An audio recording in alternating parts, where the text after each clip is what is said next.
The story of Greg Williams.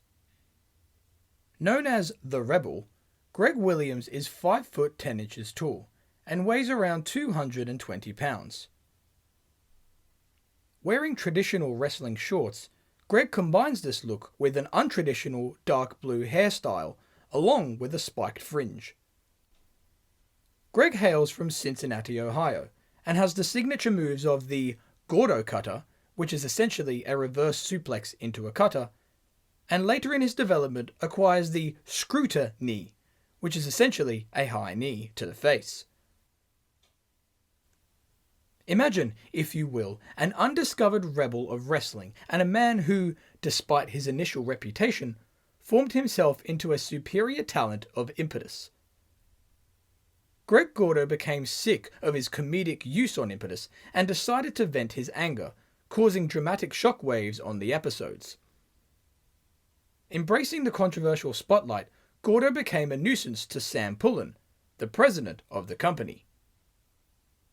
Demanding a higher position on the card, Greg was more than willing to showcase his main event status, all with Sam refusing to see such potential. The more Greg fought, the more irritable Sam became, causing the president to rely on his stars of the past, adrenaline.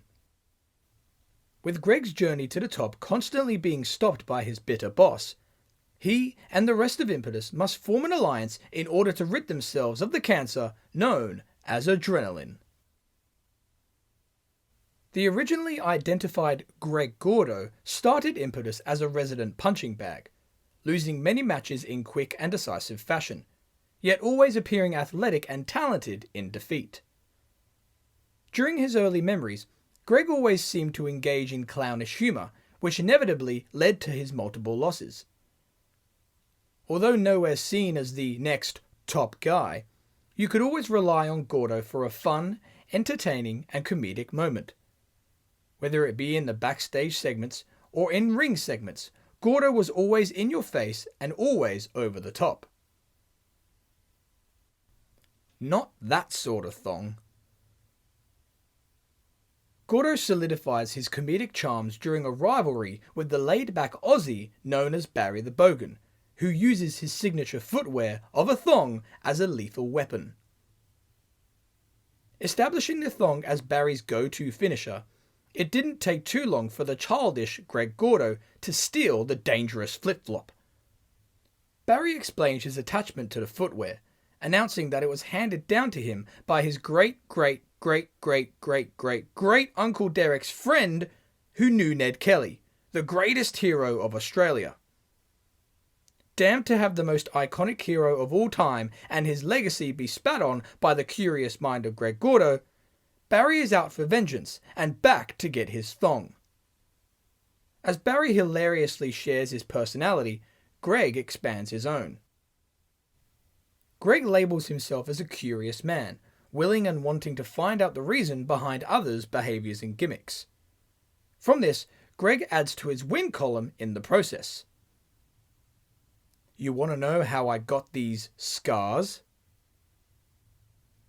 Greg's curiosity only increases as he, very stupidly, decides to target the demonic and evil monster known as Scar. Surprising no one, Scar's name comes from the huge scar that runs down his chest. However, Greg wants to know how it happened, why it's such a secret, and why it never was revealed. A backstage interview allows Greg to be asked why he'd bother to investigate the story of such a deranged and demonic man. Greg claims that he and Scar are similar in a lot of ways, as they both require answers. Some may call his curiosity stupid, but he believes it to be brave. To show this courage, he challenges Scar to a match at the next pay-per-view, Supremacy, where if he wins, he finds out the answer that he wants. Supremacy. At the pay-per-view, Gordo constantly tries to escape Scar's offense, leading to Greg cowardly hiding under the ring. As Scar hunts and follows his opponent, Greg appears from the other side of the ring with a fire extinguisher in hand. Anticipating the stalking monster, Gordo sprays Skar as he appears from under the ring on his side. Temporarily blinding his demonic opponent, Gordo throws him in the ring and attempts to hit his finisher, the Gordo Cutter, but to no avail. The monster blocks the attack with ease and stares at his opponent with fury. With Skar about to hit his own finisher, the Resurrection, Gordo slaps the referee, causing a disqualification. Greg bails from the ring instantly, delighted with the buttons he has pushed, all while Skar shouts with anger. Playing with fire. Extinguishers. Despite enraging the monster by getting disqualified at the pay-per-view, Greg eventually receives his wish as the monster's scarred past is explained. Although having his curiosity quenched, Greg is unable to experience satisfaction as he is thrown into yet another contest with Skar, this time promising a true winner. With Skar in control of the match, he charges toward Greg in the corner, only for the curious opponent to dodge, sending Skar shoulder first into the steel. Greg takes advantage of the monster's mistake and, eventually, goes to the outside to inflict more pain. Cocky and arrogant, Greg grabs a fire extinguisher, much like Supremacy. Remaining in control, Greg places the extinguisher down to continue his offense on the monster. However, Skar hulks up, immune to the strikes. With Greg making little progress on the enraged demon, he decides to use the fire extinguisher, attempting to extinguish the fury of Skar. Pulling the lever with relief, Gordo's fear increases as the extinguisher doesn't work. Realizing the fault in Gordo's plan, Skar then demolishes Greg to win with the Resurrection. By Curious.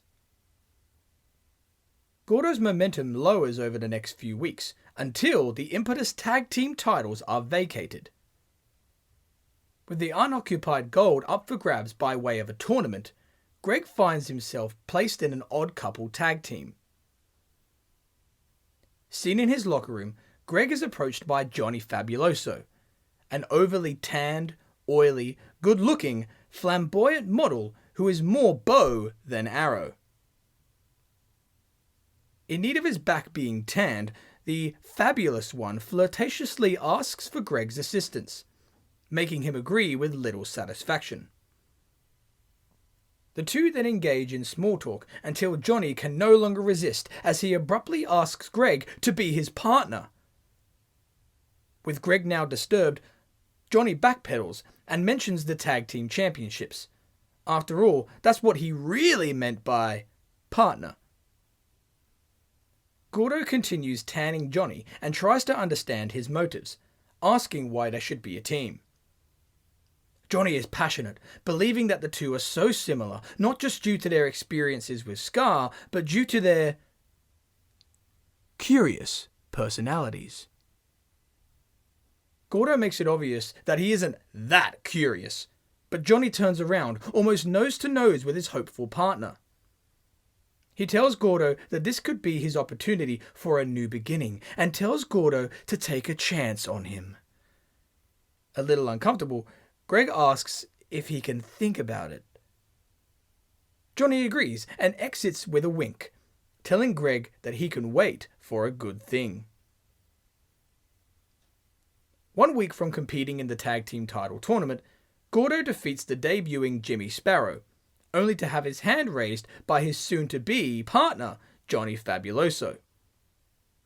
The Fabulous One goes for a hug, with Greg declining it, unsatisfied.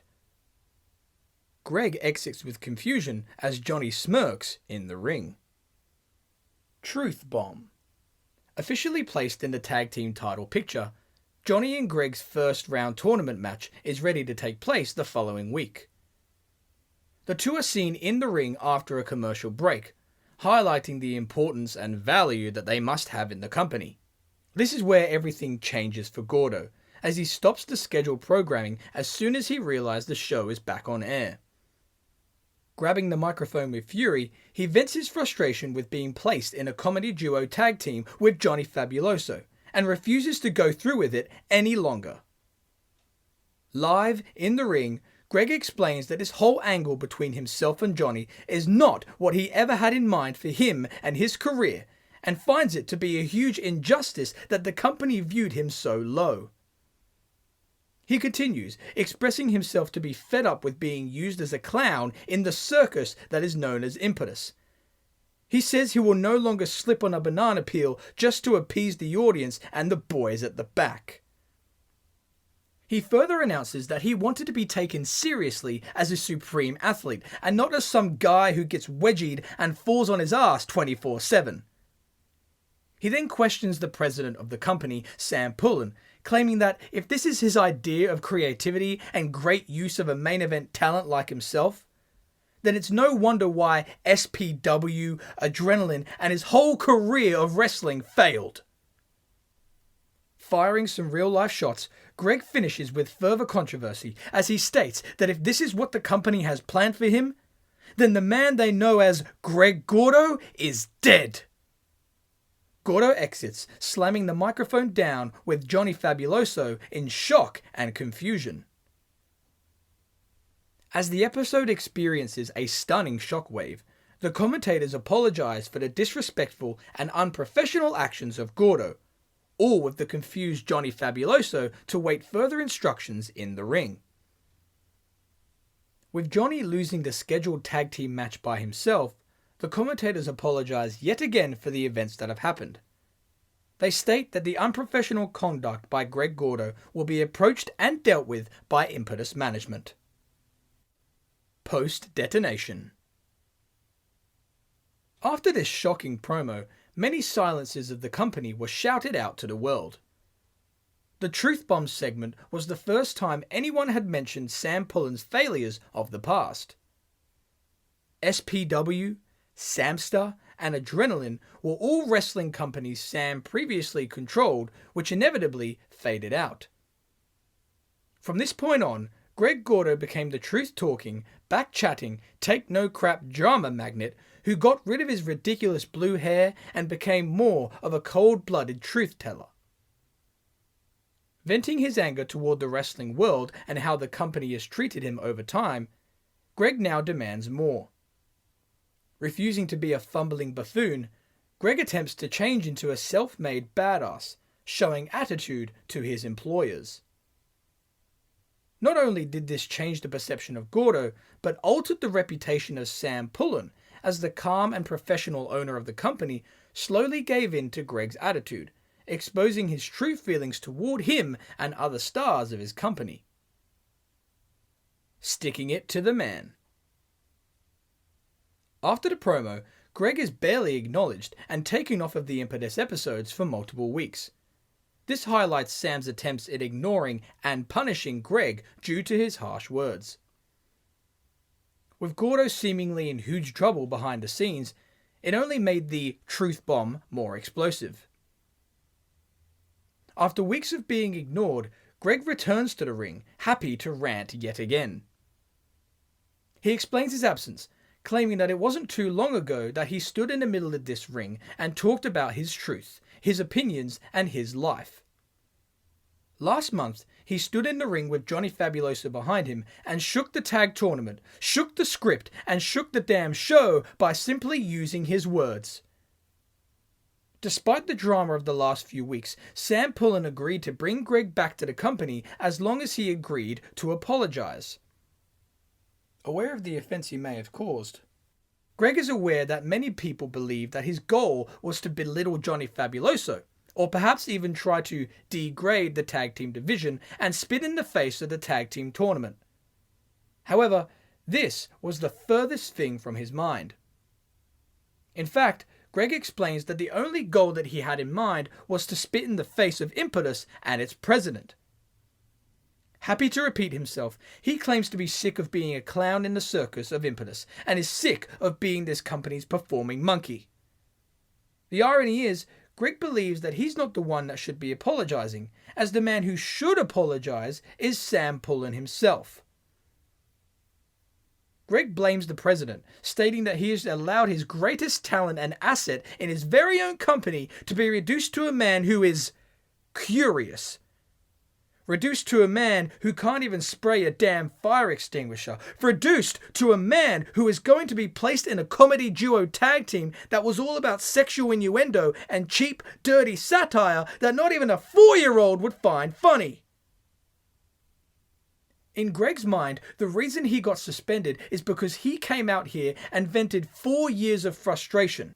Anger that has built because he knows, without a shadow of a doubt, over the past 4 years of being a professional wrestler, he is the greatest talent in this or any other company today. Shrugging his shoulders and placing his hands in the air, Greg admits that maybe he might be wrong about this statement. Maybe he's not as good as he thinks he is. Maybe he's just too good at falling on his ass and slipping on that banana peel. But maybe, just maybe, he has become the most talked about star in this business. Maybe he has become the most popular and polarizing star in this or any other generation based on the words that he has said. Greg makes it clear that he was forced to come out here tonight and apologize to all he offended, and he sincerely does. However, he was also told to come out here and apologize to Sam Pullen for tarnishing the Impetus name.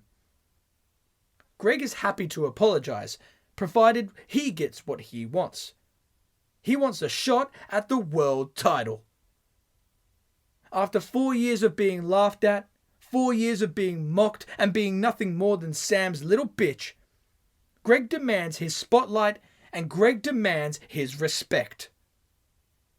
Until his demands are met, he tells Sam to suspend him all he likes, fine him all he likes, because he isn't working for him any longer, as it is Sam who is working for him. Despite his entertaining and shocking rebellion of the system, it leads Greg to little success, as he is nowhere to be seen the following week. Interviewed 7 days after Greg's return, Sam tries his best to appear professional on camera, trying not to reveal his personal hatred toward the new and improved Rebel. After all, Sam's plans for his show have been completely turned upside down and even scrapped thanks to Greg's outspoken mind. The interviewer asks Sam for his thoughts and opinions on Greg's rant from the previous week. Combined with running the show, setting up matches and making Impetus the best it can be, he does indeed have a lot of thoughts and opinions on the matter. However, due to Greg's impactful words last week, he has once again been suspended tonight as he refuses to have a star think that they can spit on him and his company.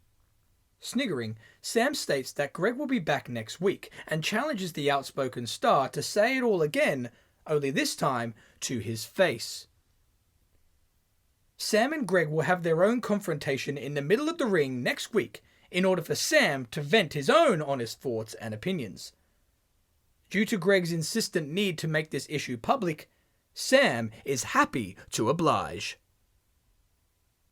Talking the talk. With the boss trying to compose himself, he enters the ring the following week, ready to confront Greg and air their dirty laundry. Sam explains that he has a duty to uphold the reputation and tradition of his company by making sure his brand does not get any controversial dirt near it. Not only does this dirt include the physical nature that comes with the wrestling industry, but also the verbal. Living in a world where a simple tweet can alter a person's livelihood or even a company's existence, Sam must make sure that he attends to these situations professionally.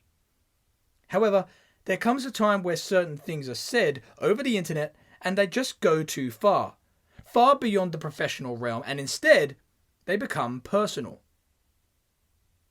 This brings him to one Greg Gordo and how for nearly 2 months he has had to deal with the controversial statements made by the Rebel in public, on air, and on social media.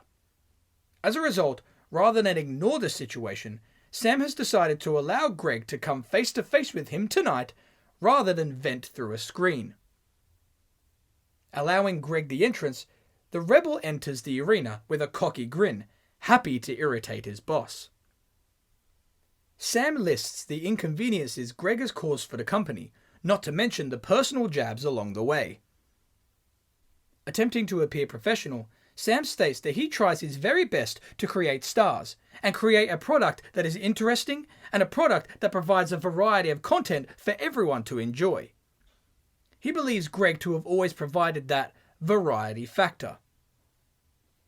Sam claims that he only heard of Greg's issue with the company during the Truth Bomb promo, and asks why his employee has failed to mention these little issues over the past 4 years. Greg finally retorts, stating that the little issues aren't little at all. Gordo claims that he has stayed silent for 4 years, simply for Sam and for the benefit and respect of this business. However, there comes a time where you just get sick of being wasted potential, sick of being a variety act, and sick of being used as some mid-card jobber. Gordo states that he never, ever saw himself becoming who he became. Sure, he likes a laugh when needed, but not every damn night to the point where it's the sole being of who he is. Greg reminds Sam that it wasn't too long ago that he was planning on pairing him with Johnny Fabuloso as some homosexual comedy duo, and claims that if that is Sam's idea of variety, then Impetus will end up just like SPW, just like Samster, and just like Adrenaline. Sure, Greg can leave because of this terrible treatment, but the reason why he won't leave is because he refuses to go down on a sinking ship yet again, and instead wants to be the man who saves the entire boat and rule over the company.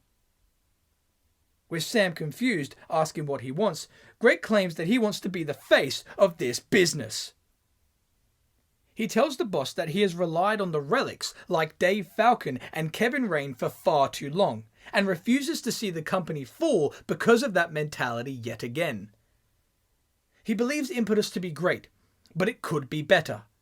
And the best way to ensure Impetus' survival is to have Greg Gordo at the top of the card. Hearing the passionate speech, Sam calms the scene and regrets to inform Greg that his position in the company has simply never been seen as top-tier talent. Greg scoffs, telling Sam that that's the problem.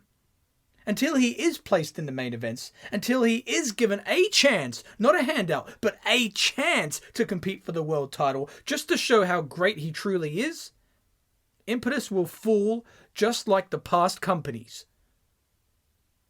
Still being calm and still unconvinced, Sam refuses, stating that he won't be goated into giving Greg what he wants after putting his company through hell over the past few weeks. The president hopes to continue his rejection until he is slapped in the face by Greg. Enraged, Sam keeps his composure and speaks quietly to Greg. If Greg thinks he deserves to be a main eventer, if Greg thinks he deserves to be a top-tier talent, then he's going to have to prove himself. Ending the scene with little clarification, Sam exits up the ramp until he is stopped by the voice of Gordo yet again. The rebellious wrestler arrogantly claims to have been proving himself since day one, and won't be too long until he's the company's champion.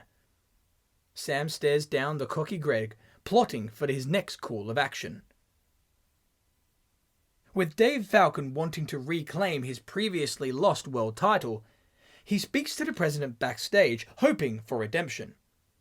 After a moment of plotting, the president grants Dave his wish, as a number 1 contenders match is set for next week, where Dave Falcon will go one-on-one against Greg Gordo, where the winner will face the current champion Greki Mathiams at the next pay-per-view, Impulse 2. Walking the walk. Preparing for his biggest opportunity the following week, Greg is seen in his locker room and is confronted by his opponent, Dave Falcon. Dave warns the Rebel that he's facing the greatest champion in the history of pro wrestling, and will prove that he is still in his prime and not a relic, just like Greg referred to him as last week. Gordo scoffs, stating that Dave is past his prime. In fact, Dave had passed his prime around the same time he was going through puberty. The veteran chuckles in disbelief, claiming that Greg's trash talk means either he's really good or really stupid. getting in Falcon's face, Greg states that they'll both be finding out which one he is tonight. The two stare each other down, ending the scene, and prepared for their match. With a giant chip on the shoulder of Greg Gordo, he is able to fight toe-to-toe with the former world champion, surprising him with counters and unique offense in the process. With Dave trying his best to oppress and humble his opponent, the Rebel comes back strong, hitting the Gordo cutter on the legend and emerging the new #1 contender, proving all the critics wrong as he celebrates. However, Greg's victory is cut short as he is attacked by the bitterness of Falcon after the match. As Dave runs off the rope to hit his vintage move, the Falcon elbow drop, he gets attacked by the champion, Greki Mathiams. As Falcon defends himself in the corner, Ricky lays punches on the cowardly veteran until he is pushed aside by Gordo himself, who wants a piece of the action. With the two wanting to get their hands on Falcon, they shove each other out of their path repeatedly. Refusing to have the spotlight taken from him, Greg punches Ricky to the floor, making his intentions very clear. Although the night ended with some extraordinary shenanigans, Greg set his new standard for himself, taking the next step up the ladder of success and making an impact by dropping the champion. Essential Confrontations. With Gordo now placed in the main event spotlight, next week's episode advertises an in-ring contract signing between the champion and challenger, hosted by the president himself. Added to this, Impetus promotes Greg in the main event yet again, as he teams with Greki Mathiams to face the Essentials. As the contract signing approaches, Sam is reading through the contract in his office, but is interrupted by Greg Gordo. Greg is seen sniggering while wearing a jazzed-up tuxedo. He sarcastically says hello to his boss, and asks if he's looking good, as he really wants to impress him, seeing as he's going to be the face of the company after Impulse. Sam happily plays along with the sarcasm, stating that Greg looks good, but didn't look too good last week against Dave. In fact, he thinks he barely scraped a victory last week and is lucky to be the challenger. Gordo retorts, mocking and thanking Sam for the kind words and encouragement that he's been given his whole career. He claims to be looking forward to proving Sam wrong at Impulse 2, just like the contract signing tonight. If anyone thinks he's been outspoken over the last few weeks, they ain't seen nothing yet. Greg leaves with a chuckle as Sam is irritated. The contract signing takes place later in the evening, with Sam trying his best to appear excited as he announces the main event of the pay-per-view, despite having issues with the challenger. Sam admits to his personal issues with Greg, but is sure that we will see one hell of a performance at the pay-per-view, despite his opinions on either man. Sam wants to make sure that even though he viewed Greg's win last week as lucky, he has no doubt that he will try his hardest at Impulse 2, regardless of the result. However, tonight is about the contract signing. And without any further ado, Sam is excited to make the match official and introduces the champion, Greki Mathiams. Ricky enters and is suspicious of his boss, as Sam shakes his hand with excitement and joy. After a huge welcome for his champion, Sam barely welcomes the challenger.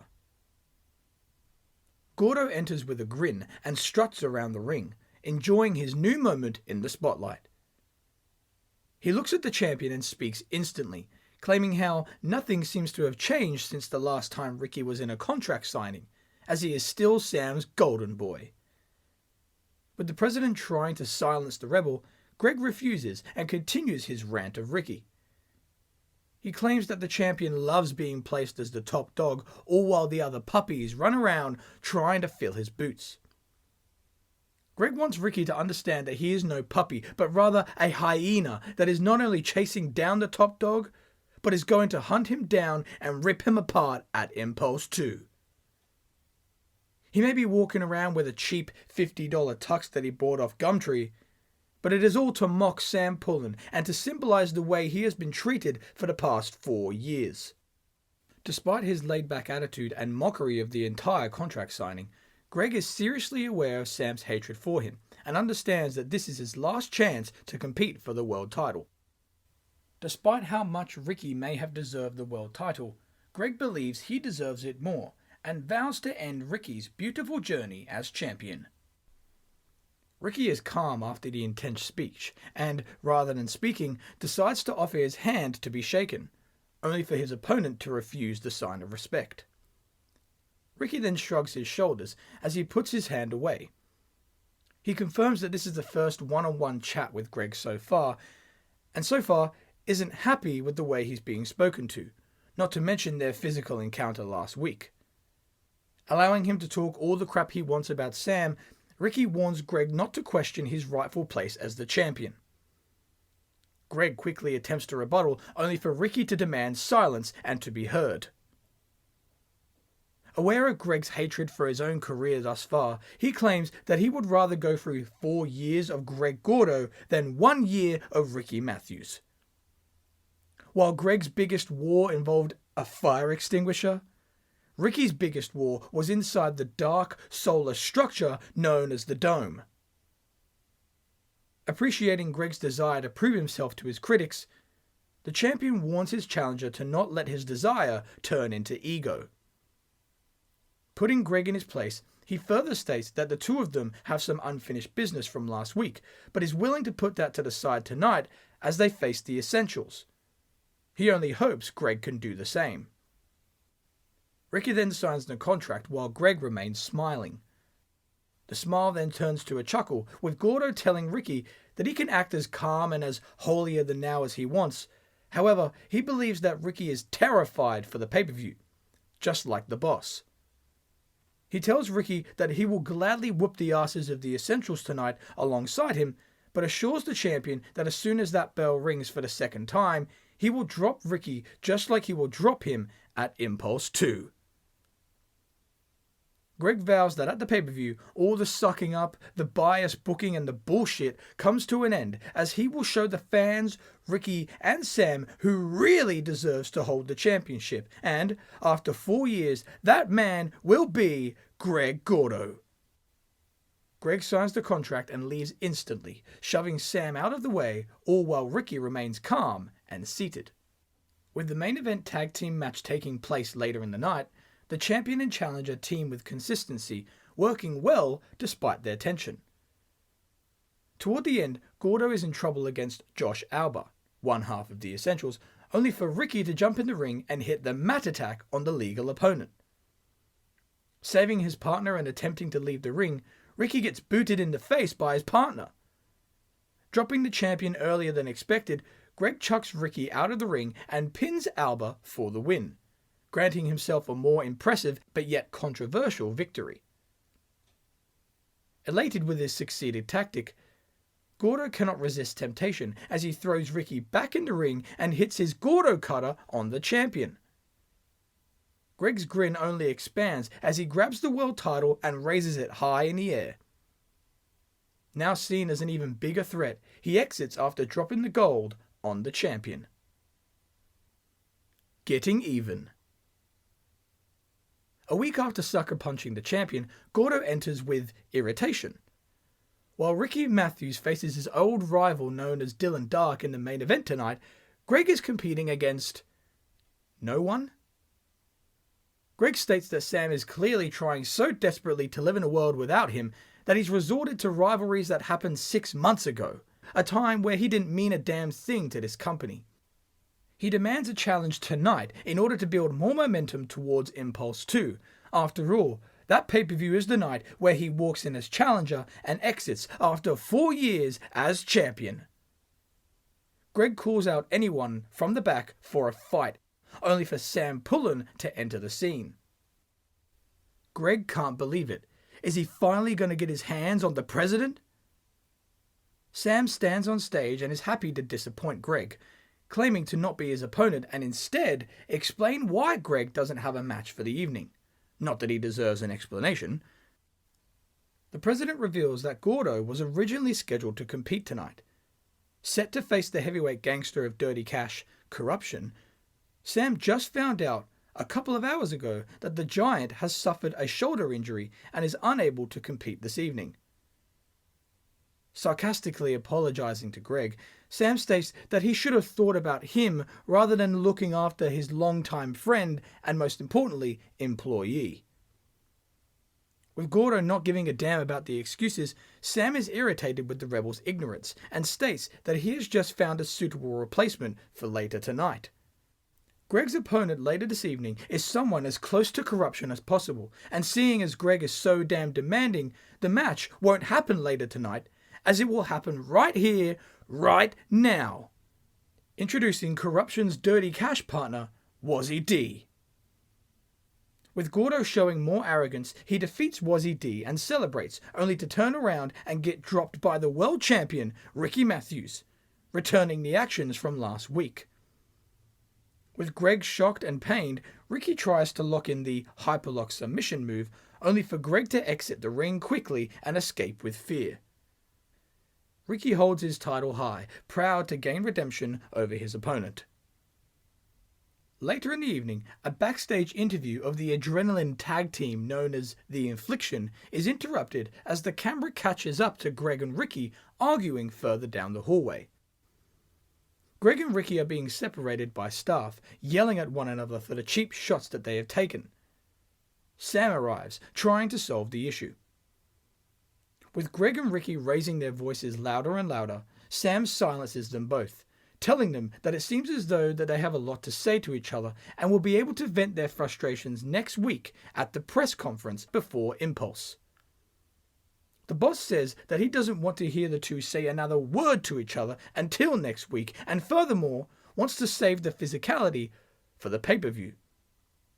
Sam asks if he is understood, with the opponents glaring at one another. Greg and Ricky are released from the holds of security and taken into separate directions, with Sam looking on in stress and anger. All is revealed. With the build toward the World Impetus Championship match at Impulse 2 being a roller coaster of excitement, the next week sees Sam Pullen in his office claiming that the road to the pay-per-view has shown classless acts, unnecessary behaviour and cowardly cheap shots. As a result, Sam points the finger directly at Greg Gordo and has made the executive decision tonight to ban him from the building until he is needed for the press conference. Understanding that this decision may be an unpopular one, Sam once again tries to play the professional, hoping that the fans can understand the precautions needed as they approach the pay-per-view. Although suffering a defeat in last week's main event against his old nemesis, Dylan Dark, Ricky has little doubt about a successful title defense at the pay-per-view, as he views Greg's acts of rebellion to purely be an overcompensation for his future failure. As the champion enters for the press conference, he stares at the hosting president, who applauds him more than usual.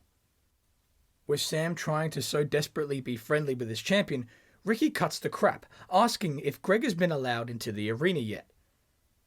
The champion claims that his respect for Greg may not be high, but he respects him enough to consider him the number one contender, and advises that Sam does the same. Sam discredits any criticism he may have for his treatment toward Greg, stating that he simply had to make sure Gordo wasn't going to cause any more mayhem on his show in lead up to the pay-per-view. He then announces that Greg has indeed been allowed into the building and introduces the challenger with little satisfaction. Gordo then enters and makes light of the situation by getting in the faces of the champion and the president as he proceeds to sit down with his feet up high on the desk. Furthering his controversial statements, Greg complains about his unfair dismissal from the arena. He claims that the show already seems to be turning into Adrenaline 2.0, seeing as the future stars like himself are banned from the spotlight, and Sam seems to be bringing back the old-timers like The Infliction and even the legend known as Vipernip earlier on in the show. Offended by Gordo's anti-adrenaline opinions, Sam tries to seem impartial, telling Greg not to worry about the company's business and start worrying about his own business next week at Impulse 2. The floor is then opened for the traditional improvisational questioning between champion and challenger. With both men confident and ready for battle, a question is then thrown to the president himself, asking why he is refused not only for 4 years, but for the past 2 months to acknowledge Greg Gordo as a main eventer and championship caliber star. Again, trying to appear professional, Sam avoids the question with Gordo sniggering, insisting an answer. Sam shrugs his shoulders and affirms his disliking for Greg and his overall attitude, along with the chip on his shoulder that he has created for himself. He struts toward Greg and claims that no matter how popular he may be, Sam believes that he will never reach the success of the world champions before him. With the challenger clenching his fists in anger, the president dares him to slap him in the face, just like he did a month ago, as if he does, his title match will easily go up in flames, making all of the talk since the Truth Bomb promo completely worthless. Greg loses his patience and smacks the microphone out of Sam's hand with fury. He stands up, going face to face with his sniggering boss. With his fists still clenched and body shaking, Greg storms out of the press conference, unable to contain himself anymore. With the challenger removing himself from the segment, Sam tries to ignore Greg's outrage. Instead, he attempts to take a picture of Ricky with all smiles, appearing as though nothing is wrong. With the flashes of light filling the stage, Ricky actually refuses to be part of the political agenda and walks out much like his opponent, sickened by Sam's behaviour. The champion has left the segment as well, leaving an awkward Sam alone on stage, causing an odd end to Impetus's traditional press conference.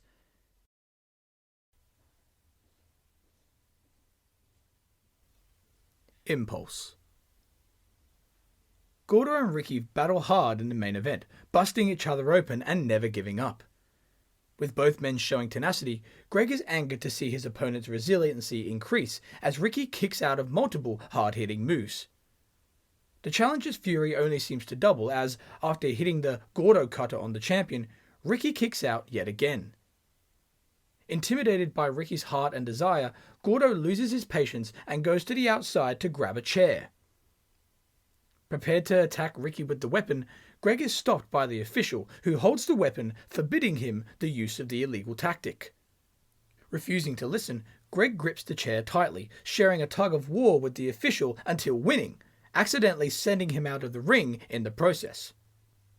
With the official hitting the outside hard, Greg turns around hoping to use the chair on Ricky, only for the champion to start a comeback. With the champion now in control, the mat attack is attempted, only for Greg to counter, picking up the previously dropped steel chair and hitting Ricky right in the face with it. Stunned by the chair shot, Ricky remains standing, only for Greg to waste little time and hit the Gordo cutter. With the official stirring and returning to the ring, he counts to 3, crowning a new champion. Greg's emotions pour out as after 4 years and multiple months of inner turmoil, he has achieved his dream and holds the World Impetus Championship. Greg's eyes begin to fill with tears until the scene is stopped by the president himself, Sam Pullen. He enters instantly, furious at the current events. He refuses to allow the world title match to end this way, claiming that Greg's dirty actions have failed to prove himself as a worthy main eventer. As a result, the match will restart right now. With Greg outraged, Sam states that if Greg really wants to resort to the cheap and dirty tactics of a weapon, then the match will continue under no disqualification rules. Sam Pullen remains on stage as the no disqualification match restarts with no rules and no limitations. Gordo's rage for the president allows Ricky to create another form of offense, proceeding to hit the mat attack on his opponent and dropping Greg face first on the previously used steel chair. Greg's title dreams seem to be crushed, only for the resilient rebel to kick out. Refusing to show his shocked emotions, Ricky instantly locks in his hyperlock submission move. With Gordo close to tapping, he reverses the submission into one of his own, now applying the hyperlock on Ricky. With Greg moments away from winning the championship yet again, he gets attacked by the suddenly appearing Dave Falcon. Attacking both champion and challenger, Dave hits the extreme facebuster on Greg and the vertebreaker on Ricky. With the no disqualification stipulation still in effect, Dave pulls Ricky's motionless body onto Greg's. Falcon exits the ring emotionless as the referee counts to 3, allowing the champion to controversially retain the title. Proud of his actions, Dave walks up the ramp and witnesses a grin on the president's face, who slowly claps with satisfaction. As the pay-per-view ends, Greg Gordo has now more reason to feel discriminated by the owner of the company. Triangle. The following week, Ricky states his irritation with how Impulse ended. Upset with Greg's dirty antics and Dave Falcon's interference, Ricky promises that his future title defenses will not end in such controversy. Sick of hearing Ricky's heroic speech, Greg interrupts and demands Ricky to confess the true reason why he retained the title last week. Believing Sam Pullen to be in Ricky's back pocket, Greg thinks that the champion was protected by the president. Before another word is said, Dave Falcon enters with a cocky smile, claiming that he is the one with Sam in his back pocket. With Dave continuing his smug speech, the president comes out to fix the situation, hoping to drop all theories that he is in any man's back pocket. To prove this, he sets up a triple threat match at the next pay-per-view Reign Supreme for the world title. However, their spot on the show isn't that easy, as all 3 men must compete for their own individual placements over the next 2 weeks. Tonight, for example, Dave faces his protege, Warren Jackson. In 2 weeks' time, Ricky faces his old nemesis, Dylan Dark. And Greg's opponent next week will be the recently returned legend known as Vipernip. The winners of the 3 matches will head into Reign Supreme and compete for the biggest prize in the company. Vipernip Back-Story. Vipernip is the superhero of a previous generation, and the main eventer of Sam Pullen's previous wrestling company, Adrenaline. Vipernip wears his trusty cape and vintage sunglasses to the ring, dazzling the audience with his never-say-die attitude and his endless charisma. With Adrenaline shutting its doors years ago, Vipernip walked off into the sunset with the company, seemingly never to be seen again. With the veteran making his triumphant return, Greg not only vents his frustration in facing the Adrenaline alumnus, but reveals to have deeper emotions as he competes for his title match at Reign Supreme. Never meet your superheroes. Prepared for his match and huge opportunity, Greg Gordo enters the ring the following week and reminds us of his match tonight with Vipernip. He states that while most men would be excited to face their hero and inspiration, he has a different reason to be excited, as his much-anticipated match with Vipernip tonight is personal. Explaining, Greg states that 4 years ago, he was nothing. 4 years ago, he was only just getting started in this business, all while Vipernip was leaving it. As the superhero said his goodbyes at the back, he shook everybody's hand, except for Greg's. Instead, he gave him a slap on the shoulder, saying, "Good luck, kid. You're gonna need it." Insulted by the company's biggest star, Greg has had a sour taste for Vipernip since that day. He vows that he will show the legend that he didn't need luck to get on top, only persistence and the ability to prove the egomaniac like Vipernip wrong. Tonight, Greg will advance to the pay-per-view Reign Supreme and advance to the triple threat match by ruining the in-ring return of the legend. Greg's vow is quickly disrupted by the entrance of the legend himself, Vipernip, who performs his entertaining shtick with a smile on his face, all while Greg rolls his eyes. The superhero speaks to Greg, having fun and throwing jabs at the rebel, questioning why he's party pooping all over his big return. Rejecting Vipernip and the fans of some fun, Greg claims that the business has changed within the last 4 years. He vents his disdain towards Sam Pullen and Adrenaline, as he claims Vipernip to be stuck in the past by having a adrenaline mentality. Vipernip can try and live in the past all he likes, but the future known as Greg Gordo would inevitably catch up to him and will eventually surpass him. With the fun and games over, Vipernip realizes Greg's desire to prove himself and has no trouble in having their match right here, right now. Offered the challenge on a silver platter, Greg declines, stating that he wants the old-timer to be more prepared for their match, preventing him from tearing any muscles on his big, giant return. Gordo is going to wait for this match to happen in the main event tonight. After all, that is where he belongs, which is more than he can say for the legend. Gordo exits with a smile, all while Vipernip sniggers at the rebel's attitude. During the evening, the two have a final confrontation before their main event match, this time in a backstage hallway. Gordo tells the superhero that while he was drowning in his retirement money, he was busy busting his ass, taking bumps and taking crap from everyone.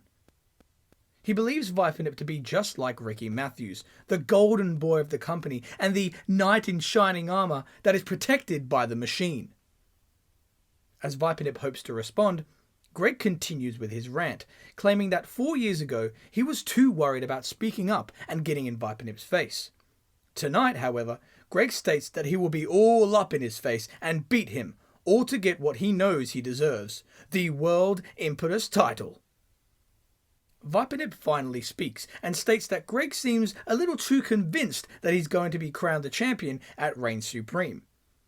He lectures Gordo, claiming that his ego may get the better of him tonight when he gets hit by the Viper Buster, allowing Vipernip to go on to reign supreme himself, enter the triple threat, and become a 6-time world champion. Full of charisma, Vipernip exits while whiffing his cape in the face of the irritated Greg. The legend proves to be just as charismatic, athletic, and durable as his previous years. Despite the veteran's heroic battle in the main event, Greg goes on to defeat the legend and advance to the pay-per-view. As the rebel advances to the triple threat, Vipernip offers a handshake after the match. Insulted by the gesture, Greg decides to leave the ring, poetically slapping Vipernip on the shoulder on his way out, just like the legend once did to him.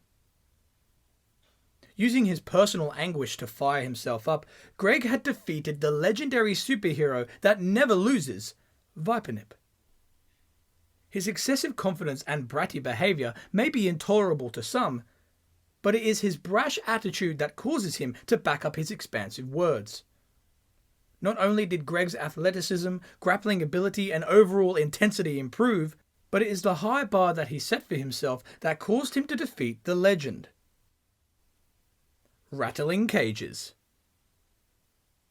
Thrilled to have defeated Vipernip a week prior, Greg enters the building to add some more verbiage to his character.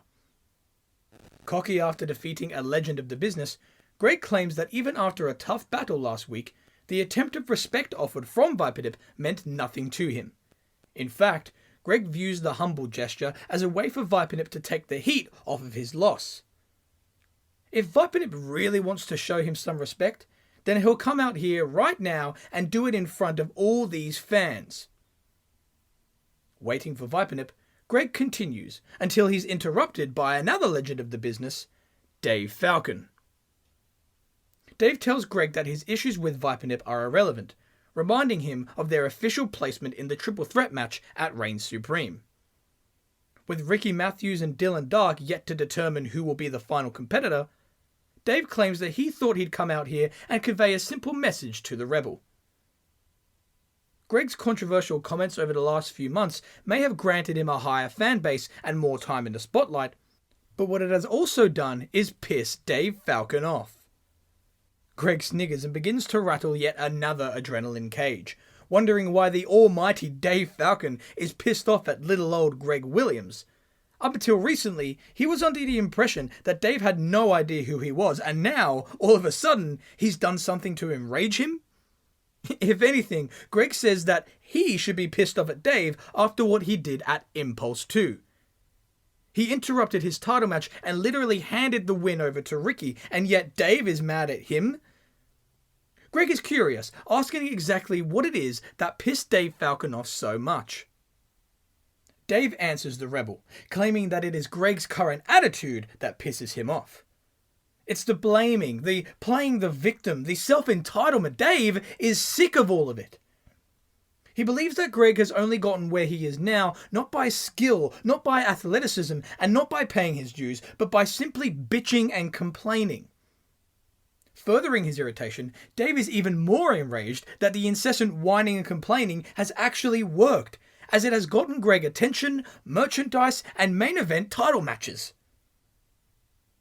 Dave actually agrees with Greg, claiming that times have changed, but it's not for the reasons that the Rebel has stated. Instead, Dave claims that we now live in a world full of crybabies that stomp and thump until they get what they want. This is the reason why he sabotaged the main event of Impulse 2, as he refuses to have a self-entitled little boy carry the title that he once proudly held for a damn year. Greg is intense as he stares through the soul of Dave until he sniggers yet again, telling Dave that everything that he just said was a complete lie. In Greg's eyes, Falcon sabotaged Impulse 2 because he's simply scared.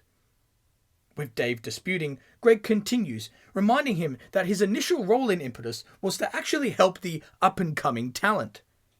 His initial task when Impetus began was to teach the young and new wrestlers of today how to make it in this business. Greg then lists the names that Dave has helped bring to the main event spotlight, guys like Greki Mathiams, Charlie Finch, and even his own protege, Warren Jackson to some degree, even Greg Gordo himself. However, perhaps Dave did too good of a job. Perhaps these wrestlers, even ones not mentioned, have climbed that ladder far beyond what Dave and even Sam Pullen had envisioned. Without expecting it, almost overnight, the pool of Impetus talent that we currently have has the ability to ascend to higher heights than Dave Falcon and Adrenaline ever could.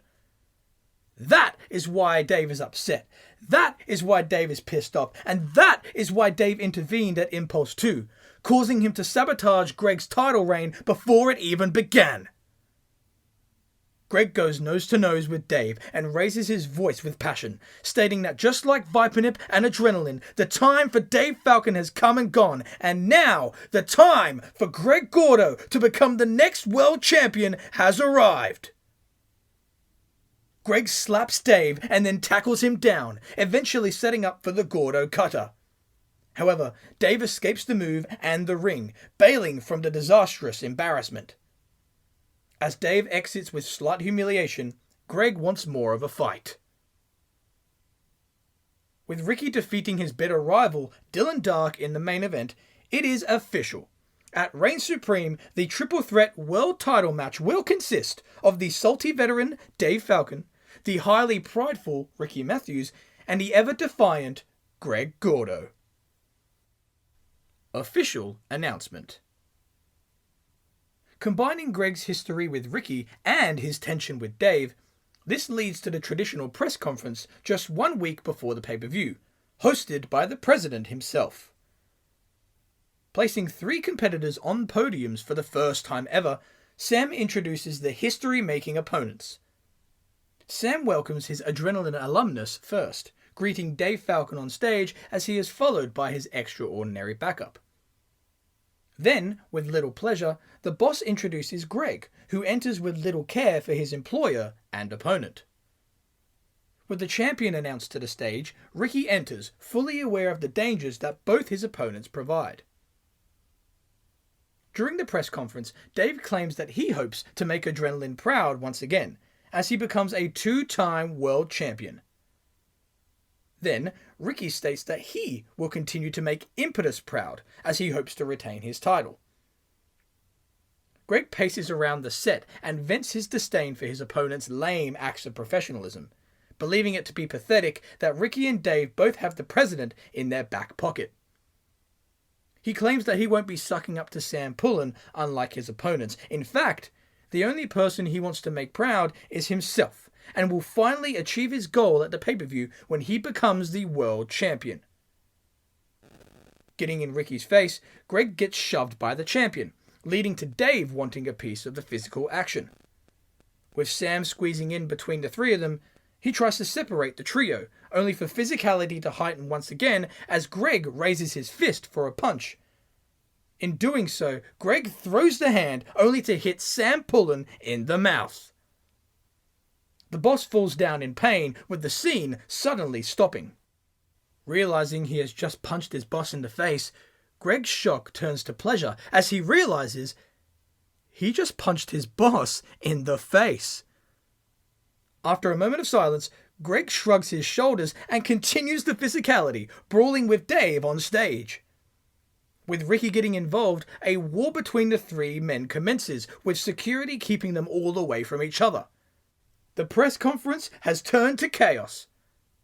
As the violence lowers, Sam soon grabs the microphone in pain, demanding the physicality to stop. If Greg truly believes that the president is against him, and if the trio's chaos cannot be maintained, then Sam is willing to show that he is in nobody's back pocket. Next week, at Reign Supreme, he will be the special guest referee.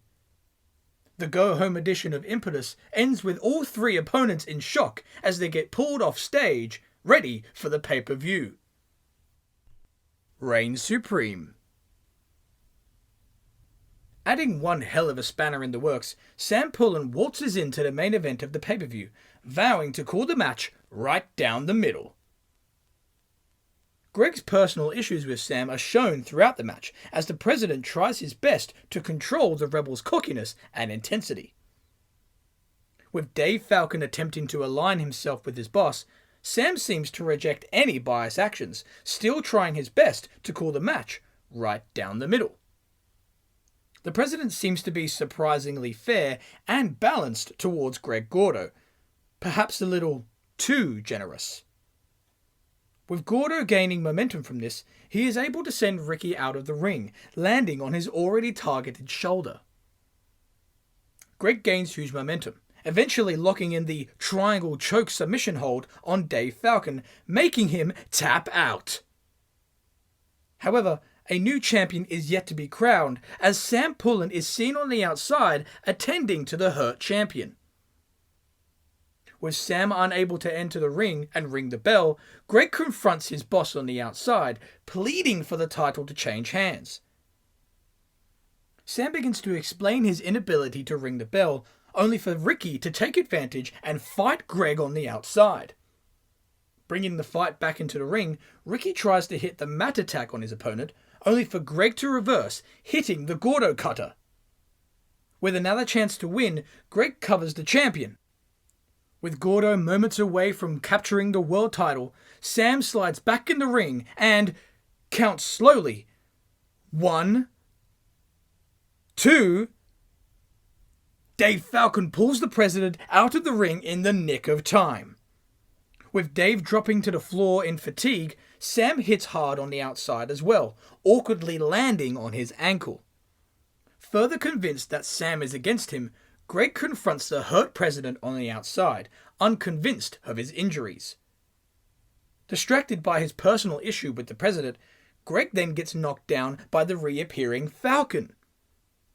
In the process of the attack, Sam gets knocked down again, trying to heal his ankle on the floor. With the special guest referee on the outside of the ring, Greg eventually reclaims offense and hits the Gordo cutter on Dave Falcon inside the ring, and covers for a pin. Expecting a count from the official, Greg witnesses Sam slowly make his way to the ring. However, our unbiased president falls back down on the outside, unable to make it in the ring as he is still nursing his injuries. Understanding Greg's fury, Sam calls for another official from the back, aware that he cannot perform. Seconds later, another referee is seen bolting to the ring to make the count, only for it to be too late as Dave Falcon kicks out. Infuriated with the delays of becoming world champion, Greg scowls at the sniggering Sam, who limps up the ramp, helped by other officials. However, the drama is far from over, as the second official eventually gets knocked down due to Dave's desperation to become champion. With Greg remaining on top, he takes out Falcon, signaling yet again for another convincing end. With Greg prepared for the win, Ricky bursts back in the ring, hitting the mat attack on the Rebel. With the second official still out, Sam notices the scene. Pushing the officials away from him on the ramp, Sam runs back into the ring with ease and counts Ricky's pin on Gordo, allowing him to retain the title. The president's foot seems to have made a miraculous recovery as he exits quicker than a hiccup. Despite raising his title, Ricky is fully aware of the questionable finish, as Greg argues with him about his unfair treatment. Receiving little response from the champion, Greg storms out of the ring with rage as he hunts his boss down for an explanation. Boss time. After all the chicanery that went down at the pay-per-view, Greg enters the following week with a surprising smile. Having a whole week to be pissed off about Reign Supreme, he is out here with a huge grin on his face because after all that went down, he has proven to be right. Right about everything he has said from day one. He credits Sam for being the sneaky businessman that he is, explaining what the hype of the pay-per-view was all about. It was all about asking the question of who had Sam in their back pocket and who did Sam want to have as his champion. With everyone, even himself, being sucked into the marketing strategy, he figured out a little too late that it wasn't about who Sam wanted to be champion, but rather who he didn't want to be champion. Last week didn't end the way he wanted it to, as he should be standing out here once again the world champion. However, one thing that will soften the blow is having the president come out here and admit to the world and himself that Sam has always had it out for him. Greg calls out the boss, and after a long and confusing pause, the president finally walks out limping with an ankle boot equipped, showing signs of genuine injury. With Greg unsatisfied with the scene, he sarcastically opens the ropes for his boss, only to walk away and allow Sam to get in the ring by himself, of course, in huge pain. Sam lowers the tension, trying his best to appear professional. He claims that he understands why Greg is upset. Despite his justified emotions, Sam wants to assure him that what happened at Reign Supreme was not by design. As an unconvinced Gordo glares at his boss, Sam continues and actually admits to his flaws. He states that he should have known better than to make himself the referee, as he is not trained and not equipped to do the job properly. Sam further acknowledges that there were way too many egos for one match last week, and, as a result, he failed his duties to officiate. Sam sincerely apologizes to Greg Gordo. The president then attempts to exit the ring, believing to have solved all of his issues and controversy. However, on his way out, he gets stopped by Greg, who refuses to see the back of him. Greg claims that he doesn't want an apology, and instead wants Sam to admit that he screwed him out of the title. Irritated with Greg's constant complaints, Sam can barely contain his composure anymore, and admits nothing. He doesn't want to give Gordo any more excuses for being a failure. Sam raises his voice with fury, stating that from the moment Greg dropped that truth bomb months ago, all he has done is whined and complained about how he's been held back. Given not just one chance, but 2 chances at the title, Sam reminds Greg that he didn't get the job done. With Gordo enraged, Sam realizes this and asks the rebel if he is going to hit him.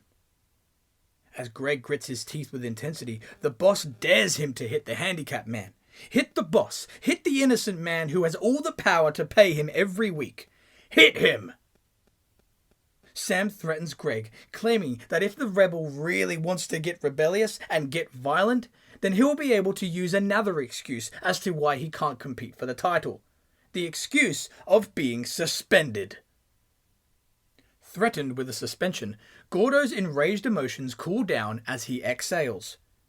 He reminds us that he already has hit Sam previously at the press conference, and although it felt good, it was a mistake.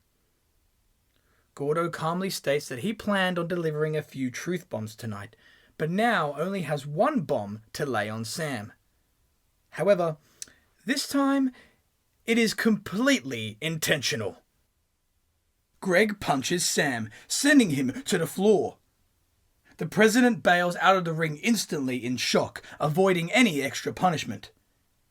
With Greg full of momentum, the president exits in pain, yet with a smile, as evil deeds are now created in the president's mind.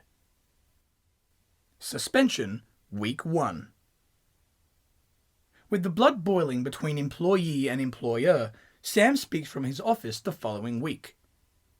He claims that Greg has created his own narrative, trying to play the victim and attempting to appear as the innocent. Unwilling to bow to Greg's demands, Sam reminds us that he will admit to nothing, as he won't give Greg that satisfaction. He states that the only man making Greg Gordo's career difficult is Greg Gordo himself. The only thing he will admit to are the rumours surrounding Greg's employment status in the company. Sniggering, the boss states that he hopes no one was excited for Gordo to be in action tonight, as he will not be on the show, or next week for that matter. Due to the selfish actions of Greg last week and striking the president down like a coward, he has been suspended and will return to Impetus in 2 weeks' time. This is where Sam expects to hear an apology from Greg, or else. As the action of Impetus rolls on, we return to the president later in the night, as he is seen chilling at his desk with his feet up. He hears a knock at the door and quickly adjusts his footcast, clearly wanting to appear more hurt than he truly is.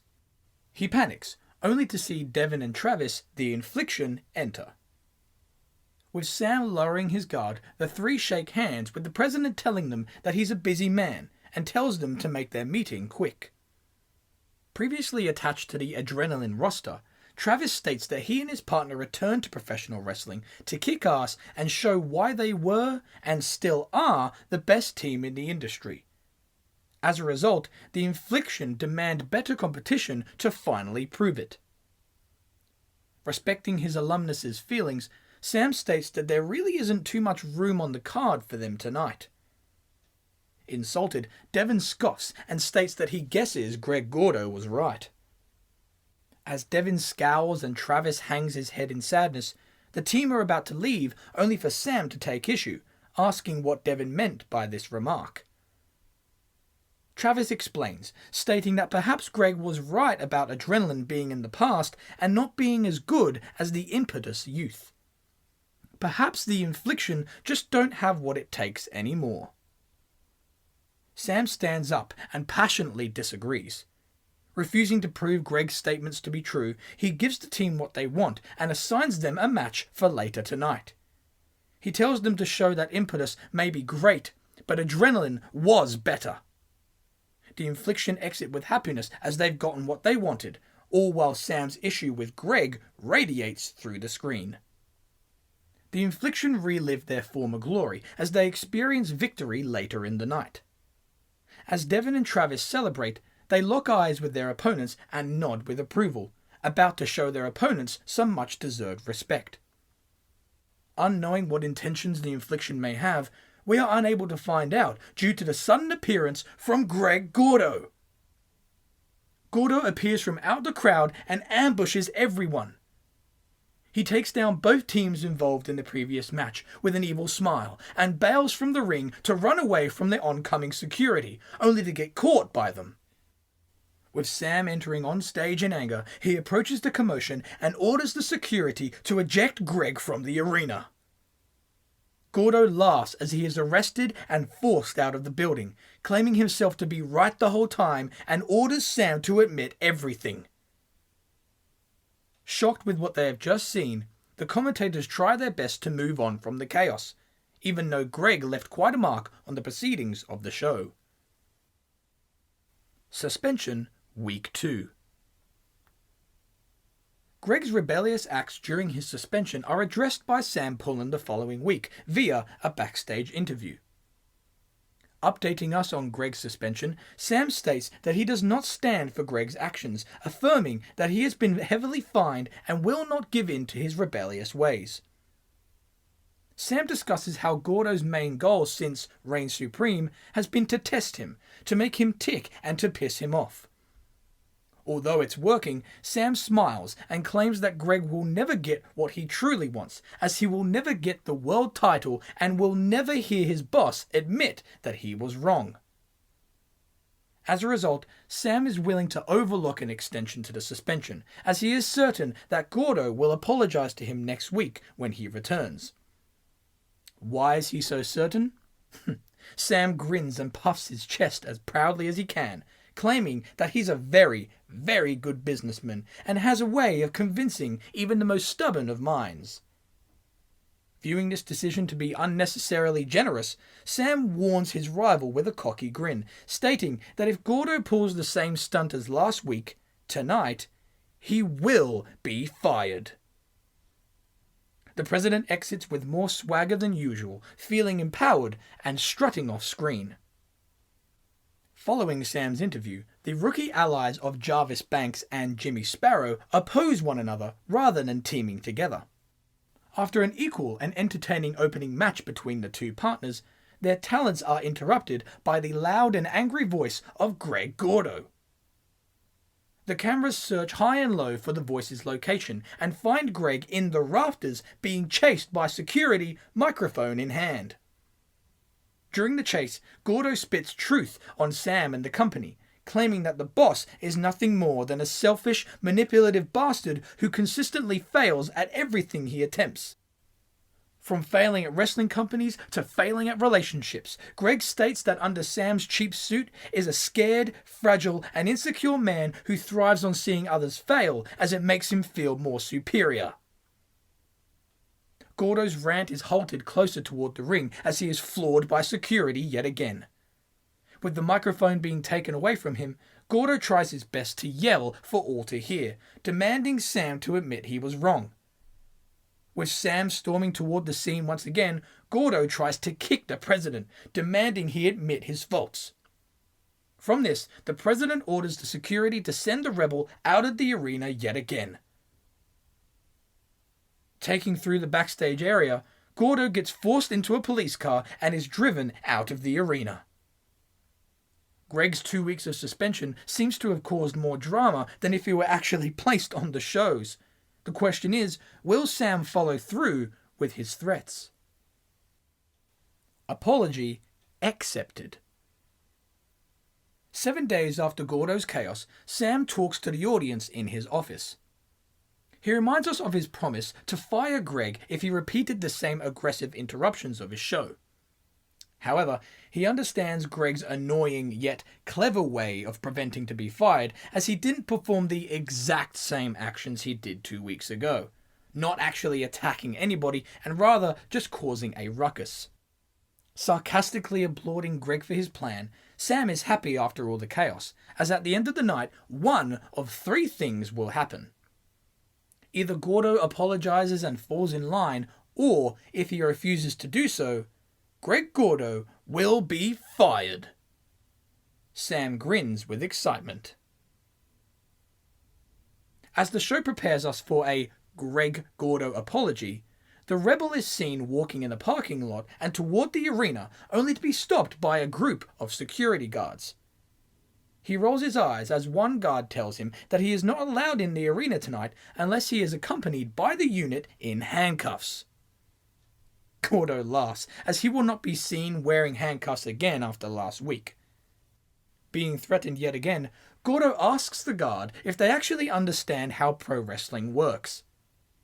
With the security guard confused, Greg mentions that in the wacky and toxic world of pro wrestling, when 2 guys can't stand each other to the point where security gets involved, one of those men becomes a security guard destroyer.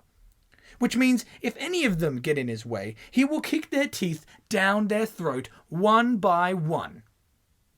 As a result, they have 2 options. A, they can get him in handcuffs, escort him to the ring, and eventually receive 6 Gordo cutters. Or they can do their jobs by simply walking behind him, letting him do what he came here to do. The guards back away and allow a sniggering Gordo to continue his walk with security following closely, trying their best not to seem threatened. Prepared for an apology, a cocky Sam Pullen enters his arena, still in his ankle boot, stating that tonight is the end of all the crap. Tonight, Greg Gordo admits to being wrong and apologizes. Excited to get what he wants, Sam demands to have his leniency be worth his time. Waiting for his entrance, Greg eventually enters with security behind him.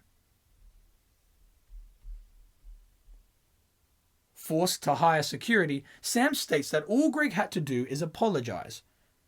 With Greg silent, refusing to regret his actions, the president then demands Gordo to speak, telling him to admit that every one of his failures has been because of himself and not due to the absurd notion that Sam has been holding him back. Gordo has heard enough, as he refuses to believe that Sam never had it out for him. He claims that the boss can't stand seeing guys like Gordo make it to the main event, as all Sam really wanted was to bring what little dream he had of adrenaline back to the spotlight. He reminds Sam that adrenaline is dead. Adrenaline is dead because Sam killed it.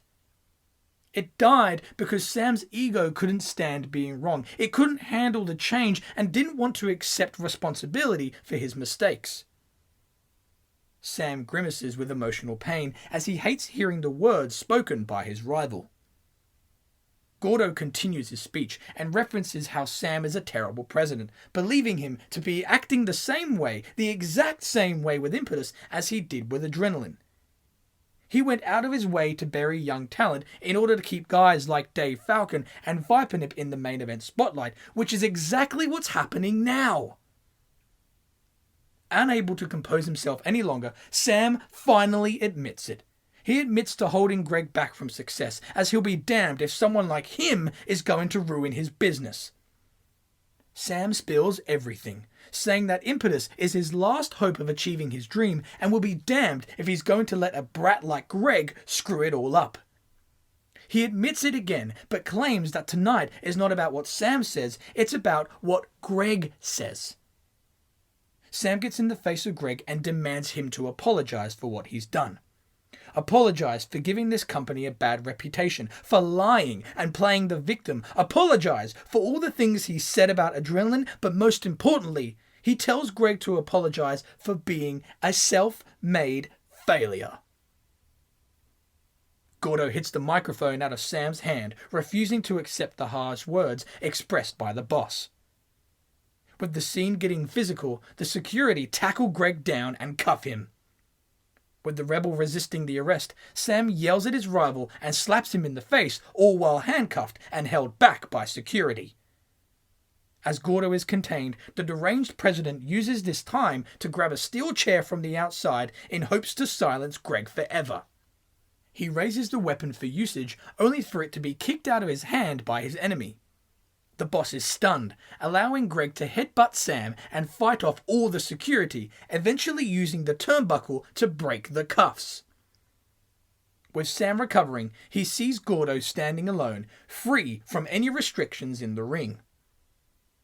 Acting quickly, Sam tries to bail the ring yet again, only for Greg to grab him and beat him down, sending him to the outside. Happy to attack his boss, Gordo swipes the equipment off the announce table, ready to hit his finisher on the president through it. Setting up for the Gordo cutter, Greg is excited for his revenge, only for Sam to escape and move out of the way, hitting a low blow on the rebel. Stopping Greg's offense, Sam inflicts some of his own, as he grabs the previously raised steel chair and smacks it over the face of his rival, sending him over the table. Gordo lays in uncomfortable pain behind the announce desk as Sam gets in his face, reminding him that earlier tonight he said one of three things will happen. Either Gordo apologizes, or Greg Gordo will be fired. Seeing as Greg refuses to apologize, it seems as though there's only one thing left for the president to do. About to fire Greg, Sam contemplates the third option that he failed to mention earlier. Due to Greg's lack of apology, he will not be fired. Instead, the third option will take effect. Rather than being fired, Greg has now been placed in a no-holds-barred match at the next pay-per-view, Pressure. However, it's against him. With the commentators in shock, Sam leaves after whacking Gordo in the head yet again with the steel chair. While the president exits up the ramp with huge arrogance, the landscape of the pay-per-view Pressure has drastically changed. Adding to the pressure. As the huge announcement creates more controversy over the next week, we see Sam on the next episode in his office putting on his ankle boot, only to hear a knock at the door. the Infliction enter the room as they are greeted by their boss, asking what he can do for them. With their eyes on the floor and their arms behind their backs, they state that they wanted to come back to wrestling and be the best they can be. However, it looks as though they're getting lost in the shuffle since the last time they spoke to the president. Devon states that they came back to relive and outlive the adrenaline days, but as Greg stated, those days seem to be over. Deflated, they wanted to set the standard, but it looks as though the bar has been raised from the other and current tag teams. With Sam worried, he asks what they mean, leading to Travis cutting to the chase and claiming that maybe, just maybe, it's time to leave once their contracts expire. Sam disregards the team's emotions, irritated that he's got more important things to think of tonight, like Greg Gordo knocking down his door at any moment to get revenge. He tries to motivate his team, saying that he needs his adrenaline support now more than ever, claiming that they can't prove themselves by sitting on their asses at home. Devon is sad and states that their decision to quit is not completely official yet. They just wanted to let their boss know of their inner thoughts. With Devon and Travis about to hang their heads and exit, Sam gets a little desperate. Refusing to see the adrenaline light fade, he promises them that he will change their minds. Unconvinced, the Infliction leave an agitated president to think desperately. His adrenaline talent seems to have lost their motivation to perform on his current show. Dealing with the stresses of Infliction's emotions, this is the least of Sam's problems, as, later in the show, we see a car arriving quickly in the parking lot. The door opens and out comes a wounded Gordo, furious from last week. As he gets out of the car, an interviewer approaches and wants the scoop on Greg's reaction. Gordo states that he's got a lot on his mind as he approaches pressure, but they are all thoughts that he's willing to unleash on Sam right now. Gordo walks through the parking lot and charges for Sam's office. After a replay of last week's presidential assault and a promotion for his match at Pressure, Gordo is seen storming through the hallway and calls out for Sam. He barges through the office door with security halting the man from getting any closer to his boss. Hiding behind the guards, Sam is smug as he knows Gordo cannot lay a finger on him. He realizes the rebel wants to fight and states that he'd love to whoop his ass like he did last week, but needs to make sure that his ankle is fully healed before the pay-per-view. As for tonight, with Greg disobeying his orders and clearly ready to battle, rather than kick him out of the arena and lead to further chaos, Sam is going to give Greg exactly what he wants. Sam orders Greg to compete in a match right now. The guards are ordered to take Greg out of the room and escort him to the ring, all while he yells at the smirking president. The camera then cuts to the commentators at their announce desk, wondering what is actually next for the show. Attempting to move along to their scheduled programming, they are surprised to hear Greg's music hit, as Sam was right, his match is happening right now. With Gordo's music hitting the arena, he is escorted out by the security on stage. With Greg furious with his boss's demands, the security leave as Greg awaits his mystery opponent. After waiting a little longer, a confused Infliction enter, as they may want to prove themselves but don't know how to handle being Sam's henchmen. The announcer then states that he has just been informed that the following match is a handicap match and introduces Devon and Travis as Greg Gordo's two opponents. With Gordo now pissed, he fires on each team and starts the match. Already with the upper hand, Gordo finishes off the team quickly after taking a few minutes of punishment from them. Disposing of the Infliction, Gordo grabs the microphone after the quick match and states that this is what he aims to get rid of. This is what he aims to eliminate, the insistent need for old-timers like Devon, Travis and Sam to try and be something more than they're not. Gordo claims that this is Impetus and that the days of Sam holding him back are over. His boss can punch him in the balls and hit him in the face with steel chairs all he likes. But the fact of the matter is, Sam booked a match between the two of them at Pressure, and has made the biggest mistake of his entire life. At the pay-per-view, Greg won't have handcuffs on. He'll have no restrictions and no limitations because it is no holds barred. Next week, he has a free pass to kick Sam's ass all over the entire arena. After he's done breaking more than Sam's ankle next week, the president will have no choice than to admit that Greg was right the whole time.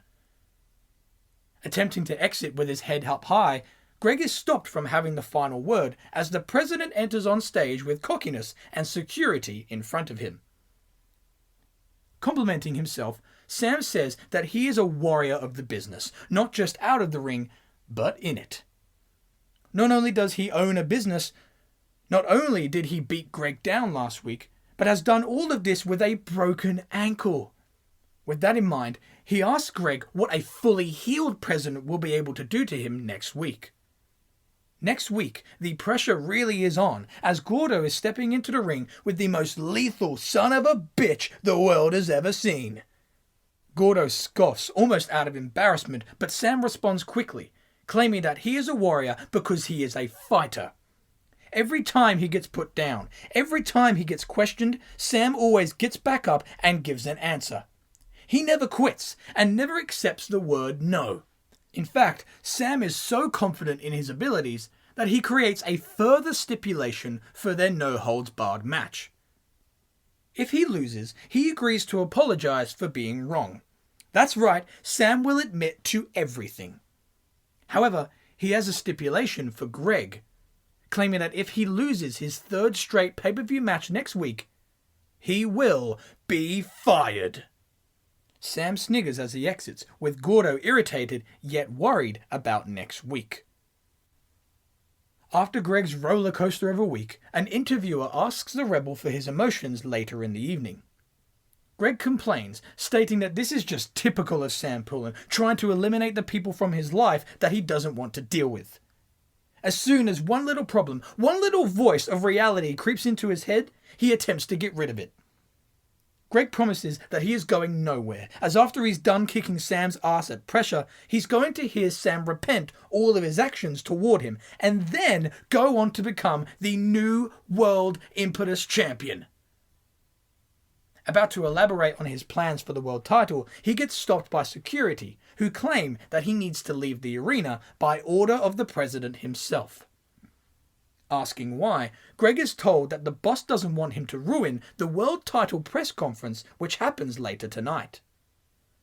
The Rebel refuses until the guard states that if he doesn't leave right now, not only will they be forced to arrest him yet again, but the match with Sam Pullen at pressure is cancelled. Sighing aggressively and rolling his eyes, Greg accepts and agrees to stay away. However, in 7 days, Greg Gordo is bringing 4 years of built-up anger and unloading it on the president. The Rebel walks out with security following, banned from the arena. Pressure. Refusing to submit to his believed flaws of the system, Greg finds himself in a pay-per-view match against the man who signs his paychecks. Pressure holds a meeting between Greg Gordo and Sam Pullen in a no-holds-barred contest, allowing anything to happen with no disqualifications in mind.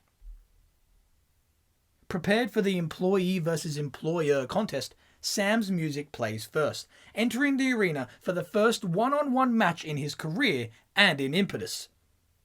However, he enters slowly, limping with his foot cast and wearing his 3-piece suit. He gets in the ring with sadness and woefully grabs a microphone. He tells the audience that what they see is pretty damn obvious. Sam announces that after training intensely for his match, he heard a crack in his foot yesterday during a late-night session and has re-injured his foot. Due to this, he is unable to compete tonight. The promoted match, along with his chance to fire Greg, is now, unfortunately, cancelled. Sam continues to act disappointed until Greg's music plays. The Rebel paces on stage, staring and glaring at his pathetic opponent. He gets in the ring with irritation and approaches his fearful boss, who is still unable to walk. Assessing Sam's physical condition, Greg refuses to speak and instantly takes down the president, attacking him. With the contest announced as cancelled, officials come down to stop the ambush and pull Gordo away from the assault, tending to the hurt Sam Pullen. After a moment of separation, Gordo wants more action, only to be hit in the face by Sam and his unequipped ankle boot. As Gordo stumbles with pain, Sam recovers from the attack and walks on his foot with ease, faking the injury the whole time. With the officials watching in shock, he orders an official to ring the bell for the no-holds-barred match to actually start. The match officially starts due to Sam's smart yet cowardly deception. The commentators remind us of the no-holds-barred rules where anything goes. Adding to the drama, the commentators remind us that if Sam loses, he apologizes for everything, and if Greg loses, he is fired. With Sam now in control of offense, he mocks the audience and his opponent until he decides to grab a steel chair. Reminding us all of his previous experience with the weapon, he goes to smack his opponent's head just like last week. However, Gordo moves out of the way, making Sam accidentally throw the chair to the outside. Without a weapon equipped, the boss turns around slowly and is stricken down by his rival. Gordo then has poetic fun with his offense, shoving a banana down the boss's throat and spraying him with a fire extinguisher. Belittling and humiliating the president, Greg gives him a taste of what he himself has been through. The demise of the president puts a smile on Greg's and everybody's face. However, the rebel eventually gets serious as he locks the president in a triangle chokehold. With Sam fading away, the referee checks his arm for a 3 count. As Sam's arm is about to go down on the 3rd count, Gordo holds the hand in the air himself, allowing the match and submission to continue. With the official unable to ring the bell, Greg tightens the submission, knocking the president out cold. Gordo kicks the lifeless body of Sam to the side and eventually tears up the announce table, referencing his previous attempts to plant the boss through it. Taking his time and sinking it all in, Greg finally puts Sam through the announce desk with the Gordo Cutter. Chucking a lifeless president back into the ring, Greg covers for the win, defeating his boss. Refraining from celebrating, Gordo talks trash to his lifeless boss, telling him that he can't wait for next week as Sam Pullen must apologize to him. Greg Williams arrives. Greg's excitement for the next episode could barely be contained as he kicks off the show with a huge smile. He lets everyone know that after 5 years of being held back and after the 6+ months of voicing his frustrations, finally, Greg has gotten what he wants, and he gets it tonight. An apology from the man who never believed in him. An apology from the man who never saw him as a main eventer, and more importantly, as a champion. Calling upon his boss to come out and apologize, the president finally enters, walking slowly with pain and his ankle boot equipped. As the president yet again cautiously enters the ring with slow movements, he stares at the sniggering Greg, who can't wait for the proceedings. The rebel speaks kindly to his boss, stating that it may pain him, but he must do the right thing by apologizing tonight, as he's not only apologizing to him, but to the audience for not giving them what they've wanted for so long. Given the chance to speak, Sam is quickly interrupted before he says a word. Greg is happy to talk some more, stating that before Sam does apologize, he wants him to do what he should have done at Reign Supreme, and that is to raise Greg's hand as the victor. After hesitation, Sam does so with irritation, raising Greg's hand with disbelief. Allowed to speak once more, Sam goes to apologize, but Greg continues his fun. Pulling out a trash can from under the ring, Greg grabs banana peels, a fire extinguisher, and tanning spray, telling Sam to throw them all in the garbage, as this is where these ideas belong. Sam hates to do it, but does as he is told. Not finished with the banter, Greg provides one last thing to go in the trash and pulls out 2 contracts, the first being his current contract and the other being a new one in which Sam needs to sign. Nothing changes in the new contract except for his name, explaining that he is no longer Greg Gordo, owned by Sam Pullen, as he is now Greg Williams, owned by no one but himself. Greg tells Sam to throw the old contract in the trash and demands that his boss sign the new contract, claiming that he is going to be here for a very, very long time. With emotional pain and frustration, Sam does it reluctantly. Ready for an apology, Greg tells Sam that before he apologizes, he must admit something. He must admit that adrenaline is dead, and he must admit that he wanted so badly to believe that his own company could relive its glory days, but it failed, just like adrenaline. Sam takes his time to do so, and eventually and reluctantly says, "Adrenaline is dead." Surely, the embarrassment and indignity is over, as Sam prepares himself to apologize again, but no. Gordo asks Sam for one more thing. He wants Sam to apologize on his hands and knees, begging for forgiveness. Sam refuses to perform such an embarrassing action, only to be reminded that he lost his match last week. About to get on all fours, Sam quickly rolls out of the ring like a coward. He refuses to do anything else and will never apologize. With Greg smirking at Sam's actions, the president continues to rant. He claims that Gordo proved nothing at pressure, as he beat a mere president, a non-athlete, and a man who wasn't ring ready. Greg chuckles, asking what happened to the apparent ruthless son of a bitch that Sam talked about 2 weeks ago. The president reveals his business decisions, stating that he said and did what he had to do to sell a fight. Unlike Greg, Sam had nothing to prove last week, except for showing his skills as a great businessman. He believes to have backed up his superiority in business, all while Greg backed up absolutely nothing at the pay-per-view. However, Sam claims to be a generous man, despite being embarrassed on live television. After all the jokes, pranks, chaos and rebellion that Greg has caused, Sam compliments himself as he is still willing to give Greg what he wants. Greg is given a world title match right here tonight. The reason for this is to reveal the truth, to prove one of two things. A. Greg wins and proves to be everything he says he should be, showing that he really is championship material by defeating a real competitor and a real champion in Greki Mathiams. Or B, he loses and shows the whole world that Sam was right all along. The president states that if the night ends with Greg holding the title high in the air, then Sam will be proven wrong. Then Sam would have no choice but to apologize and admit everything. Until then, Sam tells Greg to take his middle finger for an apology. The president leaves with Gordo shaking his head in amusement.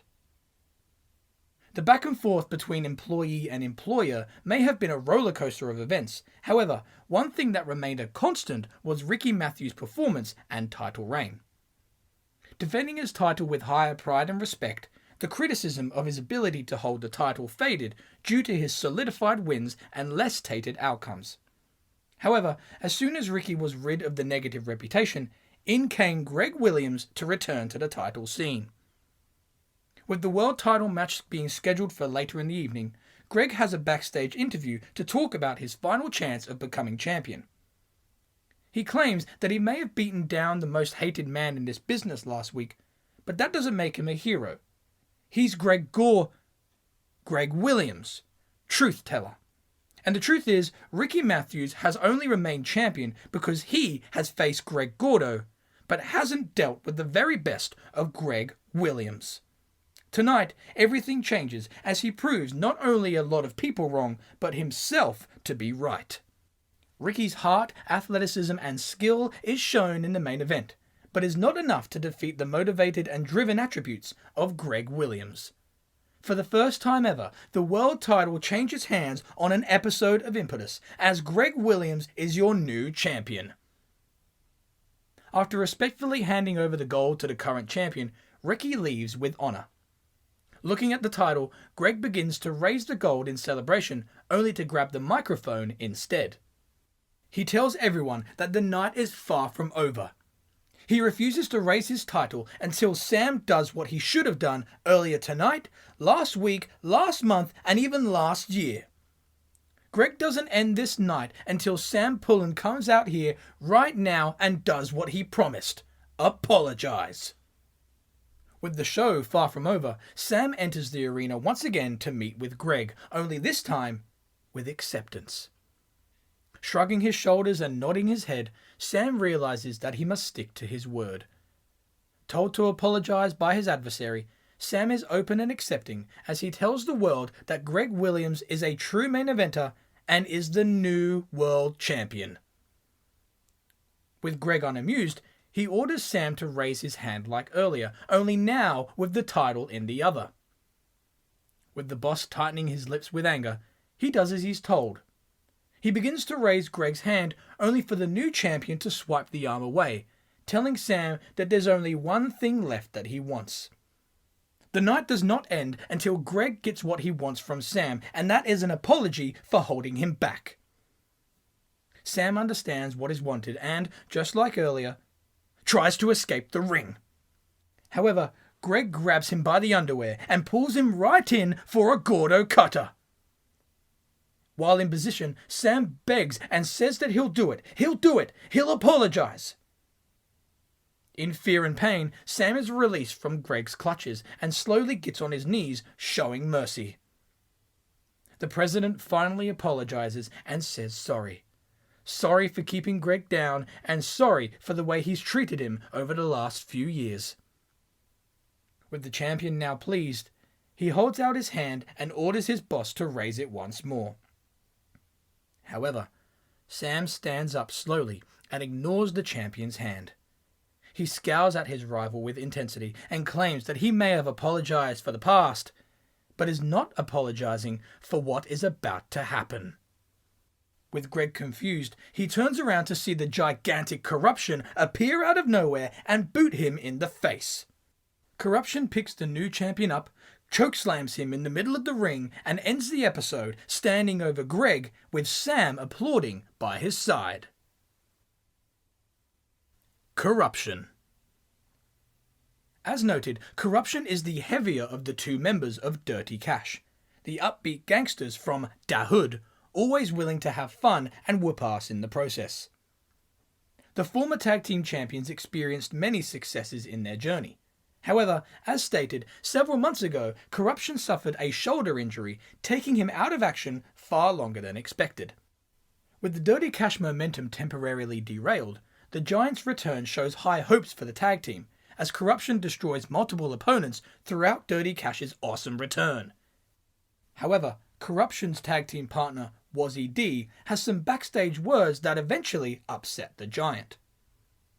Talking to his new friend, Barry the Bogan, Wazzy claims that he may love his brother from another mother, but he also feels that Corruption is taking himself a little bit too seriously, with all the domination this and the destruction that. Hearing enough, Corruption decides to make his presence felt, walking out of the scheduled match with his partner. Ditching his biggest ally, Corruption appeared later in the same night to attack Greg Williams after his huge title win, making us suspicious of a new unity with the president. Adrenaline. Sam and Corruption leave the questions unanswered until appearing on the next episode, kicking off the show. With the big man entering with seriousness, the president enters with cockiness, applauding Corruption. The president welcomes all to the show and asks if everyone is now happy with Greg Williams finally becoming the champion after all this time. Sam is now happy to admit it all, admitting that he held Greg down for months, years even, not because he hated him, but to keep him out of danger. To keep him out of trouble, and to keep him away from being emotionally crushed, as he would never be able to compete in the big leagues of the main event spotlight. In Sam's eyes, Greg was never supposed to be anything more than the clown of Impetus, and, although Greg may be a tremendous competitor, he has got nothing on the Giant that is known as Corruption. Greg may have been questioning and burying the name of Adrenaline for a long time, but the president claims that he had no answer for the brute force known as Corruption last week. In Sam's eyes, Corruption embodies the adrenaline spirit that he has held for years and hopes to see Corruption make it to the level that his adrenaline stars of yesteryear were always supposed to achieve. With many expecting Greg Williams to make a justified interruption, Sam and Corruption are surprised to hear the music of Greki Mathiams. Walking to the ring with intensity, Ricky calmly raises issue with Sam's way of handling business. Ricky reminds his boss that he has toed the line and done what Sam has requested for the betterment of the company since their doors opened. However, he refuses to allow Corruption to take his spot as the next challenger just because the two of them go way back into their adrenaline days. Sniggering at Ricky's resilient argument, Sam explains that Ricky needn't worry about his championship rematch being stripped away. About to explain, Sam gets stopped by the music of Ricky's former challenger, Warren Jackson. With Warren raising the same issue as Ricky, Sam laughs, stating that neither Ricky or Warren have to worry about their title shots going up in smoke. Corruption's days of being world champion are soon, but not yet. The reason for this is because both Ricky and Warren do indeed have rights to compete for Greg Williams' title, and will do so right here, tonight, in a triple threat match. Sam claims that every man has a chip on his shoulder and can't wait to find out if Warren's losses have been flukes, if Ricky is still his main guy, and, more importantly, if Greg can play the role of a world champion. With the triple threat set in stone, a backstage segment sees Greg being asked for his reactions, further asked why he didn't make his way out there to add to the drama. Now the champion, Greg claims that he has little care for the positions Sam puts him in. In fact, the only reason why he came to the show tonight was to talk to Sam in private and sort out their issues man to man. Asked what he has in mind, Greg claims that he simply wants to negotiate with his boss. If no deals are reached, then he's got no problem putting a little more pressure on Sam. Greg walks off with his title being thrown over his shoulder with attitude. Greg approaches Sam's office later in the night, seemingly to negotiate with the president. However, nearing the room, Greg looks up to see the giant that is Corruption blocking the door. Corruption remains silent with Greg, trying to make him flinch, but to no success. Insulting the giant, Greg asks if the cat's got his tongue, only to realize that Sam's the one that has it up his ass. Corruption rolls his eyes and sighs, stating that he's simply doing what Greg did all those months ago. He's making a statement and doing what's best for him and his future. Just like Greg's past, he is sick of being underestimated and, after his actions last week, will eventually get his reward. Corruption threatens the champion, stating that if Greg even thinks of touching Sam's office door, then he won't be able to make it to the ring for his title match tonight. Greg looks at the giant up and down, assessing if he's worth the struggle. The champion then grunts in anger as he leaves, allowing Corruption to smirk as he defends Sam's office. As the triple threat approaches, we see Sam in his office on his laptop, all while Corruption guards the door from the inside. Then a knock is heard. After Sam's permission, Corruption opens the door and threatens whoever is standing outside. It's an interviewer, wanting to ask Sam a question about the main event. Sam allows them entry, with Corruption intimidating them. Sam is asked if he and/or Corruption will have any impact in tonight's main event. After all, it's a triple threat match for the world title and there are no disqualifications. Sam chuckles, asking if he's that predictable. He shocks the interviewer, claiming that he and Corruption are actually going to leave the arena before the title match and can't wait to see the best man win tonight. Looking up at his powerful giant, Sam declares to have every intention of showing the winner tonight what their next challenge will be. Sam tells the interviewer to leave, as he and Corruption have to organize their stuff in order to vacate the arena. Dirty Cash Back-Story. Despite the advancement in the Greg vs. Sam rivalry, Dirty Cash's existence is still yet to be revealed. The president states that this is a new beginning for Impetus, and a chance for those from the adrenaline days to take control and to be important yet again. He wishes Wozzy luck in his future endeavours, declining any interaction between the Dirty Cash members. With the main event up next, Sam and Corruption leave the arena delivering on their promise, as Wozzy hates to see his friend leave, selling out to the boss. Returning from the commercial break, an interviewer surveys a parking lot scene where Corruption and Sam are indeed leaving the arena, approaching their car. The interviewer claims that it seems as though Sam has stuck to his word. However, the question is there more to his earlier statements? With the world title on the line for the second week in a row, Greg Williams faces a very game Warren Jackson and a highly prepared Greki Mathiams. As all three men share momentum and grimace in pain, Greg is in the driver's seat toward the end of the match as he locks in the triangle chokehold on Greki. Greki is close to tapping, only for Warren to try and break the submission. Warren attempts a leg drop in order to break the submission, only for Greg to move out the way, allowing Warren to hit Greki instead. Greg wastes no time and locks in another triangle chokehold, only this time on Warren. With Warren barely touching the ropes with his foot, attempting to break the hold, Greg pulls him back to the middle of the ring, making him tap out, with Greki too late to break the hold. Greg wins via tap out, and is finally given the chance to raise his title. However, he refuses to do so, as he immediately exits the ring and heads straight for the microphone. Grabbing a steel chair and getting back in the ring, he calls out Sam and Corruption, convinced that they haven't actually left the arena and are planning a cowardly attack. Expecting an ambush from all angles, silence fills the arena, perhaps showing Greg that he may be wrong about his assumption. Glaring at the stage, refusing to be wrong, Greg tells Sam and that fat-ass Corruption to come out and try an attack for the second week in a row. After another moment of silence, the president's music hits, leading to Sam and Corruption entering out on stage.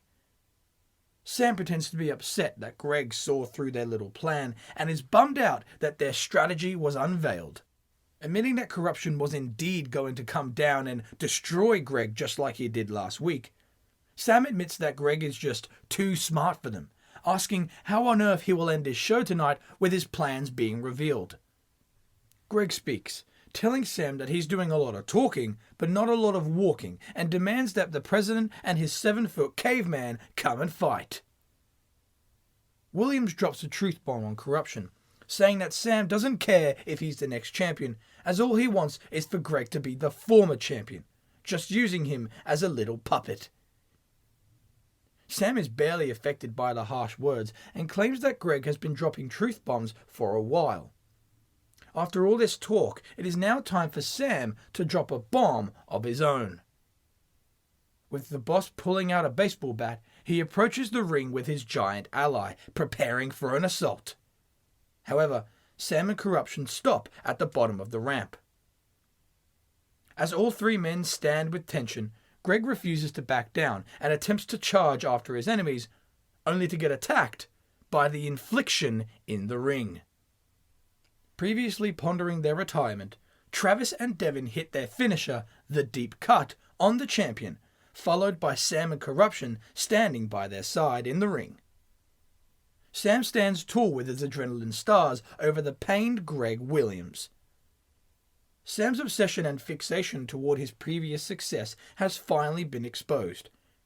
Aligning himself with the giant known as Corruption and the experienced duo called the Infliction, the former Adrenaline members are determined to return to their glory days. Both winning and defending the World Impetus Championship over a 2-week timeline, Greg has still yet to raise his title due to Sam's evil Adrenaline ways. A corrupt system. Next week, we see a saddened Greg Williams sitting in his locker room with his world title. Approached by an interviewer, he is asked for his reactions to Sam's union, or even reunion, with Corruption and the Infliction. Added to this, he is further asked how he feels with the president of the company using his presidential powers and politics to gain control. Politics. the politics in this business that have forced him into a life of depression, fury, and hatred. Hatred not just for the business, but for himself. It is Sam's politics that has spiraled his mentality into a whirlwind of depression on multiple occasions over the last few years. You know, one could easily ask him, why didn't you just leave? Why didn't you just speak up or do something? Greg answers those questions, claiming that if he walked away, he wouldn't have been able to right the wrongs of the business. Plus, he wouldn't have been able to call out the bullshit of Sam Pullen and his persistence to hold down new talent and keep up the old. More importantly, Greg wouldn't have been able to become the World Impetus Champion. As a champion, he could make this place go higher if he had the support. Higher and higher until you're looking down at the little ants of Adrenaline's previous success. But no. No, Sam wants to be right. He wants to recreate what he had envisioned so long ago. Greg stands with intensity, telling Sam to bring on the challenge. He demands that his boss put him through hell because it's the only way that Sam has of taking the title from him. Despite Greg's rebellious words, it doesn't seem to faze the president, as shown in his interview segment later in the night. Alongside his adrenaline unit, Sam is asked what exactly he has in mind for himself and his group that he created last week. Sam scoffs, claiming that the group wasn't created last week, as it was created 10 years ago when Adrenaline opened its doors. The group consists of individuals that should have taken over the world with their talents, but never had the opportunity thanks to the fans. Blaming the audience for not believing in his product all those years ago, Sam claims that if they did, the Infliction would have continued their journey as the greatest tag team of all time. If they paid attention and cared for his company, Corruption wouldn't have become a crowd-pleasing wannabe gangster, as he would have become his next world champion. Instead, the fans switched off and ignored his product. He reminds the fans that they didn't like what was given to them, but with Impetus' success at an all-time high, now they will be told what they want. Whether they like it or not, what they want is Adrenaline to be powerful yet again, and what they don't want is Greg Williams as their champion. This group isn't a reunion of Adrenaline, this group is Adrenaline, the personification of what he always wanted. Sam tells the audience that in due time they will have no choice but to accept the Infliction and Corruption as their next world champions. However, until then, Greg Williams still has viable contenders to his championship. With last week's triple threat match going so well, and seeing as Greg will accept any and all challenges, Sam has decided to up the ante. Tonight, Greg will do battle against Ricky and Warren yet again for the World Impetus title. Only this time, in a Gauntlet match. That's right, Greg must defend the title multiple times tonight, and who knows, maybe Greg will prove himself. As the Gauntlet match is promoted throughout the show, the main event is ready to take place as the first challenger, Greki Mathiams, enters first, followed by the anti-Adrenaline champion, Greg Williams. Yet to hold up his world title high in the air, Greg enters, looking at his gold, ready to defend it in a long-winded battle. With Ricky and Greg trading offense throughout the main event, Greg is able to get the upper hand and unleashes multiple big moves on his opponent, followed by the Gordo Cutter to defeat Ricky. With one down and one more to go, Warren Jackson appears instantly and attacks Greg before he stands. Demanding the bell to be rung, Warren looks to become a cheap champion. Warren gets what he wants as the bell rings, looking to end the match quickly. However, Greg reverses his challenger to resume the gauntlet. After an intense battle with Jackson targeting Greg's leg, the champion is able to lock in his own triangle choke submission, battling through the injury. Warren fails to reach the ropes with his feet, much like last week. The official gets close to him, asking if he wants to quit.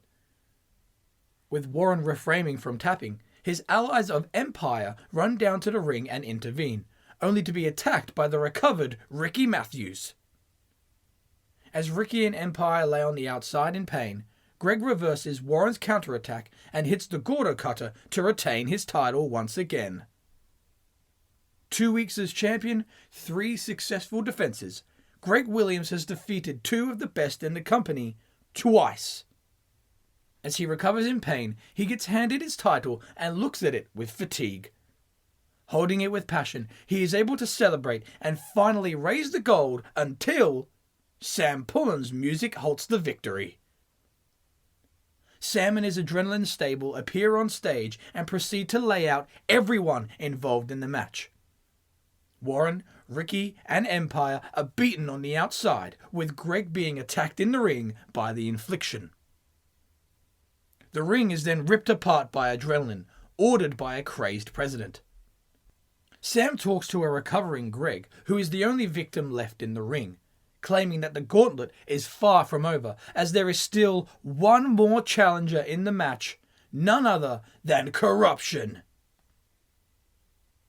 With the official hiding from the violence on the outside, the boss demands them to get back in the ring and start the final match while Corruption covers the champion. A shocking third match is fearfully announced by the official, who orders the bell to be rung yet again. With Adrenaline cheering on, the official counts to 2, with Greg kicking out. Sam and the Infliction are shocked with Greg's resilience. However, Corruption doesn't care, as he clutches the throat of the champion.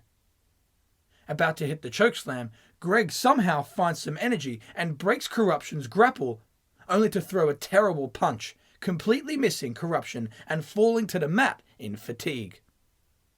With the rebel out of energy, Corruption picks him up yet again and hits the chokeslam to win the title.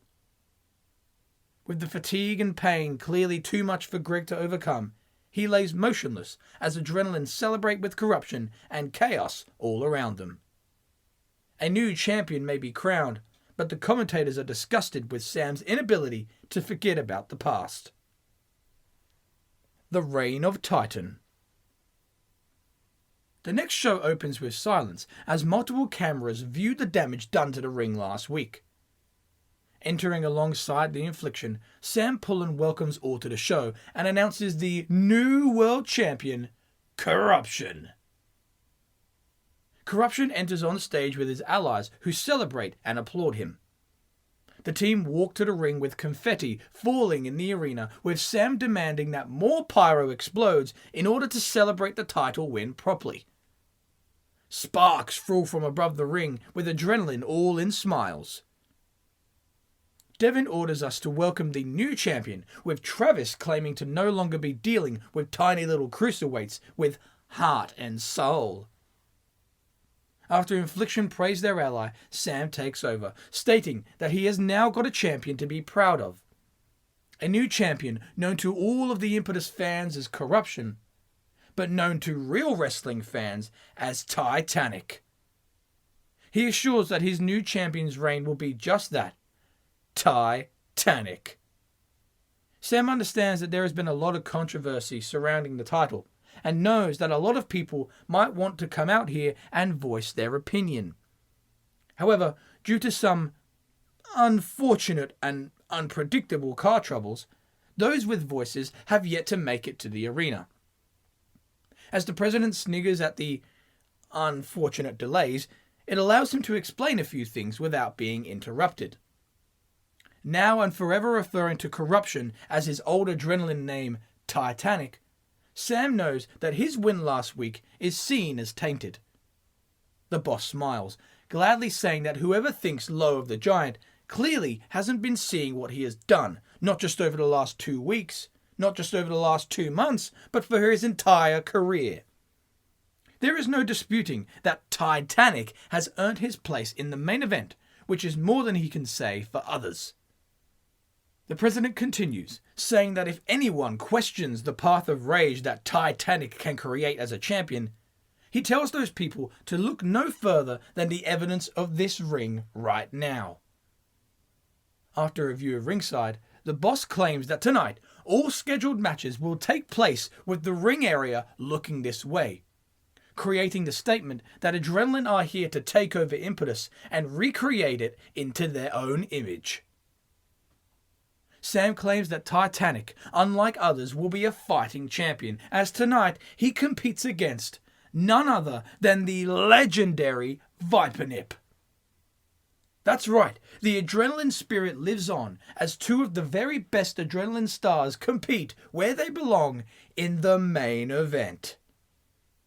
Sam's bias announcements continue, claiming that Titanic will not only be facing Vipernip in the main event later on, but will also defend his title at the next pay-per-view.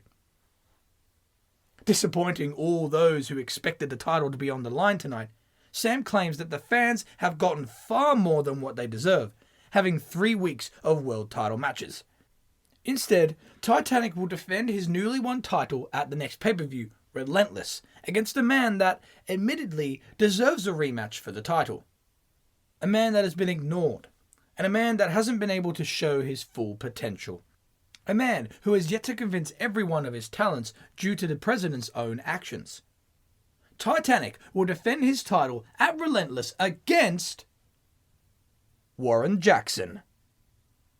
After once again taking away the crowd's excitement, Sam allows the champion to talk. Speaking less like a gangster, the renamed Titanic claims that he doesn't care what people thought about his actions last week, as he has gone above and beyond for the fans for the last 5 years, trying to do right by them. Now it's time for a huge title reign, and, just like Sam said, it will be Titanic. Making a short yet impactful speech, Corruption exits by taking off his classic Dirty Cash bulletproof vest and leaves it in the ring. He leads with his team, raising his world title. Sam's adrenaline dreams have turned into reality, as his stars from a previous era are now on top of the world, holding titles and placed at the top of the show. Enthralled to have the legendary Vipernip back in the main event with Titanic, it seems as though nothing can stop Sam's happiness. Not even the appearance of Greg Williams, who isn't seen or heard throughout the entire show. As the president's excitement increases, his smile only turns to a frown as he realizes quickly that the legendary Vipernip wants no part of his adrenaline reunion. Despite his adrenaline blood, the superhero refuses to work alongside a team that are preventing the future talent from becoming stars, and respectfully declines any allegiance with the group. Rebelling against the faction, Vipernip enters the main event surrounded by his enemies. With Sam trying his best to order him to return back to his adrenaline brand, Vipernip tries his best to counter the power of the giant champion. Due to Vipernip's refusal to join the team, Sam is delighted to see the superhero fall to his Titanic champion. Elated with the outcome of the adrenaline main event, Sam raises his champion's hand and then bends down to talk to Vipernip, adding salt to the wounds. Sam sniggers, claiming that it was him that made Vipernip a superhero, and it is him that can make him mortal. Vipernip struggles to stand and looks in the eyes of his president. Sam tells him that if he joins Adrenaline, he could be the Vipernip of old. The ass-kicking, placed on a pedestal, important Vipernip, and not some washed-up, pathetic bootleg of himself. Enraged with fatigue, Vipernip knocks the microphone out of Sam's hand and shoves the president down. Although defying his boss, Vipernip pays the ultimate price as he is attacked by Adrenaline. Sam recovers and gets back in Vipernip's face, telling him and everyone that this is his world. He makes the rules with no one telling him otherwise. Then, a cut to the parking lot is shown, where a car is seen screeching to a halt. Out comes Greg Williams, who tips the driver with little care and makes his way to the arena. With Adrenaline worried in the ring, Greg's name is being shouted in the distance of the parking lot. Greg eventually notices as he turns around to see Greki Mathiams arrive on the scene with him. With Ricky matching Greg's fast footsteps, he assumes that they both got their cars screwed around with tonight. Greg replies while walking fast, saying that he has a pretty good idea of who was behind it. Ricky asks the rebel what he plans on doing now. An attitudinal Greg replies, claiming that he's just spent 4 hours being screwed around by drivers and dodgy cars because of Sam, and asks what Ricky thinks he's going to do. Ricky has enough of the attitude and tells Greg to wait. Greg does so with anger and yells at Ricky, asking what the hell he wants. Ricky pauses and grabs 2 steel chairs and tells Greg that he's going to need some backup. Given a chair, Greg walks with Ricky to the arena, ready for a fight. Sam is looking forward to the brawl as he prepares his team for another beatdown. Moments later, Greg and Ricky enter the arena and walk with intensity down the ramp. Meanwhile, Adrenaline are grinning with delight as they know their adversaries are outnumbered. However, that soon changes as Vipernip recovers on the outside right in front of them. The legend grabs a chair from under the ring and stares down Adrenaline. With Sam bailing from the action, it's now 3-on-3. Despite Greg's personal issues with both Ricky and Vipernip, the 3 unite in order to take down their common enemy. Devin and Travis get taken out by Ricky and Vipernip, leaving Greg to go for a chair shot on Corruption's head. However, Corruption dodges and grabs Greg's throat in preparation for a chokeslam. Vipernip tries to help, but gets his throat clutched for his efforts. With Corruption about to dominate the superhero and the rebel, Ricky wails the champion in the head with the dropped steel chair, sending him out of the ring. Infliction try to get involved yet again, only to eat a mat attack and a Gordo cutter for their troubles. Adrenaline bail the ring and regroup with their boss on the ramp. The show ends with Sam and his Adrenaline team being embarrassed and with our heroes ending the show on top. Extraordinary motivation. A 6-man tag team match is announced for the following week, pitting Vipernip, Greki Mathiams, and Greg Williams against Adrenaline. Seen in their backstage locker room, Warren Jackson and Empire are seen in conversation, only for Greg to burst through the door and ask what the hell they were thinking last week. Refusing to be disrespected, Warren is confused and irritated as he claims to have done nothing during last week's show. Greg agrees with him, claiming that that's the problem. Warren did absolutely nothing as he simply allowed Adrenaline to try and take over the show yet again. With Warren asking what he was supposed to do, Greg replies instantly, telling him that he should have made a statement. With his title match against Corruption only 2 weeks away at the next pay-per-view, Relentless, Warren had the chance to show Sam and Corruption exactly who they were dealing with at the pay-per-view. Only he didn't take the chance and is now walking into Relentless with no threat whatsoever. Whether Warren wants to admit it or not, Sam put him in the world title match purely to keep Greg Williams out of it, and after doing nothing last week, it only furthers the belief that Warren is no match for Corruption. With Warren disputing, Greg wants to be proven wrong. As Warren asks how, Greg instantly kicks a chair over and gets in his face, telling him to make a statement. As we prepare for the 6-man tag match, an interviewer welcomes Sam Poulin and Adrenaline in a backstage segment. The interviewer states that Sam has asked for some time to send a message before the main event. Shoving the interviewer to the side, the president reminds him that he doesn't ask for anything, as this is his show. Sam states that he can't wait for the 6-man tag that's about to unfold, and claims that he will show why Adrenaline is not only the past, not only the future, but the right now. Confident in Titanic to defend his title at Relentless, he adds another match to the pay-per-view. Refusing to let last week's actions of Greg and Ricky go unpunished, Sam announces that at Relentless, Ricky and Greg will be humbled by the veteran experience of the infliction. The team swagger off, primed for the main event after Sam chucks the microphone back in the interviewer's face. With Sam's confidence at an all-time high for his Adrenaline team, the Impetus loyalists head to the ring one by one, joining at the bottom of the ramp. As both teams gather momentum in various parts of the 6-man tag match, Titanic refuses to be the legal man alongside Greg Williams. The current and former champion only have contact with their eyes, as Greg begs to get his hands on the giant.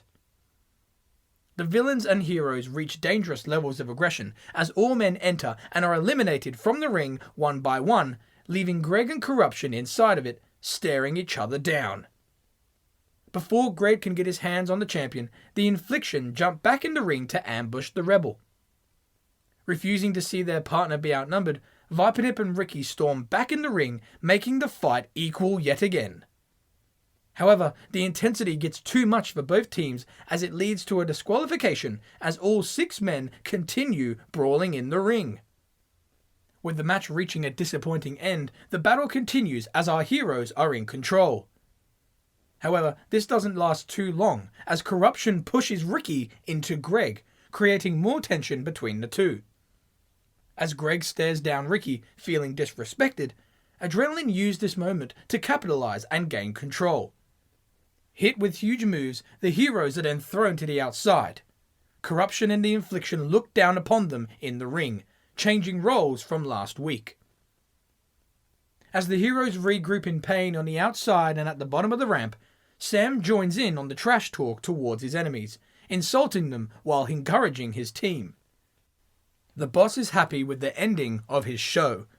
However, the night is yet to be over. The president talks trash to his adversaries, failing to notice that Extraordinary have jumped in the ring behind Adrenaline, ready to attack. Infliction and Corruption turn around to get assaulted by Extraordinary. Warren hits Corruption in the balls and Empire smack Devin and Travis with kendo sticks. Sam's persistent attitude towards his rivals causes his inability to actually notice what's happening behind him. Attempting to talk to his teammates, he turns around and is furious to see his team be knocked down to the floor. Confronting Extraordinary with rage in the ring, Sam asks what the hell they think they're doing. Outraged with Warren Jackson's leadership, Sam slowly turns around to see that now Greg, Ricky, and Vipernip have returned into the ring, standing behind him. Sam is outnumbered 6-1. As they all stalk the scared president, all hope is lost for Sam as his ass is about to get kicked. However, Extraordinary strike down Ricky, Greg, and Vipernip as well. With Sam shocked and all the opponents laid out, Extraordinary exit and have made their own statement, letting Sam know that they have no alliances as we approach Relentless. Pre-lentless. Due to Greg's backstage words from last week, Warren builds momentum toward the pay-per-view. Despite being sucker punched by Extraordinary, Greg and Ricky attempt to raise their own stock as they each face a member of the Infliction the following week in preparation for Relentless. Warren adds to his anti-adrenaline ways by not only interfering in Ricky's match against Travis, but Greg's match against Devin later in the night. With Travis interfering in the Rebels match, Greg attacks Travis on the outside, eliminating any more distractions. With the official approaching Greg on the outside, he orders him to get back in the ring. Meanwhile, Devin is preparing to blindside his opponent. Before he can capitalize, Warren Jackson appears out of nowhere, turns Devin around, and hits his finisher, the Overdrive. With Warren running away from yet another hit and run of the evening, Greg looks at his fallen opponent and chuckles to see Warren Jackson exit after his actions. Greg decides to lock in the triangle chokehold and makes Devin tap out. Warren's threat over Adrenaline vastly increases as we approach the pay-per-view, all while Ricky and Greg have wins over their Relentless opponents. Relentless. Preparing for war against the Adrenaline duo, Ricky and Greg are introduced in a backstage interview. With Ricky venting his frustrations toward his unappreciative boss, he claims to have noticed his lowered placement on the company card due to Adrenaline's takeover. He realizes that Greg is trying to make this place better, and by that mindset alone, they have a mutual goal and respect for one another, even after Greg beat him for the title. Greg is happy to remember the time he beat Ricky for the title, but it was taken away from him instantly due to the selfishness and hypocrisy of the owner of the company. The rebel claims that all Sam wanted to do from the beginning is make this show a little rerun of his adrenaline buddies. The signs are all there.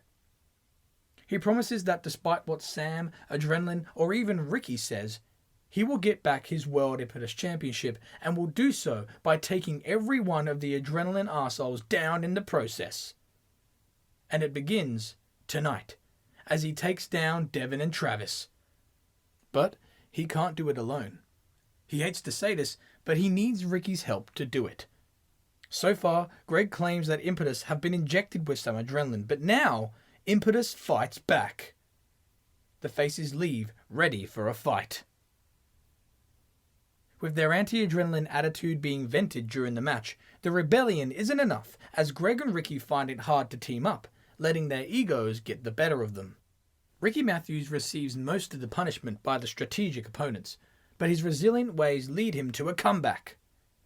With a brief moment of rest, Ricky crawls for a tag, only to be stopped by Devin.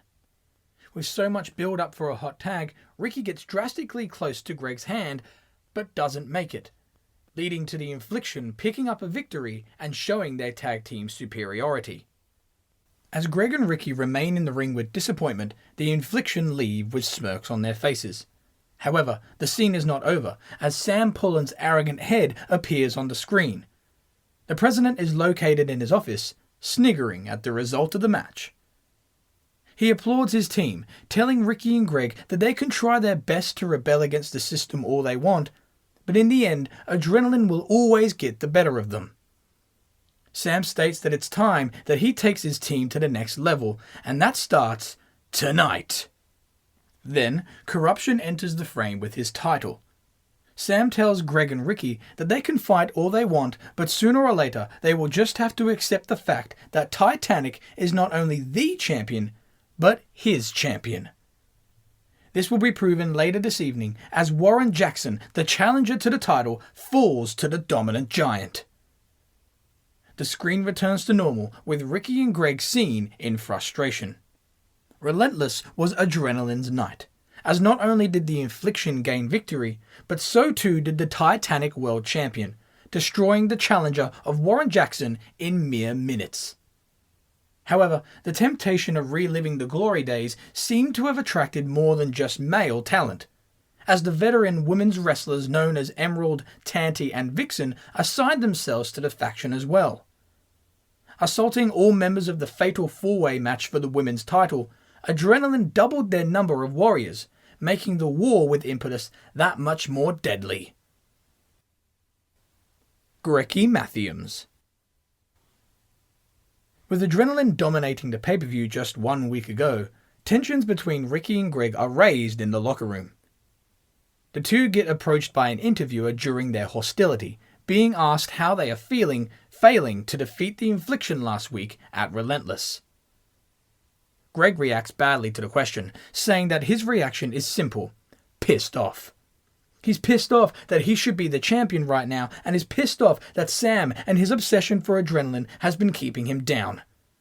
He corrects the interviewer, claiming that he didn't lose anyway, as it was Ricky who lost because he couldn't get his ass up to make the damn tag. The rebel's childish finger-pointing offends Ricky. He argues with Greg, telling him that they need to make sure that they're on the same page, as they have a common enemy in Adrenaline. Before Greg can fire back, the scene is stopped by the Adrenaline leader. Sam is cocky, as his champion stands behind him with seriousness. The president tells Greg and Ricky that he can cut the tension between them with a knife. Sarcastic as ever, he feels sorry for their lack of momentum and claims to have no idea how it must feel being losers at the pay-per-view. After all, not only did Titanic show that he was, is, and always will be his champion last week, but he had the pleasure of witnessing Infliction show their tag team prowess by defeating them as well. With the faces irritated, Sam understands their anger and creates an idea that, in his mind, is the best way to utilize their talents. The president claims that he's all about opportunity for his stars, thanking Ricky for all he has done for the company as a solo star and telling Greg that, believe it or not, he wants him to achieve his highest success as well. As a result, he wants to provide them both with a more fitting role, a role in which they can actually find success in rather than failure. As the faces glare at their boss, Sam smiles and reminds us that tonight's episode of Impetus is dubbed the Tag Team Spectacular, and asks what better way to prove it as he announces Greg and Ricky are now an official tag team. With Greg and Ricky clearly uninterested, Sam acts as though they are, continuing to call the new team of Greg and Ricky Greki Mathiams. Sam pretends to be excited as Greg and Ricky clearly hate it. The president pretends to be sympathetic and apologizes, saying that clearly he put a huge task in front of them last week against the Infliction, as clearly they're not good enough to match up against Adrenaline. Because of this, tonight, they get to team up once more against a less established team, seeing as they need to work their way up the ladder yet again. Go team! Sam leaves, pretending to be a great leader, all while corruption stares down the two heroes. Greg and Ricky are fuming. Later, new and unfamiliar music hits the arena. With the commentators confused as to who will enter, out come Ricky and Greg as a team, slightly embarrassed to be paired together. Furthering their emotions, the announcer introduces them to the world as the team known as Greki Mathiams. Ricky tries to calm his emotions while Greg paces with fury as they await their chosen opponents from Sam Pullen. The opposing team is revealed to be the reformation of Chris Vortex and Stephen Dreadful, formerly known as the Quota. After a quick display of dominance by the former world champions, Greg's offense gets cut off by the first signs of tag team partnership of the returning Quota. Surprised and happy with their actions, Stephen and Chris continue their attack, keeping Greg down. The rest of the match works the exact same way as Relentless, only with Greg taking the large amount of punishment and Ricky on the outside begging and unable to make a tag. Just like the pay-per-view, a hot tag is built, but has failed to be accomplished as the Quota hit their old finisher, the measuring stick, on Greg for the win. Moments after their loss, Ricky is seen walking through the hallway moments later with anger. He rips off his wrist tape and throws it to the floor until getting confronted by a furious Greg. The rebel asks what the hell happened to being on the same page, just like Ricky said they should be. Ricky retorts, asking what Greg expects him to do, as he's been nothing but a pain in the ass to him since his truth bomb from months ago. Greg knew it. He knew it. He knew that Ricky couldn't stand teaming with him, all because of the world title, all because he beat him for it. Ricky yells and disputes, saying that the real reason he can't stand Greg is because he's an asshole.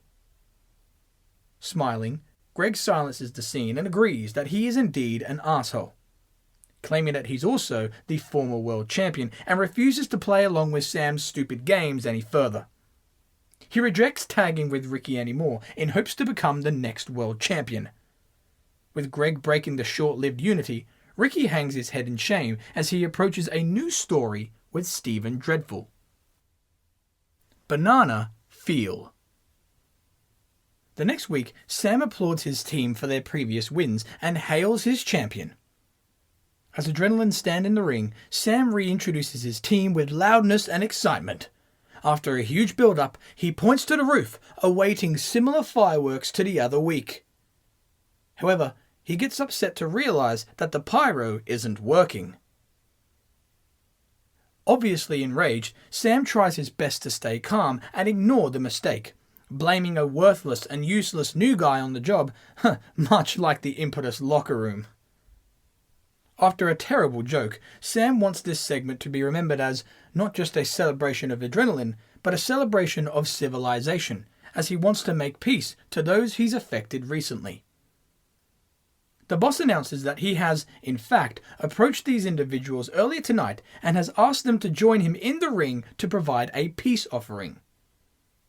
As the faction waits in the ring, a select few names come to the minds of the commentators. However, the music of Extraordinary hits the arena. As the commentators are confused, Sam explains that his team want to make a peace offering to Adrenaline. A peace offering that assures both parties that there will be no more war, no more hatred, and more importantly for Warren, no more humiliation. With Warren and Empire eventually accepting the signs of peace, the segment is interrupted by the rebel himself. Greg comes out with aggression and says that he is sick of all of this professional, fake, corporate kiss-ass bullshit. He yells at Extraordinary, disappointed in them that they were once battling the system, but are now nothing more than the lapdogs of Sam and his museum monuments. Greg claims that he'll be damned if he's going to let Sam turn him, Extraordinary, and his whole damn company into an embarrassment again. He refuses to be in stupid tag teams with stupid music and with stupid names, as he is so much better than that. In fact, he's the former world Impetus champion and reminds all that he will stop at nothing to take down all of Adrenaline and get his title back. Even if that means having to kick the asses of the new little bitches known as Extraordinary. Sam fires back and claims that he too is sick of something. Sick of hearing Greg complain time and time again about the same damn thing. He tells Greg to just accept it. Accept that he lost the title and accept the fact that he's been on a downward spiral since then. Continuing, Sam claims that Greg has been one big disappointment and believes that, some may say, he has slipped on a lot of banana peels recently. With his allies laughing at the poetic banter, Sam runs down the list of Greg's slip-ups. Not only did Greg take 4 attempts to reach the top of the mountain, but was easily knocked off of it by the giant known as Titanic. Even after being humbled by Adrenaline, Greg persisted on talking himself up, only to, yet again, slip on that banana peel as he, despite promising that he would, couldn't take down the museum monuments known as the Infliction. Sam hoped Greg would finally be silenced after this defeat. However, even after the constant defeat, Greg persisted on telling the world about how great he is. Sam claims that the rebel was unable to live up to his hype as he failed last week, unable to defeat the Quota. The Quota, a team that hasn't even been paired together for months. Even then, Greg couldn't back up his words yet again as he slipped on that banana peel. Greg is told to accept that he's a failure, asked to return back to the Greg Gordo of old, where he was Impetus's performing monkey, slipping on those banana peels on a nightly basis. Rather than frown at the boss's words, the rebel chuckles due to the president's mention of those banana peels, as that's exactly the reason why he's out here. With the faction and the president confused, Greg explains that there's a reason why Sam's sprinklers and confetti didn't go off tonight, as Greg has his own ceiling pyro that he'd like to shoot. With the heels anxious, Greg states that after everything he has endured over the last year, he states that from here on out, it is now Adrenaline that will be slipping on banana peels. Then, old banana skins fall from the ceiling and cover those in the ring. With Adrenaline and Extraordinary falling over and disgusted by the old and rotting food, Greg looks on with laughter, pranking the unit as they fall on their asses. Running the Gauntlet. With Greg embarrassing the president and his unit, replays of the hilarious prank is posted everywhere online and even promoted throughout next week's show. One may ask why the boss of the company would allow these replays to be shown. The answer to this is revealed later in the night in a backstage segment inside Sam Pullen's office. After another slow-motion replay of the prank occurs, the next scene sees Greg sitting in Sam's office, watching the replay shown on a TV screen. Sam is seen pacing behind the rebel slowly, clearly bothered by the repeated footage. With Greg sniggering at the recent images, Sam is glad to see him having fun at Adrenaline's expense. He claims that the more Greg fights, the more he's going to realize that this is his show and he can do whatever the hell he wants. The reason he's allowed the replays to be shown so often tonight is to give Greg and the fans one last laugh before they witness Adrenaline's reactions. After Greg and the fans got what they wanted last week, tonight Sam gets what he wants, like always. With Greg wanting to take down all of Adrenaline, he now has the chance to do it.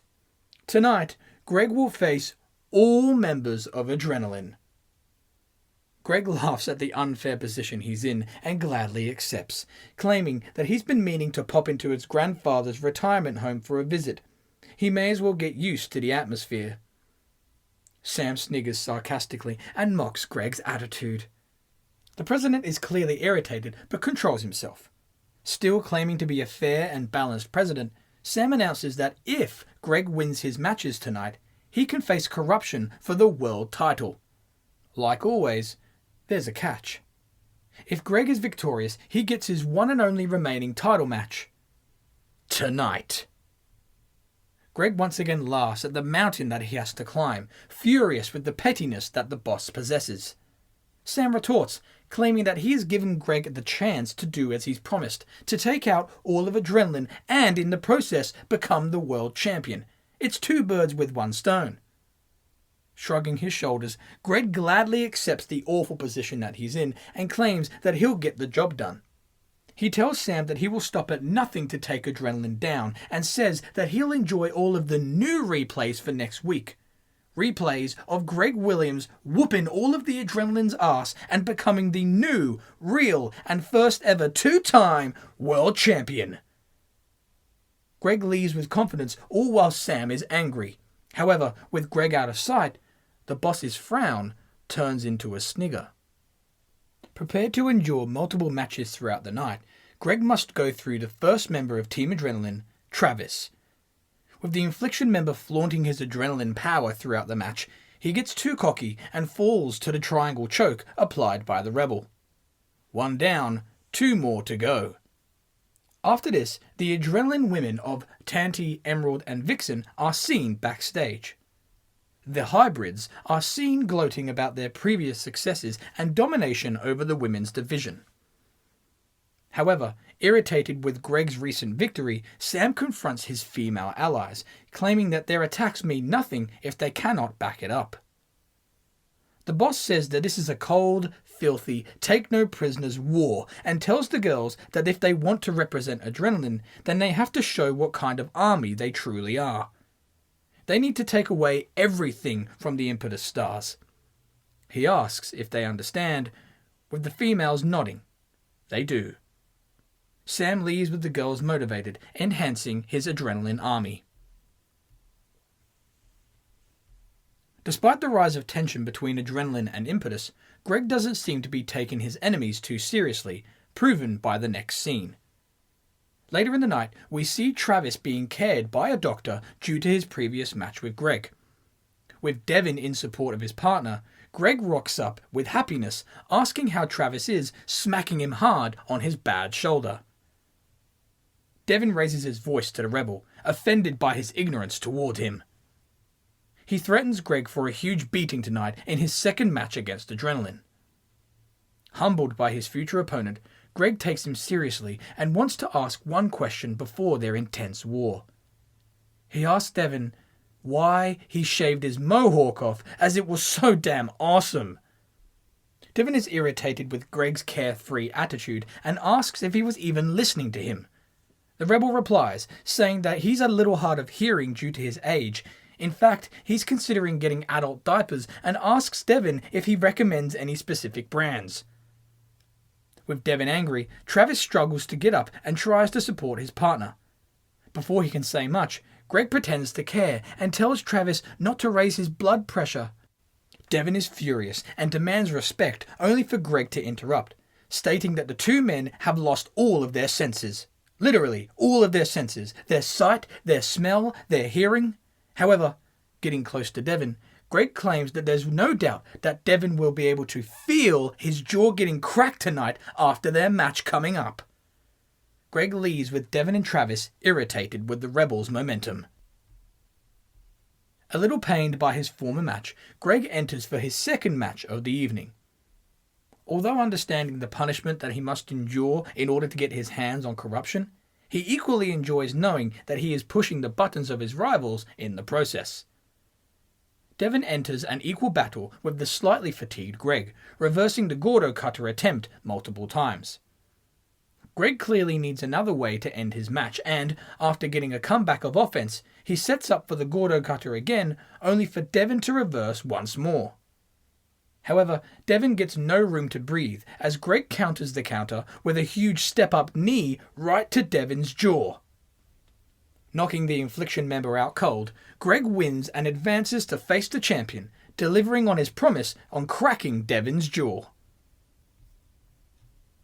With the Rebel advancing his way to a world title match with Corruption later in the evening, the Titanic champion is seen walking through the hallway backstage. The commentators prepare themselves for the main event later tonight, only to see Corruption get approached by a pained yet cocky Greg Williams. The new challenger talks trash to the Giant, claiming that he can't wait to become the next champion, only for the president to appear. Sam chuckles at Greg's optimism, claiming that the trials for the evening aren't quite finished yet. With Sam noticing Greg's confusion, he tells the Rebel that he hasn't faced all members of Adrenaline yet. With Greg realizing, he quickly rolls his eyes with anger as he sees the hybrids of Emerald, Tanty and Vixen arrive in the scene. Greg starts to vent about how typical it is of Sam to screw him over yet again, only for the boss to reply instantly. Sam states that Greg isn't facing the women of Adrenaline tonight. However, after taking his suit off and taping up his wrists, Sam claims that Greg does have one Adrenaline member left to fight. Greg breathes heavily with fury and intensity, and then laughs uncontrollably with amusement, asking if Sam is serious. Sam is deadly serious, stating that Greg is going to be facing an enraged man who has been chomping at the bit to beat Greg up for a long time. Greg bursts out with laughter yet again, claiming that he is going to have so much fun with this. Greg leaves with elation, leaving a happy Sam to tape his fists, all with Corruption showing concern. The scene ends with the champion asking his president if he knows what he's doing. The president chuckles as he is very sure that he has everything figured out. Later, Greg is seen already in the ring, thriving for the chance to destroy his boss yet again. Sam enters, cracking his knuckles, ready for a fight as he stands on the stage. He is then handed a microphone and tells Greg that he has added a stipulation to this match. He wants this contest to be even more intense and announces that it will now be a no disqualification match. With Greg rolling his eyes yet again, Sam is then joined by his Adrenaline team on stage.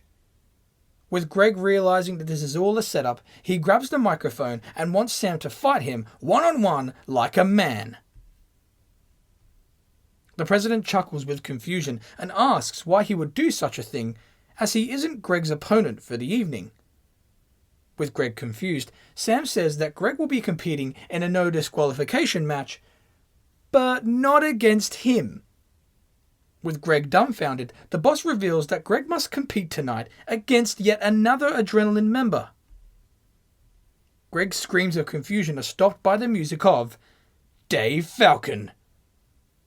After the mutiny of Extraordinary, Dave Falcon appears for the first time in 3 months.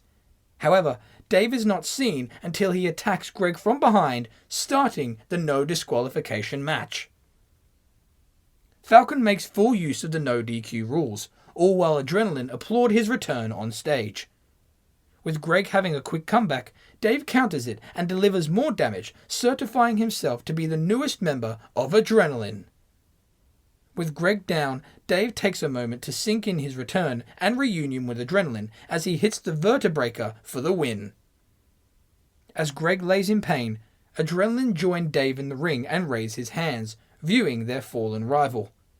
After several months away, Dave Falcon is back, now a part of Adrenaline.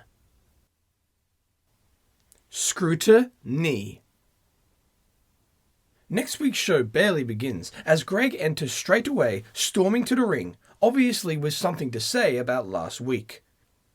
With a Dave Falcon speech advertised for later in the evening, Greg tells the crowd that, apparently, Dave is going to announce why he decided to turn into a corporate suck-up and why, most importantly, he decided to cut off his balls and hand them over to Sam Pullen.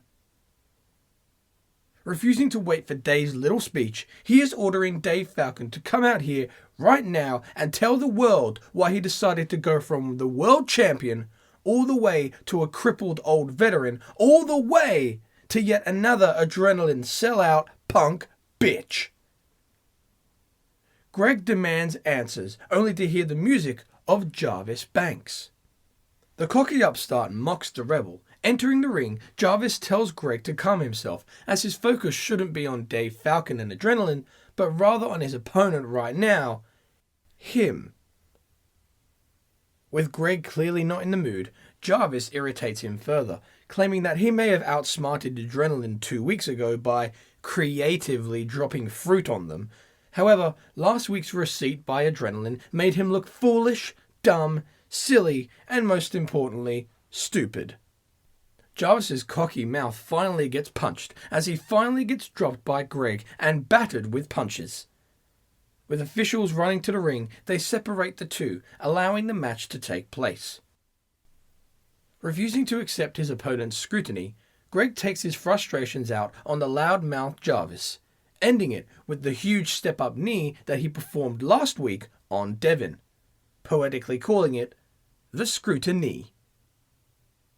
Leaving instantly after the quick and dominant win, the commentators realize that Greg isn't playing around anymore, as he wants redemption on Dave Falcon and, more importantly, he wants answers.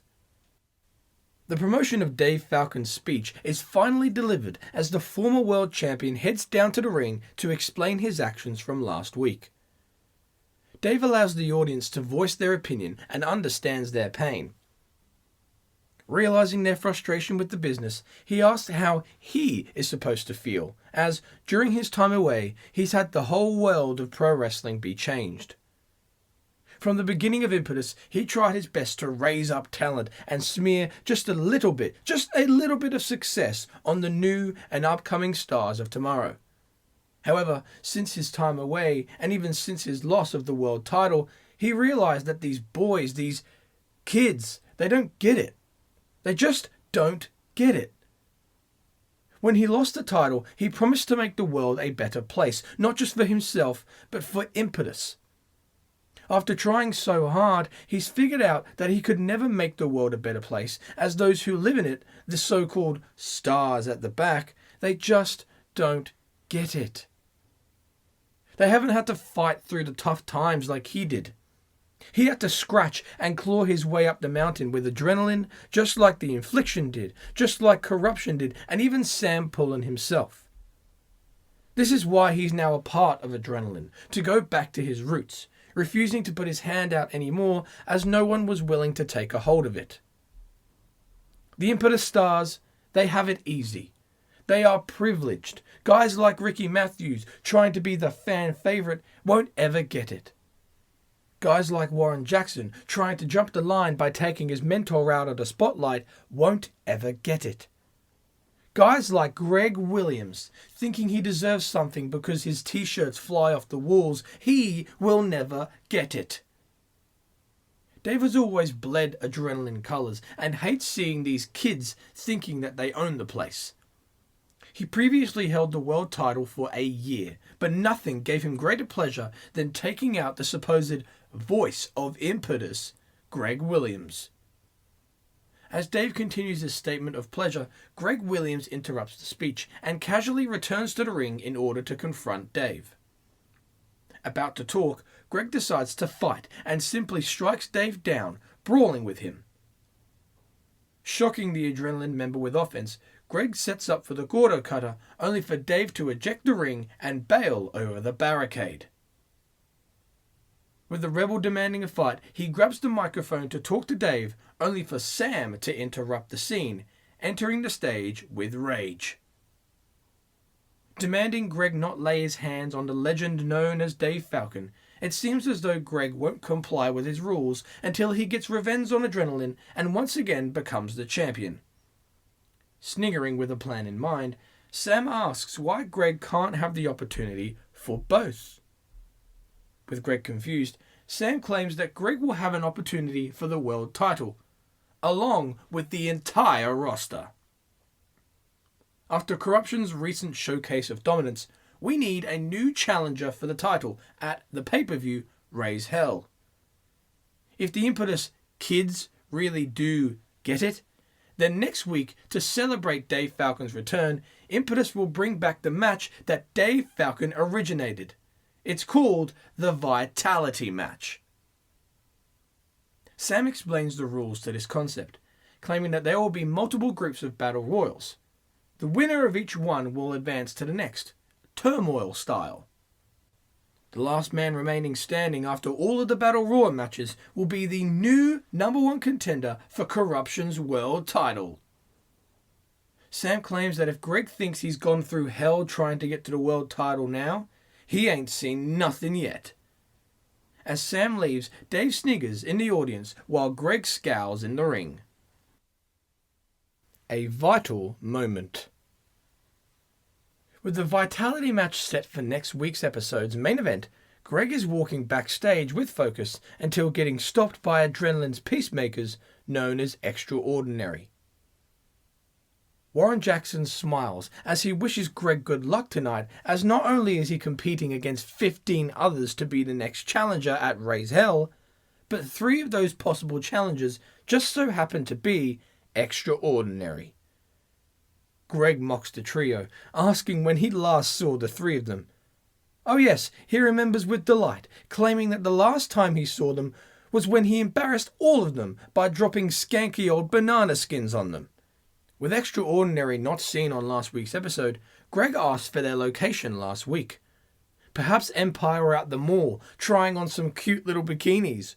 Or maybe Warren was at the health clinic, trying to sew his balls back on.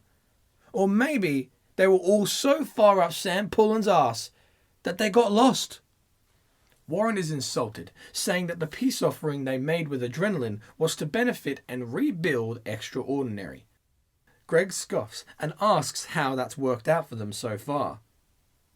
Well, Warren gladly responds, claiming that with this peace offering, he was able to get a little inside scoop about the Vitality match for later tonight. With his peace offering, he has been placed in the final battle royal, giving him a far higher chance in winning. However, when it comes to Greg, he'll be starting the whole thing from the whole damn beginning, making his chances very low. The trio leave in cockiness after Warren claims that he'll be seeing Greg out there. Or not.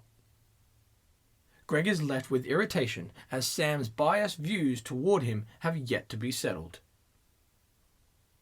As Greg ponders his placement in the Vitality match, Dave Falcon is later seen in his locker room, excited for his own. He is seen with the Infliction, strategizing the main event. With Travis in the first Battle Royal, he is ordered by Falcon to try and eliminate Greg as soon as possible. If that doesn't work, Dave tells Devin to do the same thing in the second Battle Royal, as Greg will be open for a beatdown. If the Rebel somehow manages to get through that pain, then Dave will have to get the job done in the third Battle Royal. Travis is confused, asking why they are even in the match. Dave is irritated as he answers, saying that Sam doesn't care who Corruption faces at Graze Hell as long as it isn't Greg. Plus, for Dave Falcon, he wouldn't mind seeing an all-adrenaline main event at the pay-per-view. Imagine Dave Falcon versus Corruption for the world title. Dave is happy to think of such nostalgia, but refocuses and tells his team that it can't happen without their plan working. The main event begins, placing Greg in the first of 3 Battle Royals. Coming down to the final 2 of Greg and Travis, the Rebel hits his step-up knee once again to eliminate Travis from the match. Gordo is victorious, but has a huge task still ahead. The next Battle Royal participants enter, leading to Empire being bossed around by Devin, committing to their peace offering. With Greg being beaten down by the 3, he is able to reverse and eliminate Empire and quickly do the same thing to Devin after hitting the Gordo Cutter on the Infliction member. A third and final Battle Royal commences, with the final 4 down to Greg Williams, Greki Mathiams, Dave Falcon, and the young blood known as Jimmy Sparrow. After Dave realizes that he's the only villain in the ring, each of his opponents hit big moves on him. Ricky goes to eliminate the veteran only for Greg to stop him, wanting the satisfaction of doing it by himself. Before he throws a fatigued Dave over the top rope, he looks at Jimmy Sparrow and allows the Rookie the honour of eliminating the legend. Falcon's strategy has failed, allowing the final 3 competitors of a fresh Ricky, an exhausted Greg, and a timid Jimmy Sparrow. With Jimmy almost to the side, he watches Ricky and Greg run a sequence of moves and counters, leading to Greg reversing Ricky's mat attack and eliminating him. With Jimmy realizing who his final opponent is, Greg turns around to prepare himself, only for Dave Falcon to reappear and eliminate him. Jimmy Sparrow wins? After the rigorous battle Greg had to sustain, Dave exits and laughs throughout the crowd as Jimmy Sparrow is announced as the new challenger to the world title. Greg stares at the exiting Falcon as the Rookie celebrates his success. Rule Breaker. A huge tag team match is promoted for the following edition of Impetus, placing the Infliction against Greg Williams and a mystery tag team partner. The episode sees Greg in the backstage area. He's walking with a purpose as he bursts through Sam's office, yelling at the president about last week. He screams and shouts, telling Sam that he's a vindictive son of a bitch by placing Jimmy Sparrow in the title picture. He demands to have Dave Falcon in a match tonight after screwing him for the 2nd time last week. With Sam busy on his laptop, he treats Greg's attitude calmly as he anticipated this reaction to take place.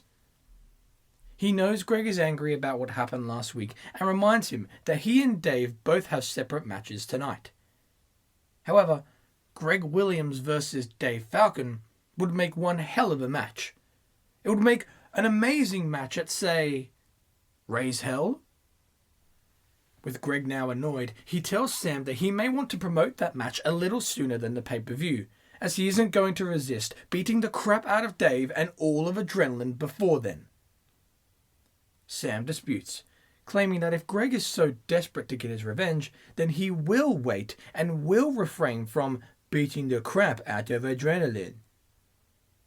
Sam explains that Greg vs. Dave is on for the pay-per-view, but if Greg touches Dave or any of his Adrenaline members before then, his hopes of getting retribution goes up in smoke. Greg scowls at his boss and is then confused. He reminds Sam that he literally has a match with Devin and Travis later on with a stupid and oh so original concept of having a mystery partner. He asks how the hell this new rule is possible if he has a match against those who he cannot touch. Sam continues his smugness and tells Greg that he's just going to have to pray that his partner does all the dirty work for him. Otherwise, if he does get physical with them, his highly anticipated match with Dave at Graze Hell is cancelled. The boss orders his enemy out of his office. Before Greg can answer back, Adrenaline appear behind the boss, sniggering at the rules Sam has just made. Greg grunts with anger and leaves after staring at Dave. Later in the night, Devin and Travis enter with cockiness as they are aware of the stipulation at hand. Entering yet another unfair contest, Greg Williams is banned from touching any Adrenaline member. Otherwise, his wanted match at Graze Hell with Dave Falcon is cancelled. Approaching the ring with anger, Greg awaits the arrival of his unknown partner at the bottom of the ramp. After a moment of waiting, Warren Jackson makes his entrance. A focused Warren enters the competition, allowing Greg to be infuriated with his involvement. The commentary team explain how Warren has a peace offering with Adrenaline and wonder how this match will unfold due to that deal. Greg hates it but refuses to touch his opponents, making Warren be the legal man. Warren accepts this challenge and offers his opponents a respectful handshake to start the contest, showing the peace. The contest is friendly as Warren, Devin and Travis all make sure they refrain from playing dirty, taunting Greg as he observes on the outside. Greg's resentment toward Devin and Travis builds, along with his disappointment in Warren, ordering him to fight harder. With Warren repeatedly being outdone by his opponents, he decides to take Greg's advice and becomes more aggressive, leading to a huge shift in offense. However, Devon and Travis are offended by Warren's rise of physicality, convinced that he is breaking the peace offering. Ordered by the Adrenaline members to exit the ring, Warren does as he is told, keeping the peace. Warren's allies of Extraordinary, Empire, approach their leader on the ramp, debating his strategy. Warren's mental conflict is displayed, only to be stopped by a furious Greg who approaches his partner, demanding that they both fight with the authority. Refusing to be bossed around by his partner, Warren instantly drops Greg with the overdrive on the outside. Frustrated that it came to this, Warren throws his partner back in the ring and leads with Empire, allowing the infliction to get a tainted win. The tension between Adrenaline and Extraordinary seems to have settled throughout the rest of the show. However, a backstage segment shows a disappointed Warren being lectured by Devon and Travis. They tell him that he needs to make sure to keep his peace with Adrenaline, otherwise he and his team won't be so extraordinary. Saddened by his position, Warren agrees and understands, allowing the team to leave with anger. As Warren looks on with sadness, the scene is far from over as he gets attacked by Greg Williams, venting his frustration on this backstabbing partner. Along with security and staff members, Devon and Travis return to the scene to stop the chaos. In the midst of the action, Greg retaliates with instinct and pushes Travis. Outraged that Greg has gotten physical with them, Travis and Devon order the security to contain him. With security holding both Warren and Greg back from each other, the president arrives on the scene with fury, once again telling Greg to get over it, ordering him to accept the fact that he's not the world champion and to stop taking it out on innocent people like Warren. Due to Greg laying his hands on Travis, he is on even thinner ice now. Like normal, Greg has just made his situation even worse, as a further stipulation has been added. If Greg is to touch Adrenaline in any way, not only will his match with Dave Falcon at Graze Hell be cancelled, but he loses any chance of ever competing for the world title ever again. Greg kicks and screams while held by security, calling Sam a bitter and stubborn son of a bitch. Sick of Greg playing the victim, Sam decides to kick Greg out of the building, ordering the security to take him away. Being pulled out of the arena, Greg asks his boss how effective this punishment will be, as ejecting him from the arena has never gone to plan. With Greg in the distance, Sam asks what effect Greg can make on the show, as he cannot lay a single finger on Adrenaline. Once again, Greg is banned from the arena due to his attitudinal ways. This leaves him far away from the main event of the night, which sees Greki Mathiams go one-on-one with his greatest opponents, Dave Falcon. The two have a great back-and-forth contest, showing signs of weakness and strength since their last meeting, leading to Greki Mathiams getting the win over the veteran. Once again defeating Dave Falcon, Greki celebrates to end the show, only for Dave to attack with bitterness. Unable to stand yet another defeat under Greki Mathiams, Dave hits the vertebraker and then locks in the crossface submission. Then, the music of Greg Williams hits the arena. The rebel enters on stage with security surrounding him. Forcing his way through, he runs down the ramp and enters the ring only to stand, staring at Dave, who still has his submission locked in. Knowing full well that he can't be touched, Dave has an evil grin on his face, all while Greg paces in the ring with frustration. Knowing his world title match is at risk, Greg battles with his internal self and decides to leave the ring with anger, disappointed that he can't touch Dave. This allows Dave to continue his crossface on Greki, ending the show. However, with Greki slowly passing out and the episode seemingly coming to an end, Greg is escorted out by security, only to turn around at the bottom of the ramp and grab a steel chair from under the ring. Instantly rushing to the ring, Greg attempts to outsmart Sam and the no touching rule, attempting to hit Dave with the chair rather than his own fists. However, Dave realizes this and releases the hold and exits the ring with fear, once again bailing through the crowd. Ignoring the pained Ricky, Greg stares Falcon down in the ring, incensed to get his hands on the coward. Graze Hell. After a tense week, the next episode sees a comedic side of Greg as Jimmy Sparrow walks down the hallway in sadness. The rookie #1 contender is disappointed by his performance last week, being defeated by the monster known as Skars. He exhales slowly as he approaches and knocks on the locker room door of Greg Williams. Allowed entry, Jimmy is shy and insecure as he enters, being told by the rebel to hurry up, spit it out, and explain what he wants. After winning the Vitality match, Jimmy timidly asks for advice as he approaches his world title match at Graze Hell. Realizing Jimmy is asking for guidance, Greg stops what he's doing and is happy to give one important bit of advice. He tells Jimmy to sit down. Jimmy sits down only for Greg to yell, telling him not to do what anyone tells him to do.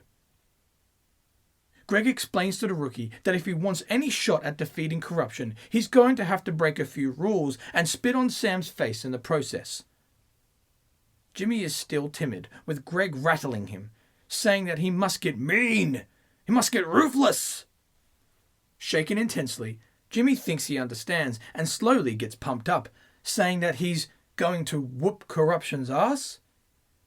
With Greg cheering him on, Jimmy says that he's going to go out there and make sure he doesn't get embarrassed ever again. In fact, Jimmy believes he's going to correct the mistake he made last week. In fact, Jimmy's going to call out Skars.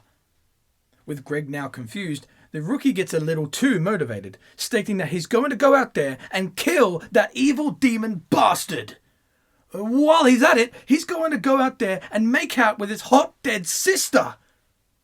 With Jimmy pumped up through the roof, Greg tries to stop him, but it's too late as Jimmy runs off with a huge motivation. Aware of the damage that he may have caused, Greg shrugs his shoulders as he has little care for the kid.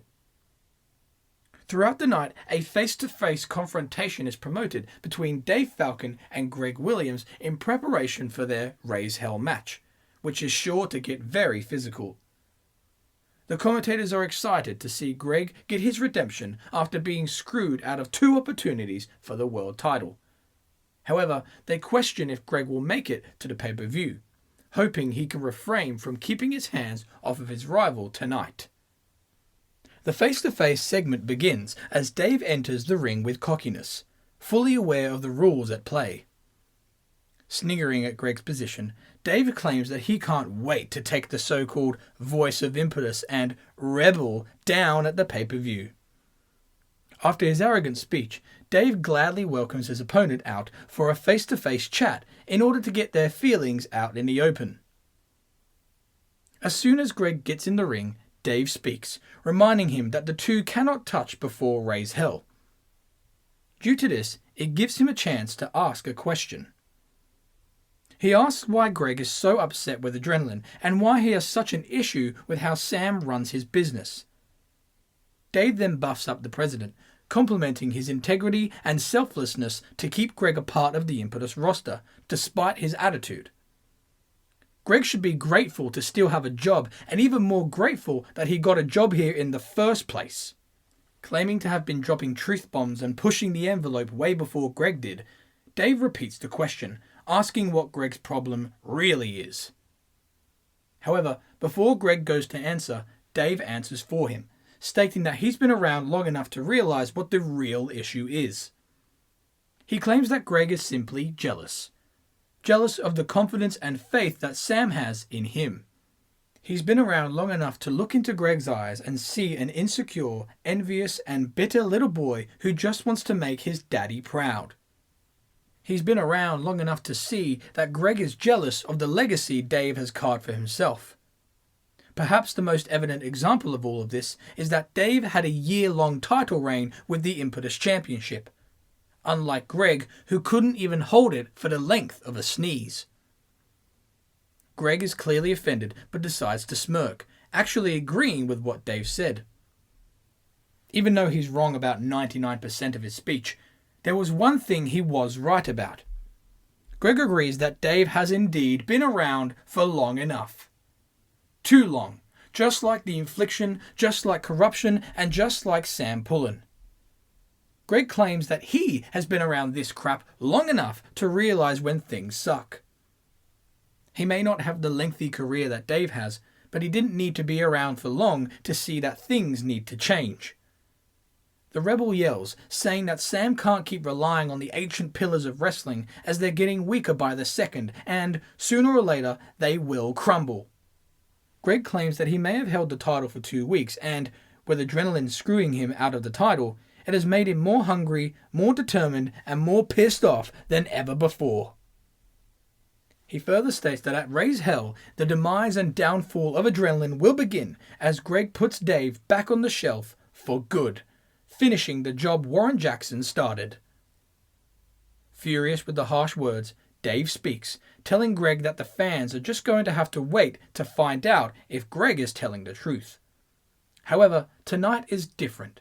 Tonight, and up until Graze Hell, Greg cannot touch Dave in any way. Otherwise, he loses his eventual title shot. However, the rules stated nothing about Dave getting physical with Greg.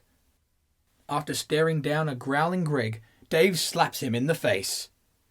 The veteran sniggers as the rebel shakes with fury, clenching his fists and unable to react.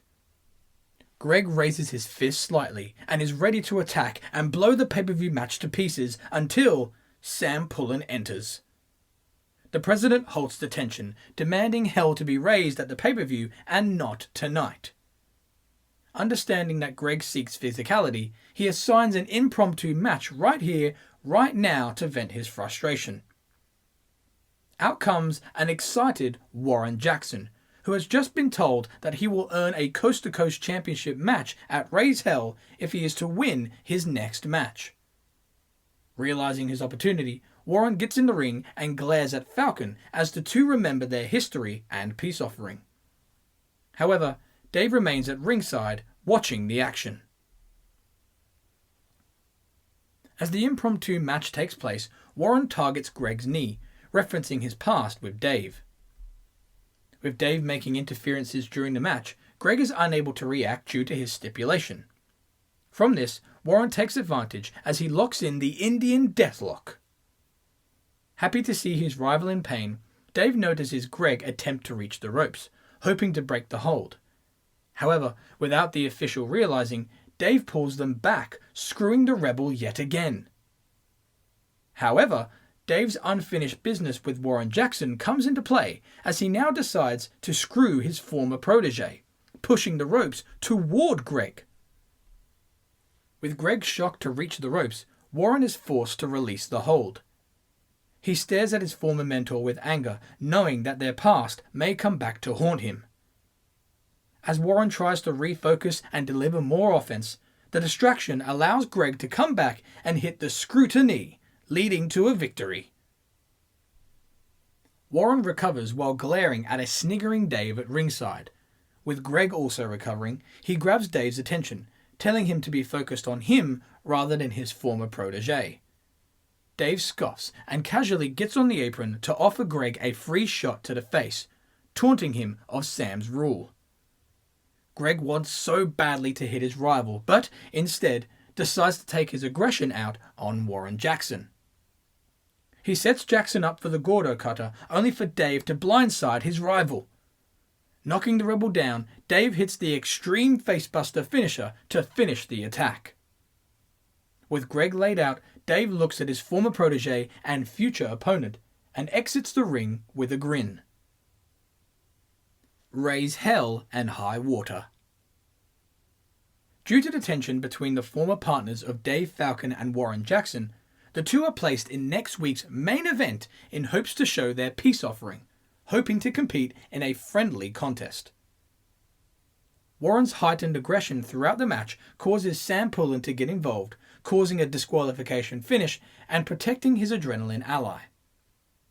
As Sam vents his fury for Warren's lack of peace offering, Greg Williams soon enters, sick of the boss's shenanigans. Greg chases after Sam around ringside, only to follow him into the ring, being baited into attack by Falcon. The veteran throws punches at the Rebel, only for Greg to eventually reverse and strike back, sending Dave out the ring with a clothesline. With Hell breaking loose and Greg breaking the deal, Adrenaline are furious while he yells with high momentum. Grabbing the microphone and aware of the rules that he has broken, Greg tells Sam to do what he wants. He dares Sam to cancel the match. Whether he's on the show or not next week, Greg will do just as the pay-per-view says. He will raise hell on all of Adrenaline, and it starts with Dave Falcon. With Greg raising hell 1 week before the pay-per-view, the question remains, what happens to Greg Williams? Raise hell. Despite Adrenaline's embarrassment last week, the Infliction get the last laugh as they become the new tag team champions by defeating El Fuego at the pay-per-view. Using their dirty tactics to win the gold, the Adrenaline allies later form in Sam's office, with the president happy for his team. Elated with his unit, Sam appreciates them for being able to do their jobs as he doesn't have to worry about anarchy and chaos, only success. With perfect timing, the door bursts open with Greg Williams seen in fury, yelling at Adrenaline and being held back by security. Greg is furious as he shouts at Sam and the Infliction, saying that their title wins are a load of crap. With the rebels still protesting, Sam tells Greg that he's lucky to even be here tonight, let alone competing. Sick of Greg's chaos, Sam is about to cancel the highly anticipated and hyped match between him and Dave Falcon, only for Falcon himself to stop him. Dave silences everyone and tells his boss that he doesn't want the match to be cancelled. He approaches the held-back Greg and asks him not to get too angry when Adrenaline continue their win record, as the match is still on, purely to show just how good he is and how mediocre Greg will always be. Adrenaline snigger as Greg gets pulled out of the room in rage. Greg and Dave finally face off and, with the match kicking off with an intense brawl, it slowly turns into a competitive wrestling match. During the contest, Dave tries to put Greg through the announce table, only for Greg to escape. With the competitive match continuing, it leads to Greg winning by tapping Dave out via the triangle chokehold. Defeating the Adrenaline alumnus, a tired Greg looks down at a pained Dave. The two stare at one another after an intense battle, almost with respect. Greg goes to leave, only to see Dave struggle. He turns back, looks at the fallen veteran, and eventually picks him up with care. As Dave is helped up, he sniggers and attempts a cowardly attack, only for Greg to drop him with the Scruti-Knee. Dave falls out of the ring due to the knee to the face, with Greg all fired up. Refusing to fall for the villain's shenanigans, Greg then throws Dave to the announce table, taunting a Gordo cutter. However, the Infliction and the Hybrids run down for the save, only to be too late as Greg exits over the barricade. Adrenaline aid their ally as the Rebel is now the one bailing through the crowd. Greg's rebellion of the night is far from over as he makes more impact in the main event title match between Corruption and Jimmy Sparrow. What should be an easy walk in the park for the Giant Champion ends up being a surprising and humiliating equal battle as the rookie ducks and dodges Corruption's attacks, eventually sending him headfirst into a turnbuckle, knocking him out. With the Giant crashing down to the mat, Jimmy has one shot and one shot only to cover the champion, and goes for the pin. However, Sam Pullen appears on the apron, shouting and flapping his arms like a madman, desperate to keep the title on his Giant. With the official distracted due to the president's interference, Jimmy walks over to the boss and shoves him off the ring. The boss flies to the outside and goes ballistic when he stands, eventually being ejected from the match.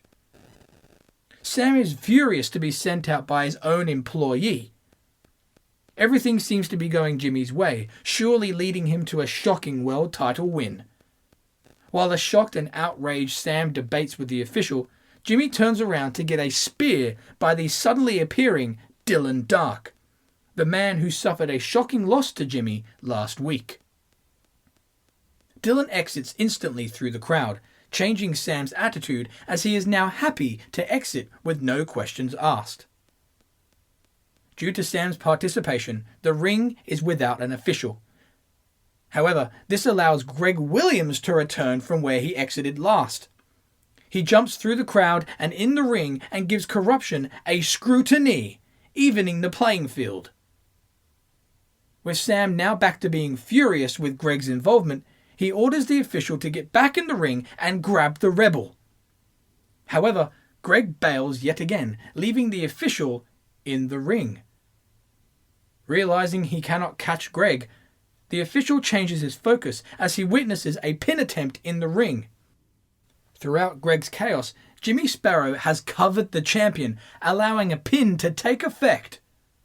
Doing his job, the official counts the pin and crowns a new champion, all with Sam enraged on stage. Sam is motionless as he witnesses the music of Jimmy Sparrow play in his own arena. As Corruption sits up in pain and shock, the rookie is beside himself with excitement as he has done the unthinkable.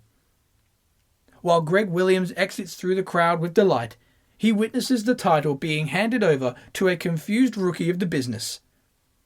Corruption leaves with slow sadness and shock, and immense disbelief of the current events.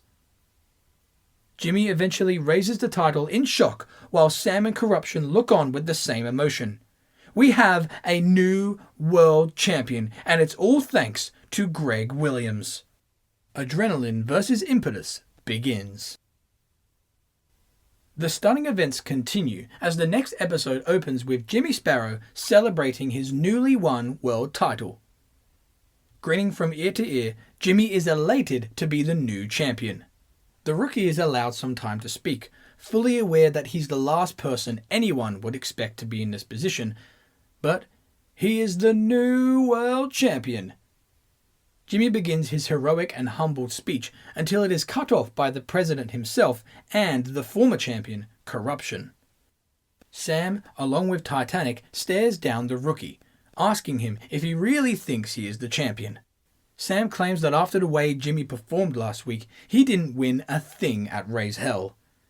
In fact, Jimmy Sparrow wouldn't even be standing here if it wasn't for Greg Williams' interference last week. As a result, due to the unfair, unnecessary, and completely unsolicited attack from Greg, Sam is happy to announce that the main event last week should have and will be deemed as a disqualification. Therefore, still your World Impetus Champion, Titanic. With the disqualification in mind, Sam tells Jimmy to hand back the title. With the rookie not wanting to, the boss demands him to do so. Threatened by his president, a worried Jimmy looks over Sam's shoulder. Viewing the stage, he expects the arrival of somebody to come out and help him.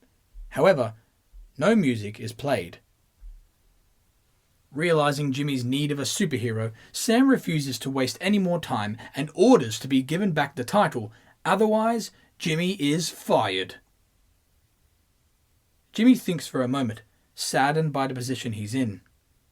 Backed into a corner, he hates to hand back the title, allowing Sam to crown Titanic still the World Impetus Champion and still undefeated.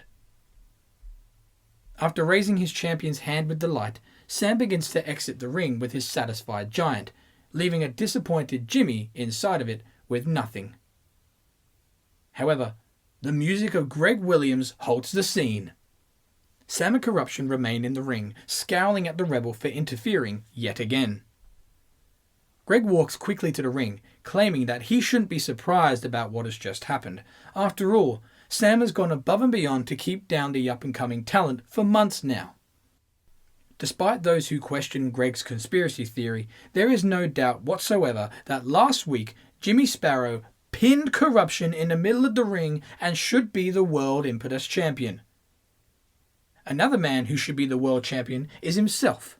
In fact, Greg is a man who should have never lost the thing in the first place, and, just like Jimmy, he got screwed out of it for no reason other than to keep Adrenaline untouchable. Greg says that he's had enough of Adrenaline's antics. Ridding himself of the past known as Dave Falcon last week, Greg lays down the challenge for corruption, asking if his deserved rematch for the world title is on tonight. With the president about to decline the rival's challenge, he is surprised to hear Jimmy raise issue with the rebel himself.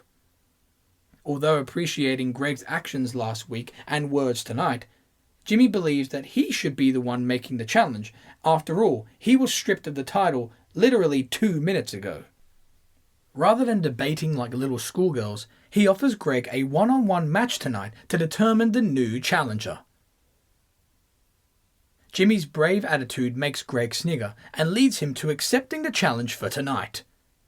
However, Sam has his own ideas in mind. In fact, he's insulted that the two are trying to make their own matches. With the matchmaker of Impetus, Gillian Day, and himself being the only two people in the company that have the power to create matches, he forbids the men from designing one for themselves. The boss looks at Greg and tells him that, sure, he may have beaten Dave Falcon last week, however, anyone can get a fluke victory here and there, just ask Jimmy. Refusing to give them what they want, Sam believes that the two of them still need to prove their worth. Assigning Jimmy an impromptu match against Dylan Dark, he reminds Greg that he's never been viewed as a main eventer. To prove last week's win wasn't a fluke, Greg Williams will have a Graze Hell rematch tonight with Dave Falcon. As Jimmy awaits the arrival of Dylan Dark, Greg glares at the evil president, who exits side by side with his giant champion. Preparing for his rematch later in the night, Greg is seen warming up in his locker room, only to be approached by his cocky opponent. Dave thinks that it must suck for Greg, not having the trust, the support, and the confidence from his boss. He chuckles, claiming to have never known what that actually feels like, as he's always been the main man, the main guy, and will always be on top. No matter what happens, Sam will always have his back. As Dave's chin couldn't be any higher, Greg scoffs, claiming that Dave is awfully cocky for a man who tapped out last week, for a man who got his face caved in and nearly got put through a table last week. The rebel asks who Dave even is anymore, as he's not the leader of Extraordinary, he's not a champion, and he's not the ass-kicker he used to be. Pondering a little longer, Greg finally has the answer. Dave is nothing more than the little bitch of Adrenaline. The veteran pretends to laugh at Greg's unbridled witticism, claiming him to be the funny guy, only for Greg to disagree with intensity. He's not a funny guy. In fact, he's never been more serious. Promising a repeat of last week, Greg vows the same end to their rematch, only this time, Dave will go through that announce table. Dave is uncomfortable and sniffs. He walks out, threatened by a focused Greg Williams. The intensity between the veteran and the rebel heightens in the Graze Hell rematch, with Dave trying his best to demean his opponent. However, Greg throws the disrespect right back in Dave's face. During the match, Greg is in control and strips the announce table, hoping to deliver on his promise. However, Dave avoids the attempt and scurries back in the ring, leading to a cutoff. After a great back and forth between the two, Greg gains momentum and pulls his knee pad down, signaling a devastating Scruti-Knee. Adrenaline's desperation is peaking as they send their female ally, Emerald, down to the ring in order to stop the rebels' momentum. As the women's champion runs to the ring, the commentators question her need to bring her newly won title as well. Anticipating the knee strike, Dave dodges the Scruti-Knee, sending Greg to the side of the ring, almost colliding with the women's champion who stands on the apron.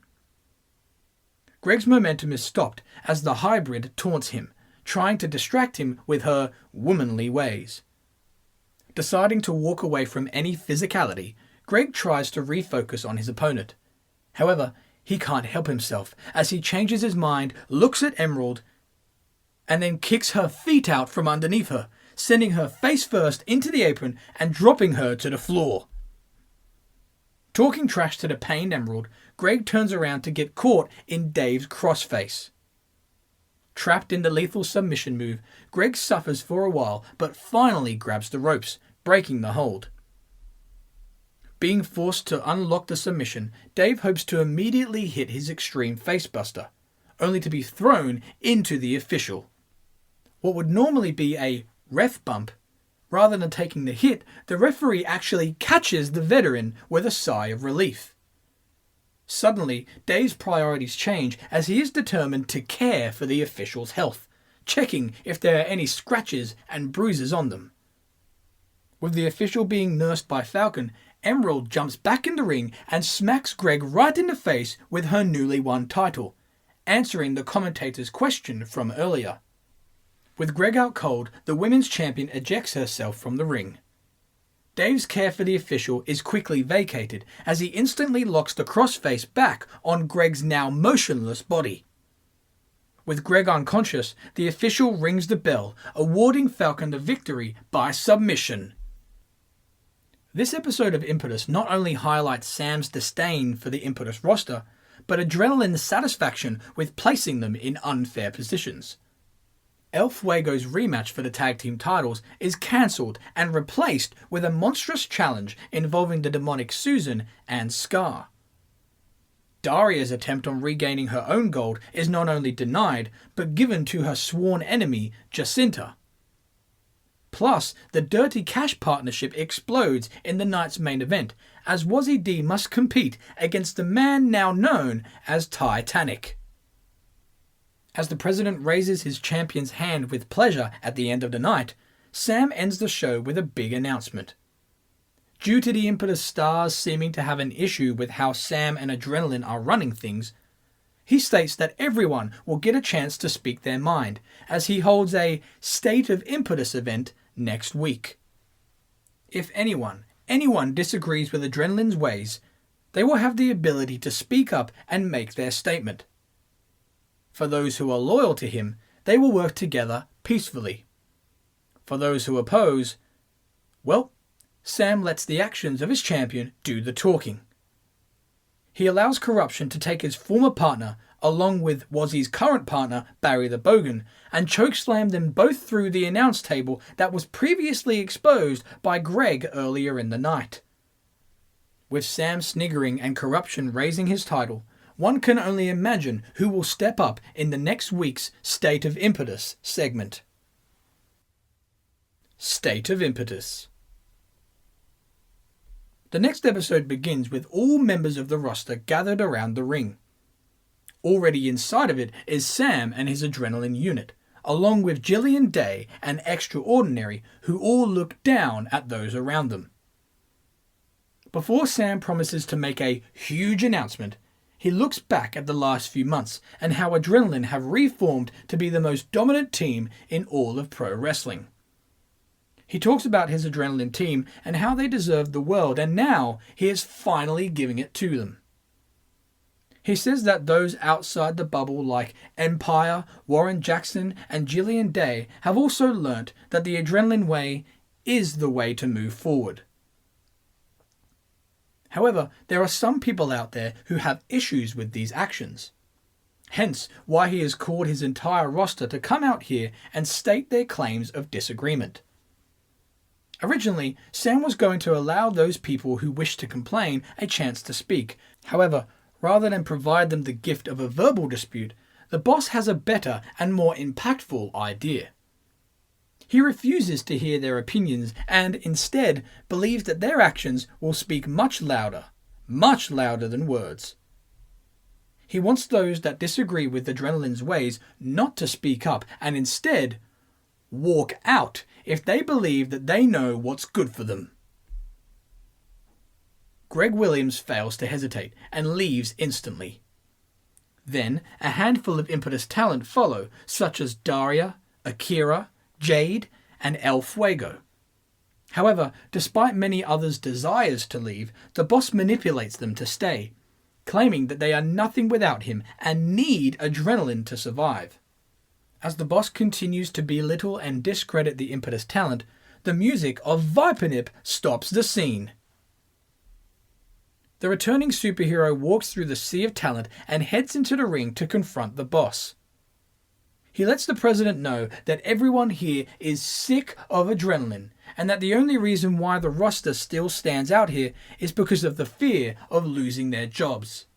He claims that it is adrenaline that is sucking the passion out of everyone. So much so that his top 3 women just walked out. 2 of his best tag team competitors just left, led by his most valuable and controversial star in years. Adrenaline is so wrapped in going back to the old that it's destroyed the new stars of tomorrow. Guys like Jimmy Sparrow, a kid who was systematically destroyed last week under Sam's eyes. As someone who still has adrenaline in his veins, Vipernip hates to tell Sam that if he continues down this road, Impetus will no longer be a pleasant memory, but will be dead and gone. Sam disagrees with the old-timer, saying that under the adrenaline banner, his company is as popular and successful today more than ever, all thanks to his adrenaline alumni. He states that the roster is remaining out here not because of fear, but rather appreciation, which leads him to his big announcement. He is glad that Vipernip is in the ring to witness the news firsthand.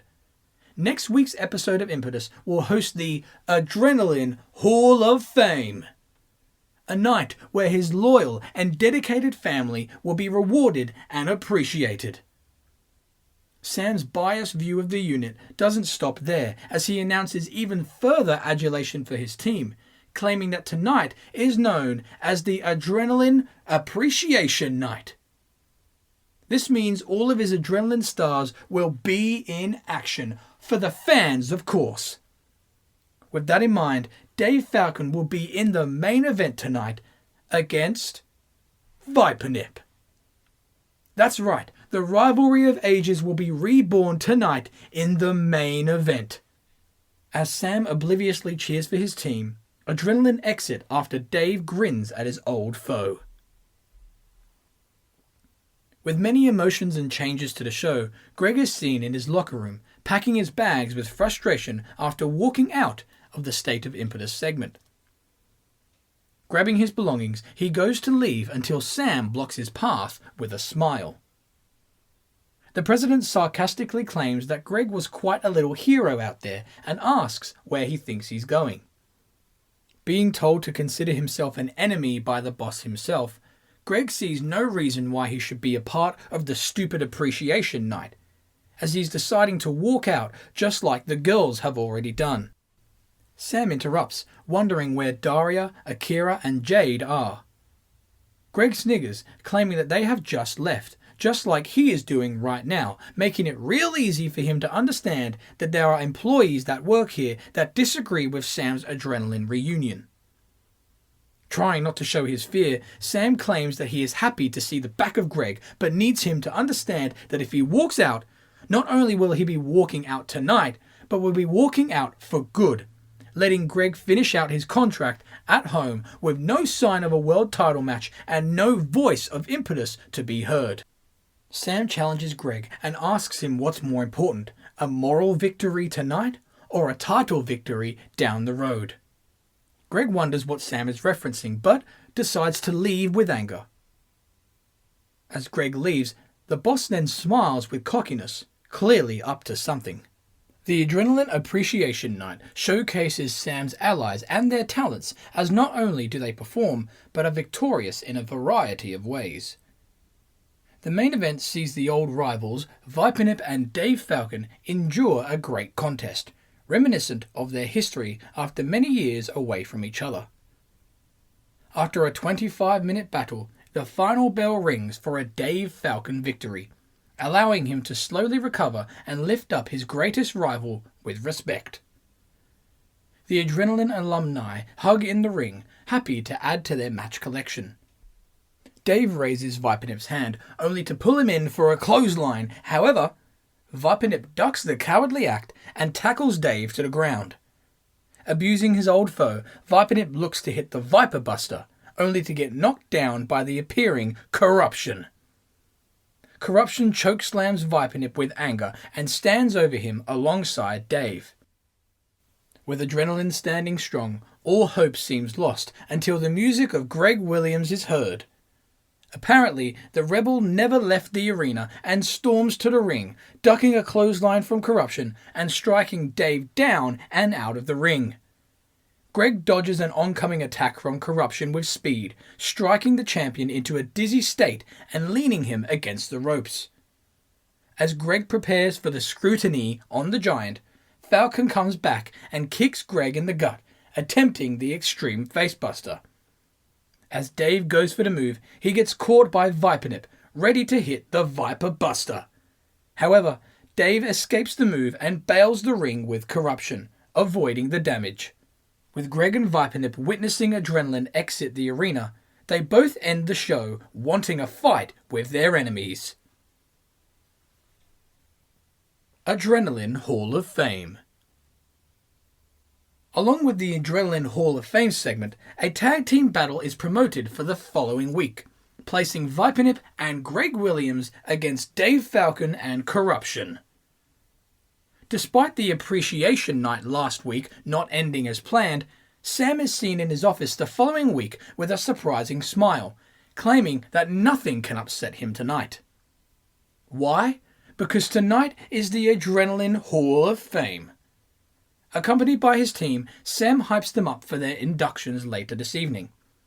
The boss explains that after his team's inaugural inductions, the audience will have no choice but to respect them. Not only that, but they must bear witness to the defeat of Vipernip and Greg Williams later in the evening. Sam motivates Dave Falcon for the tag team warfare, telling him to prove, just like he did last week, that he is and always was the better man between himself and Vipernip. He then looks at Corruption, telling him to prove tonight why Greg has been out of the title picture for so long. Tonight, they become Hall of Famers, and then they show Vipernip and Greg why they will never be. With Adrenaline having even more motivation, Greg and Vipernip try to have a pep talk of their own. As Vipernip prepares for the bout in his locker room, he looks for his cape, only for Greg to waltz in wearing it. The rebel asks the superhero how he looks. Vipernip snatches his item back, believing his partner to look like a dumbass even without the cape. Greg sarcastically asks if that's the thanks he gets for helping the superhero last week. Vipernip rolls his eyes and knows that Greg didn't come out to be a hero last week, as it was all for his own gain. Greg is sarcastic yet again, upset that Vipernip has figured him all out, and how nothing gets past him. He gets serious, telling his partner that he can't stand him as a person, but respects him for what he's done in the ring. However, he needs to make a statement tonight, telling Sam and Adrenaline that he wants his title back. And if he has to go through Vipernip to make that happen, he'll gladly do it. Vipernip sniggers and guesses that it's a good thing that they're partners tonight, and hopes, for Greg's sake, that they can both make their own statements, as he wants to show the world that he is the best in the business and not Dave Falcon. The two stare at one another, face to face, ready for their tag team warfare. Before the 2-on-2 clash, the Adrenaline Hall of Fame must take place. Extraordinary, Vixen and Tanty join Sam in the ring, who stands at a podium. The president welcomes all to tonight's Adrenaline Hall of Fame, a night where he, along with the Adrenaline fans, can celebrate and appreciate his allies. With the president introducing the inductees, Dave Falcon, Infliction, Emerald and Corruption enter with overwhelmed happiness, followed by the applauding matchmaker Jillian Day. As they all hug in the ring, Sam struggles to hold back his tears as he introduces each member into the Hall of Fame. He performs short speeches for all of them and awards them with a dog chain necklace engraved with Adrenaline Hall of Famer 2022. After the emotional and touching words from Sam, he wants to celebrate with a bang and builds to a huge firework display for his unit. However, the pyro fails to work, with the boss confused. A smirking Greg Williams then appears on stage, in silence, shrugging his shoulders. He pretends not to know what the problem is. Realizing that Sam always seems to have trouble with his fireworks, he claims it's probably because Greg has planned pyro production of his own. With Adrenaline looking up at the ceiling with fear, they prepare for embarrassment, only for Greg to tell Sam not to worry, as it isn't a confetti of bananas like last time. No, this week he has genuine fireworks to display. All to appreciate Adrenaline. And it is set to go off right about, now. Sparklers and fireworks fly in the ring, blinding and scarring the Adrenaline team. With the villains' faces blackened with gunpowder, Greg looks on with a smirk as he has ruined the Adrenaline Hall of Fame. Adding fuel to the fireworks, Greg enters his tag team match later in the evening with Vipernip. With Corruption and Dave all cleaned up from their previous humiliation, a back-and-forth battle leads to Greg being the legal man. With Vipernip knocked off the apron by Dave, it leaves Corruption all alone in the ring with the prankster. Corruption tries to end the contest, only for Greg to reverse, fighting his way back until he gets thrown out of the ring by the Giant. With Corruption dominant, he turns around to get a flurry of offense by Vipernip, performing his signature moves on both the champion and Dave Falcon. As Vipernip's momentum continues to heighten, it is instantly derailed as he gets a Scruti-Knee right in the face by Greg. Staring at the incapacitated hero, Greg counters an oncoming attack by Falcon by giving him a Scruti-Knee of his own, and then to the champion. After laying out all members of the match with his knee, Greg wins by pinning the Giant. With the show nearing a close, Greg grabs the microphone and reminds us all that he said he would go through anything and anyone to become champion again. He sends a message to his boss, stating that not only did he just eliminate 3 of his biggest nostalgia acts, but he just pinned the world champion. With that in mind, he wants his match for the World Impetus Championship at the next pay-per-view, Insurgency, and he wants an answer next week. Greg leaves on top while Vipernip, Dave and Corruption recover. One by one. Greg instantly gets his answer the following week, as the show starts with a furious Sam Pullen and Adrenaline entering the arena. Telling all that the match at Insurgency has been made official, the president is quickly interrupted by the rebel himself. Greg enters with a grin and goes to speak on stage until Sam stops him, claiming that he wasn't finished. He tells Greg to wipe the smile off his damn face because he will be competing for the title at Insurgency if he can defeat Extraordinary in tonight's 3-on-1 handicap main event match. Greg scratches his head, asking if that is all. He reminds Sam that the whole Adrenaline match stipulation thing hasn't exactly gone Adrenaline's way over the last few weeks. Sam reminds Greg that he wants to take down all of Adrenaline, and now he has every availability to start with Extraordinary tonight. The president grins, saying that it sure would be a shame if Greg couldn't make it to the pay-per-view. Adrenaline snigger as the scene closes, with Greg pondering Sam's statement. In preparation for the 3-on-1 contest, Greg is seen getting ready in his locker room, only for Extraordinary to enter it.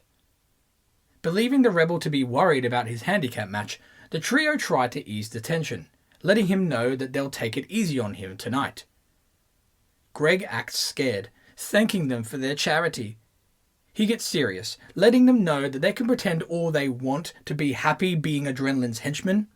But inside, deep down, deep inside, he knows that there are 3 extraordinary people just bursting to get what they want. He tells them that they have 2 choices. They can go out there, get humiliated, and get their asses handed to them, or they can fight the system that has been oppressing them this entire time. Greg gets close to Warren, laying a hand on his shoulder with care. Greg wants Warren to know that whatever choice they make, he doesn't give a shit. Because either way, he wins. Warren is about to say something, only for Empire to threaten Greg, saying that he has been a pain in Adrenaline's ass for way too long. Last week, he embarrassed the most important people in the company by blowing them all up in the ring. After Greg chuckles, proud of his actions, Empire claim that tonight they will get the recognition they deserve as they take out their biggest threat. Greg mocks Empire's Aussie accents, saying that they're not going to hit any radical waves tonight, bro. He looks at Warren, asking when the hell he even last won a damn match. He tells Extraordinary that they may be the guinea pigs of Adrenaline, but they are his guinea pigs tonight, as he will show Sam and his crew exactly what will happen to Adrenaline. He's going to make them all his bitches. Greg leaves only to come back and remind Extraordinary that this is actually his locker room and orders them to get the hell out. The trio leave with Greg looking on, with anger, prepared for his handicap match. The rebels' attitude, along with the president's pressure, places Extraordinary in a stressful situation, as they must beat Greg in order to heighten their chances of future success, along with keeping the peace with Adrenaline.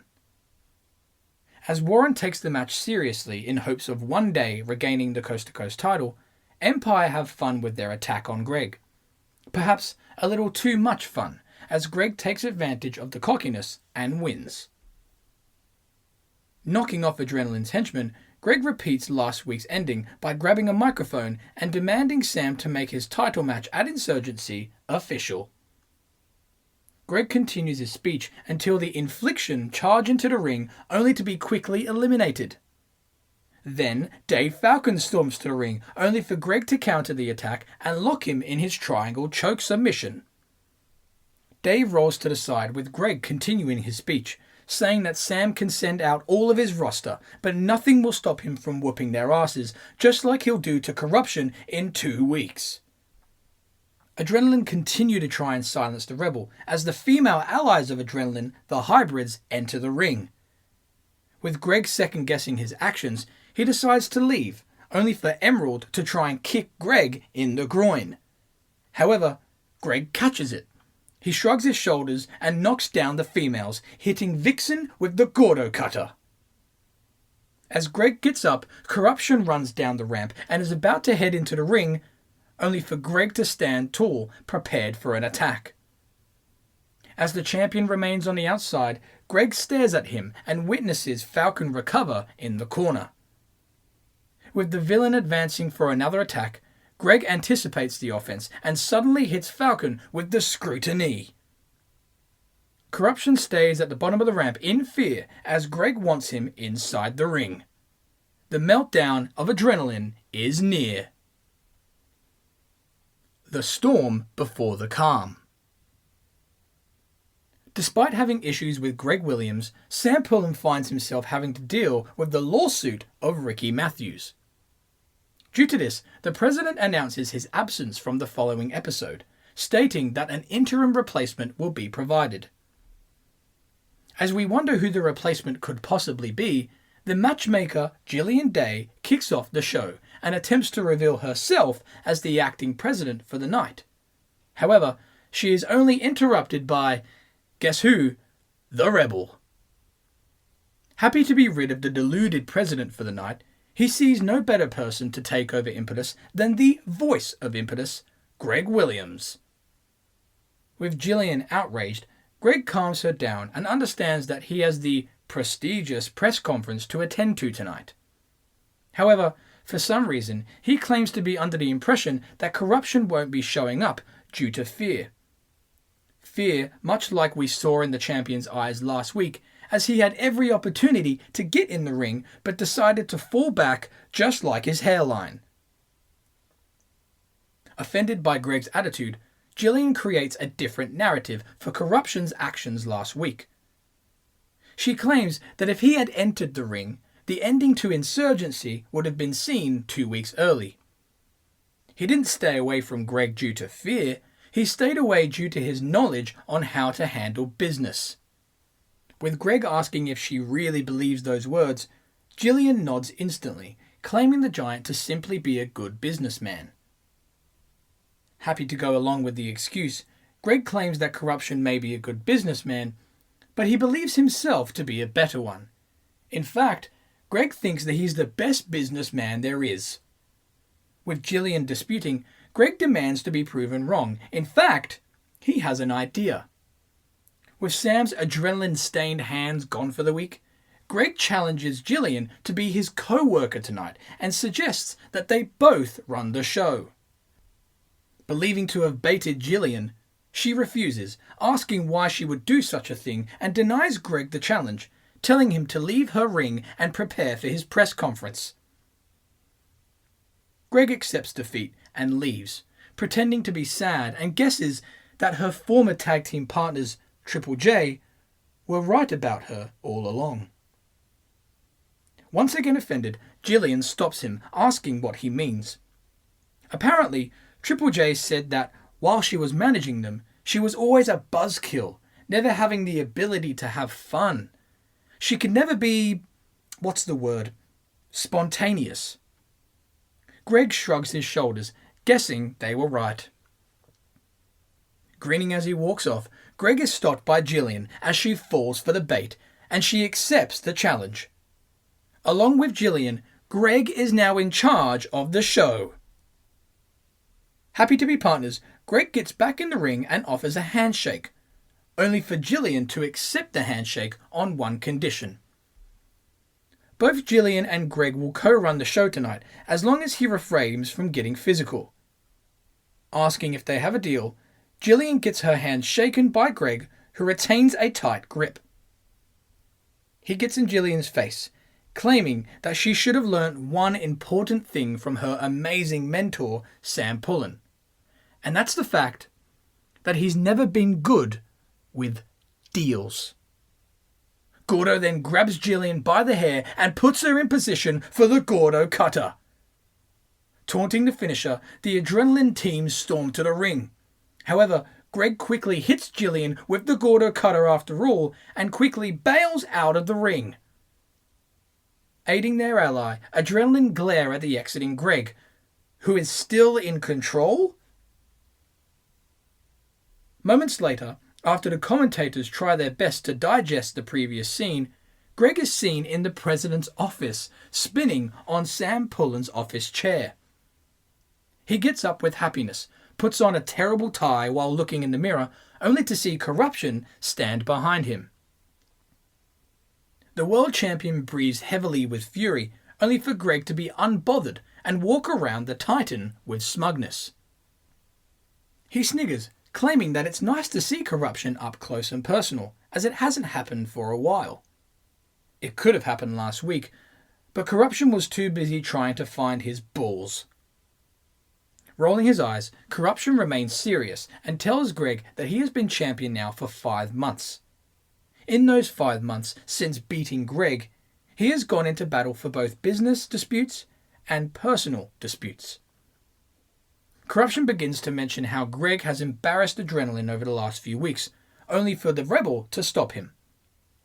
Greg was told that Corruption is a good businessman, and yet here he is talking trash without a microphone and a podium, seemingly forgetting about the press conference later tonight.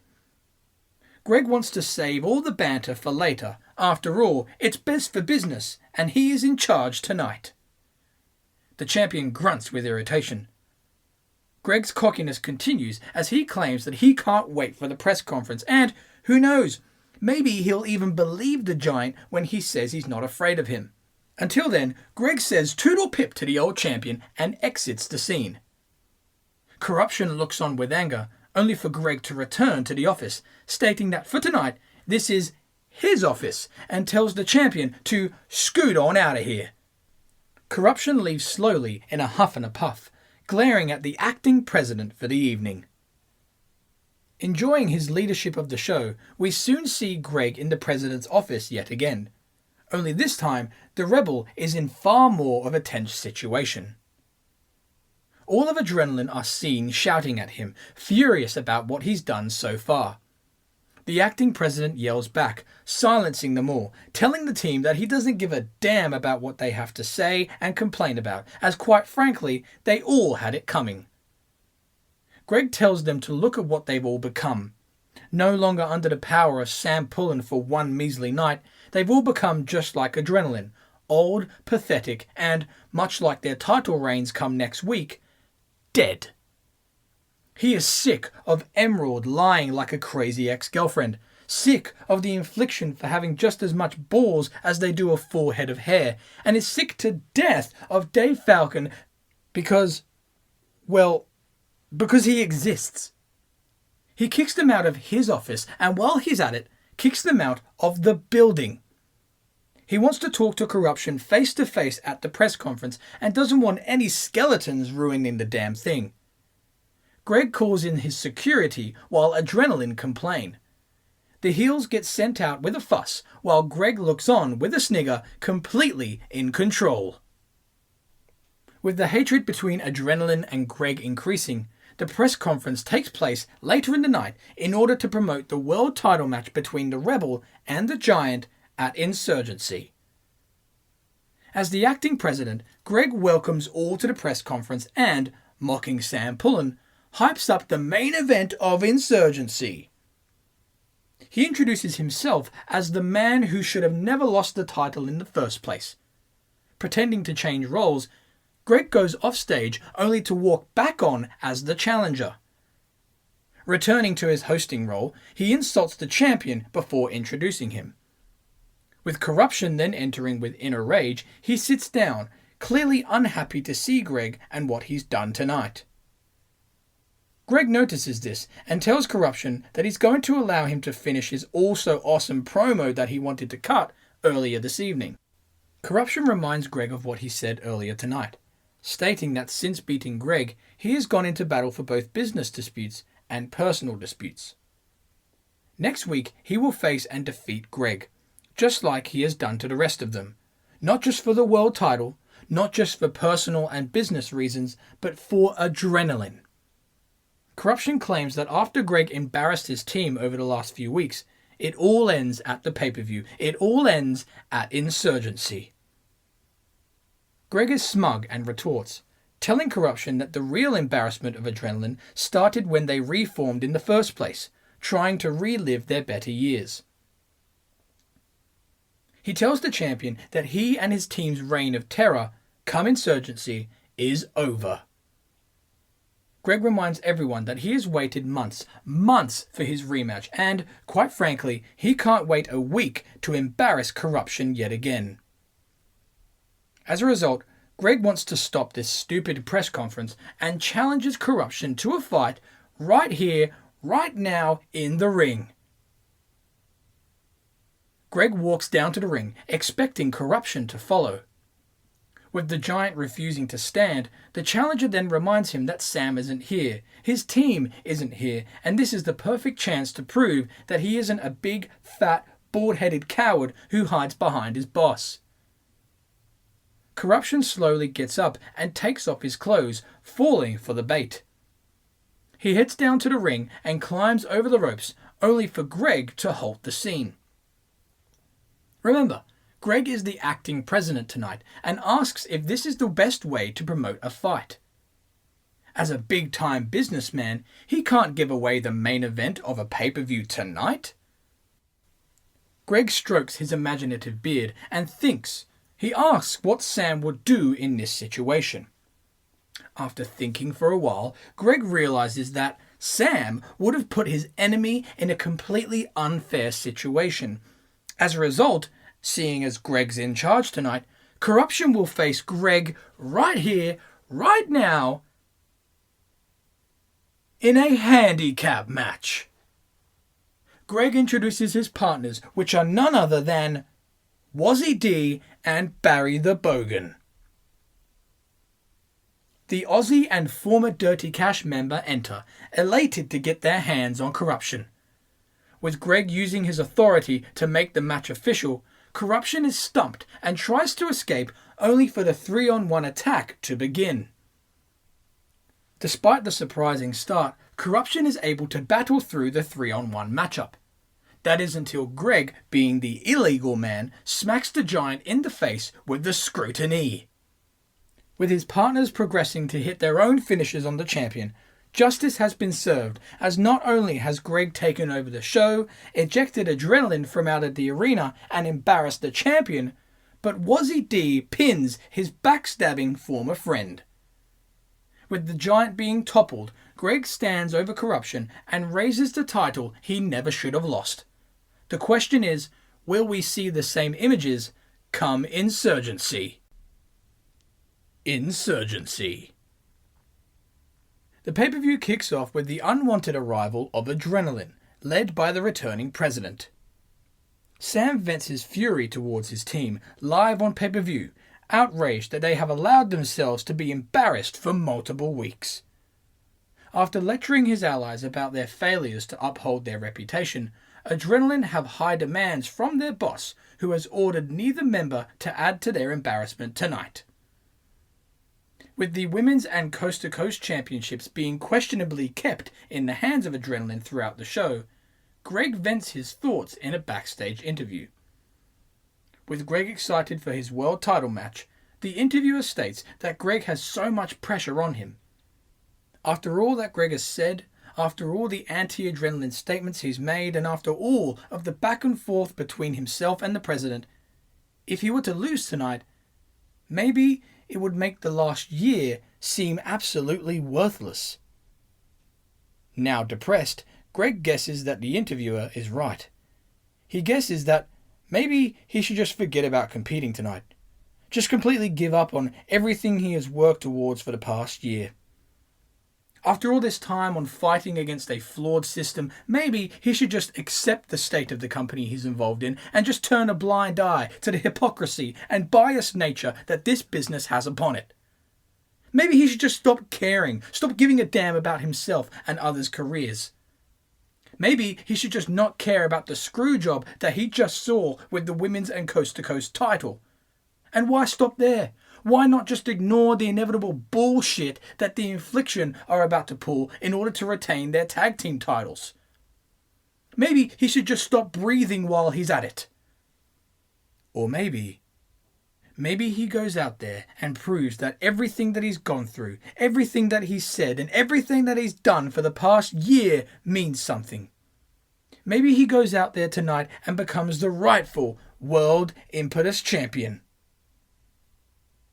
Greg furthers his Adrenaline criticism as he confronts the newly crowned Coast to Coast champion Dave Falcon and the retaining tag team champions The Infliction later in the night. With the threesome celebrating by drinking a beer, Greg furiously walks into their locker room and confronts them. Criticizing the trio, Greg assumes that they are happy with how they use their underhanded tactics and foul play to hold their respective gold. However, Dave ends Greg's speech, telling him to just shut up. He sniggers, claiming that the only thing Adrenaline care about right now is getting what they want, and now the world is a better place with Dave Falcon once again a champion. Disappointed in the veteran, Greg tells Dave that he and his entire Adrenaline just doesn't get it. The irony. The more they screw over younger talent, it not only devalues Impetus, it devalues Adrenaline. It devalues everything that they have done in the past, devalues all the talent that they once had, because now they are becoming nothing more than worthless, blindless sheep that are given rewards rather than actually earning them. Barely bothered by Greg's sermon, Devin asks what Greg is going to do about these issues, asking if he's going to conduct some sort of master plan to take away their titles. Travis scoffs and tells Greg although he may have upstaged them a few times, he will never be able to dethrone them all. Not by himself, at least. Greg thinks and agrees. Maybe he can't. But he can try to make a start by dethroning corruption tonight. Greg leaves with the trio in slight fear. With the pay-per-view continuing, the main event is up next. With Greg making his opponents clearer throughout the night, we are gifted an interview segment with the champion in order to vent his emotions before the match. Demanding to be introduced as Titanic, Corruption holds his title over his shoulder with his allies backing him up. He is asked how he feels heading into yet another main event as a champion, and perhaps, now more than ever, he must be thinking about using his Adrenaline allies to his advantage. Corruption is insulted, reminding all of the path of rage that he has created since holding the title. Despite his adrenaline teammates having reservations, tonight Corruption promises to suck the soul out of Greg alone. Making his team well aware of his independent goal, Corruption exits with adrenaline in fear. The main event arrives. The Rebel and the Giant square off once again, with Corruption showing his power in the opening minutes. With Greg using his speed and cockiness, he is able to bait Corruption into making a few mistakes, those in which Greg capitalizes on. After a long and intense battle, the referee gets knocked down. Greg soon finds himself in trouble, eventually reversing a chokeslam attempt, and is able to eventually lock in the triangle choke submission on the champion. Meanwhile, the official slowly recovers, witnessing Corruption fade in the hold. Although in pain, the referee does his job as he raises and drops the hand of the champion twice. Ready to drop the hand for a third time, the official gets pulled out of the ring by the appearing Sam Pullen, screwing Greg yet again.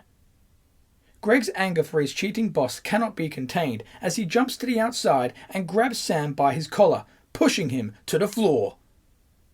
As the official checks on Corruption in the corner of the ring, Greg is about to attack the boss, only for the Infliction, Emerald and Dave Falcon to quickly surround Greg at the bottom of the ramp.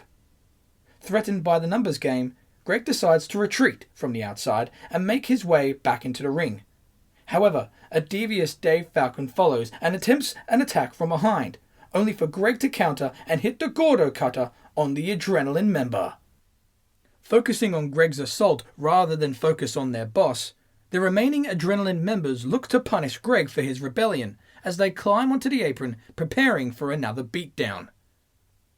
With the officials' ruling being ignored, the main event is about to be ruined, only for El Fuego and Daria to storm to the ring. They take out their rivals and send them away from the match for good. Rid of the evil unit, Greg is seen in the ring with Corruption, alone. Attempting to strike, Greg gets reversed and is delivered a choke slam. The Giant covers for a pin, only for Greg to kick out at a late 2 count. Recovered from the push, Sam loses his mind, desperately trying to convince the official that the match is over. After a huge debate, Sam gets in the ring and chucks the official out of it, furious that his champion has not retained the gold. With the official once again disposed, Sam is more than willing to sabotage his own main event as he grabs a chair from the outside in hopes to attack Greg. The chaos leads to the president getting back in the ring and lining Greg up for a shot with the chair, only for Greg to dodge, causing Sam to strike Corruption instead. With Sam shocked and the Giant loopy, the president turns around and sees a furious rebel who is dying to punch him in the face. Begging for mercy, Sam attempts to use the chair, but it's too late. Sam dodges the steel and delivers a Scruti-Knee right to the boss's jaw. Screaming with momentum, Greg's adrenaline is cut off yet again as Corruption throws a big boot right at his face. However, Greg counters the boot with a drop toe hold, putting Corruption in the triangle choke hold yet again. With Corruption fading, adrenaline gone, and the boss knocked out to the floor, the official returns to his previous acts of raising Corruption's arm. The arm drops once, twice, but not for a third time, as Corruption keeps fighting.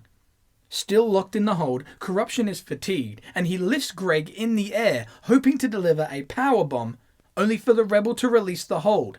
He lands on his feet and hits a Scruti-Knee, pinning the champion and finally, after all the anarchy, winning the title. After a severely overbooked main event, and after months of punishment, sabotage and oppression, Greg sits without emotion, finally achieving his goal. While Sam cries and Corruption lays without emotion, Greg soon gets up and stares at his boss. Handed his prize, he glares at his oppressor and stands over Corruption like he did the week before. Finally, Greg raises the title as Sam leaves with disappointment. Greg Williams is your new 2-time World Impetus Champion. Pride or Prejudice. The new World Champion kicks off the following week, entering with his gold. To the commentator's surprise, Greg Williams prepares for competition rather than delivering a "I told you so" speech. Primed for battle, Greg witnesses Gary Federline enter for combat.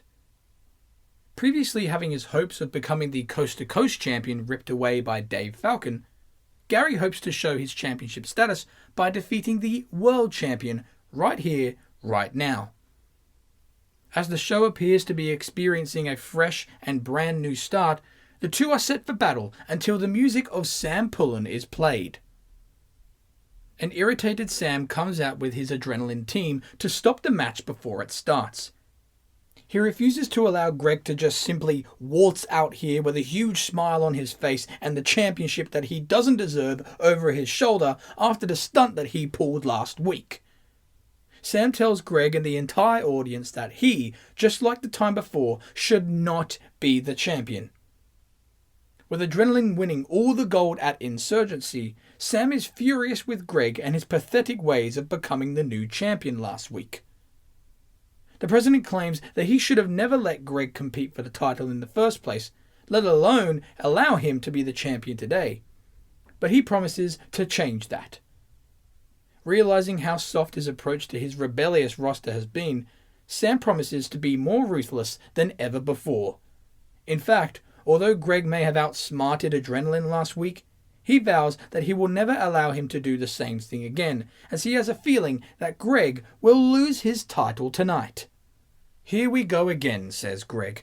Scoffing at his boss, he assumes that he will be placed in what, a no disqualification title match with corruption? Or what about the entire Adrenaline in a ridiculous stipulation like a 20-on-1 handicap title match? Or, seeing as he doesn't have any, how about a Sam's balls on a pole match while we're at it? Although he won't go anywhere near Sam's balls, Greg welcomes any other challenges and claims that he will do what he did last week and leave with the gold. Sam sniggers at the cocky Greg, asking if he's that predictable. Promising to be more ruthless, Sam claims that the Rebel won't be facing corruption for the title tonight, nor against Dave Falcon or any Adrenaline member. No. Tonight, Greg will be defending his barely won title against Gary Federline. You see, this match between them is not going to take place right here, right now. No. The title will be on the line between the two of them in the main event. Confident that Greg will lose the title tonight, Sam claims that it sure would be a shame if Mr. Impetus, the voice of Impetus, the man who will fight for the Impetus army, got one of his comrades fired. Tonight, Greg will defend his title against Gary Federline, where if Gary loses, his contract will be terminated. Sam and Adrenaline exit with the two opponents looking on with caution. Due to the president's obsession, it is announced later in the night that the match will indeed take place in the main event. With the world title on the line, Gary Federline faces the champion with his career on the line. With the main event advertised, Greg is seen with irritation while he talks to Gary backstage. Planning on having a great first night as the champion, Greg expresses his anger towards Sam as now even more people are getting screwed over. Gary agrees, as not only did Adrenaline rip the Coast to Coast title from his hands last week, but is threatened to be fired tonight if he loses. As the champion ponders how to approach the main event, Gary sympathizes. He understands that Greg has wanted that title back for so long, but he can't have his dreams be destroyed tonight. Greg is curious, asking him what he means.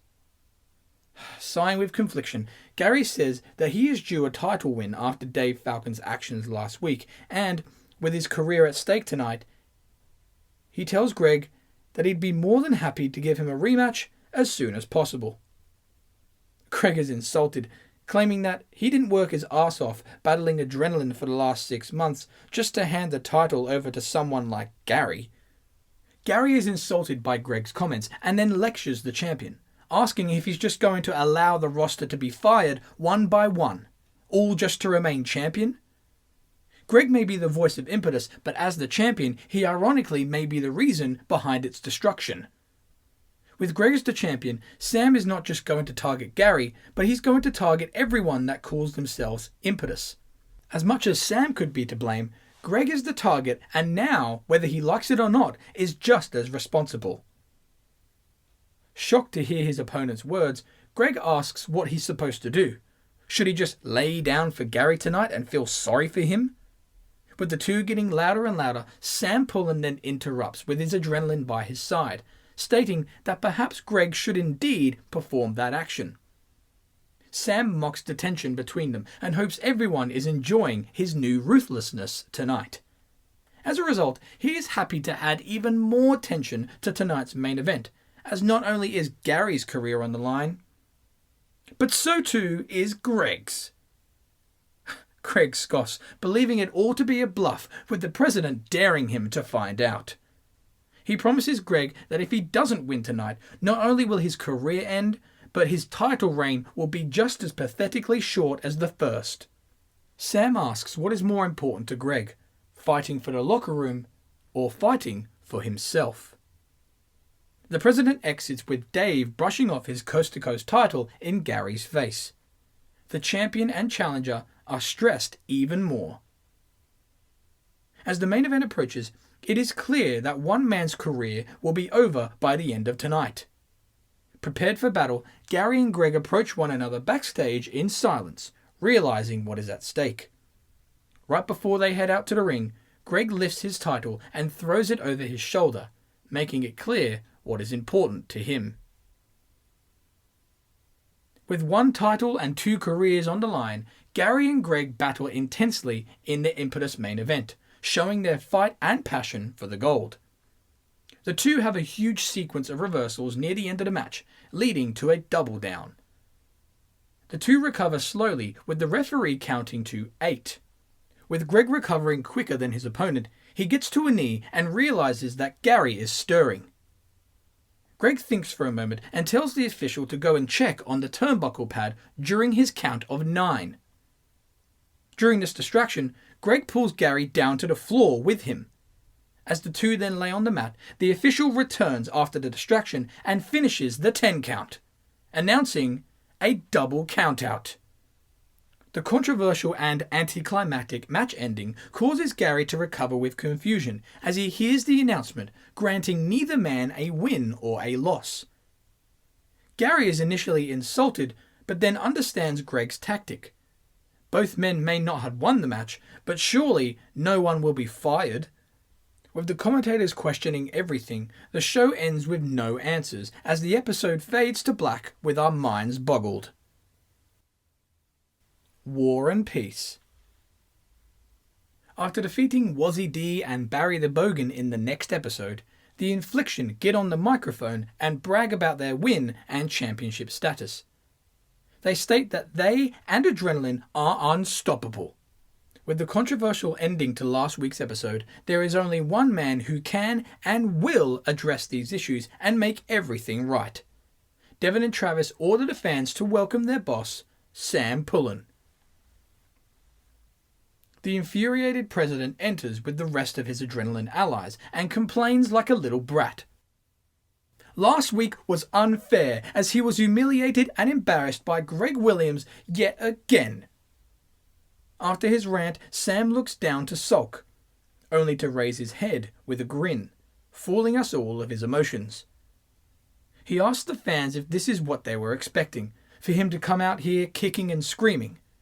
After Greg's actions last week with his career on the line, he asks if the fans really thought that Greg has outsmarted him. Sam recaps what happened last week, stating that Greg cleverly reframed any man from walking out with the win last week, preventing either man from being fired. He compliments Greg on the creative thinking, but reminds him of the bigger picture. He reminds us all of the stipulation at hand last week, where if Greg didn't win the match, then he would be fired. And guess what? Greg didn't win.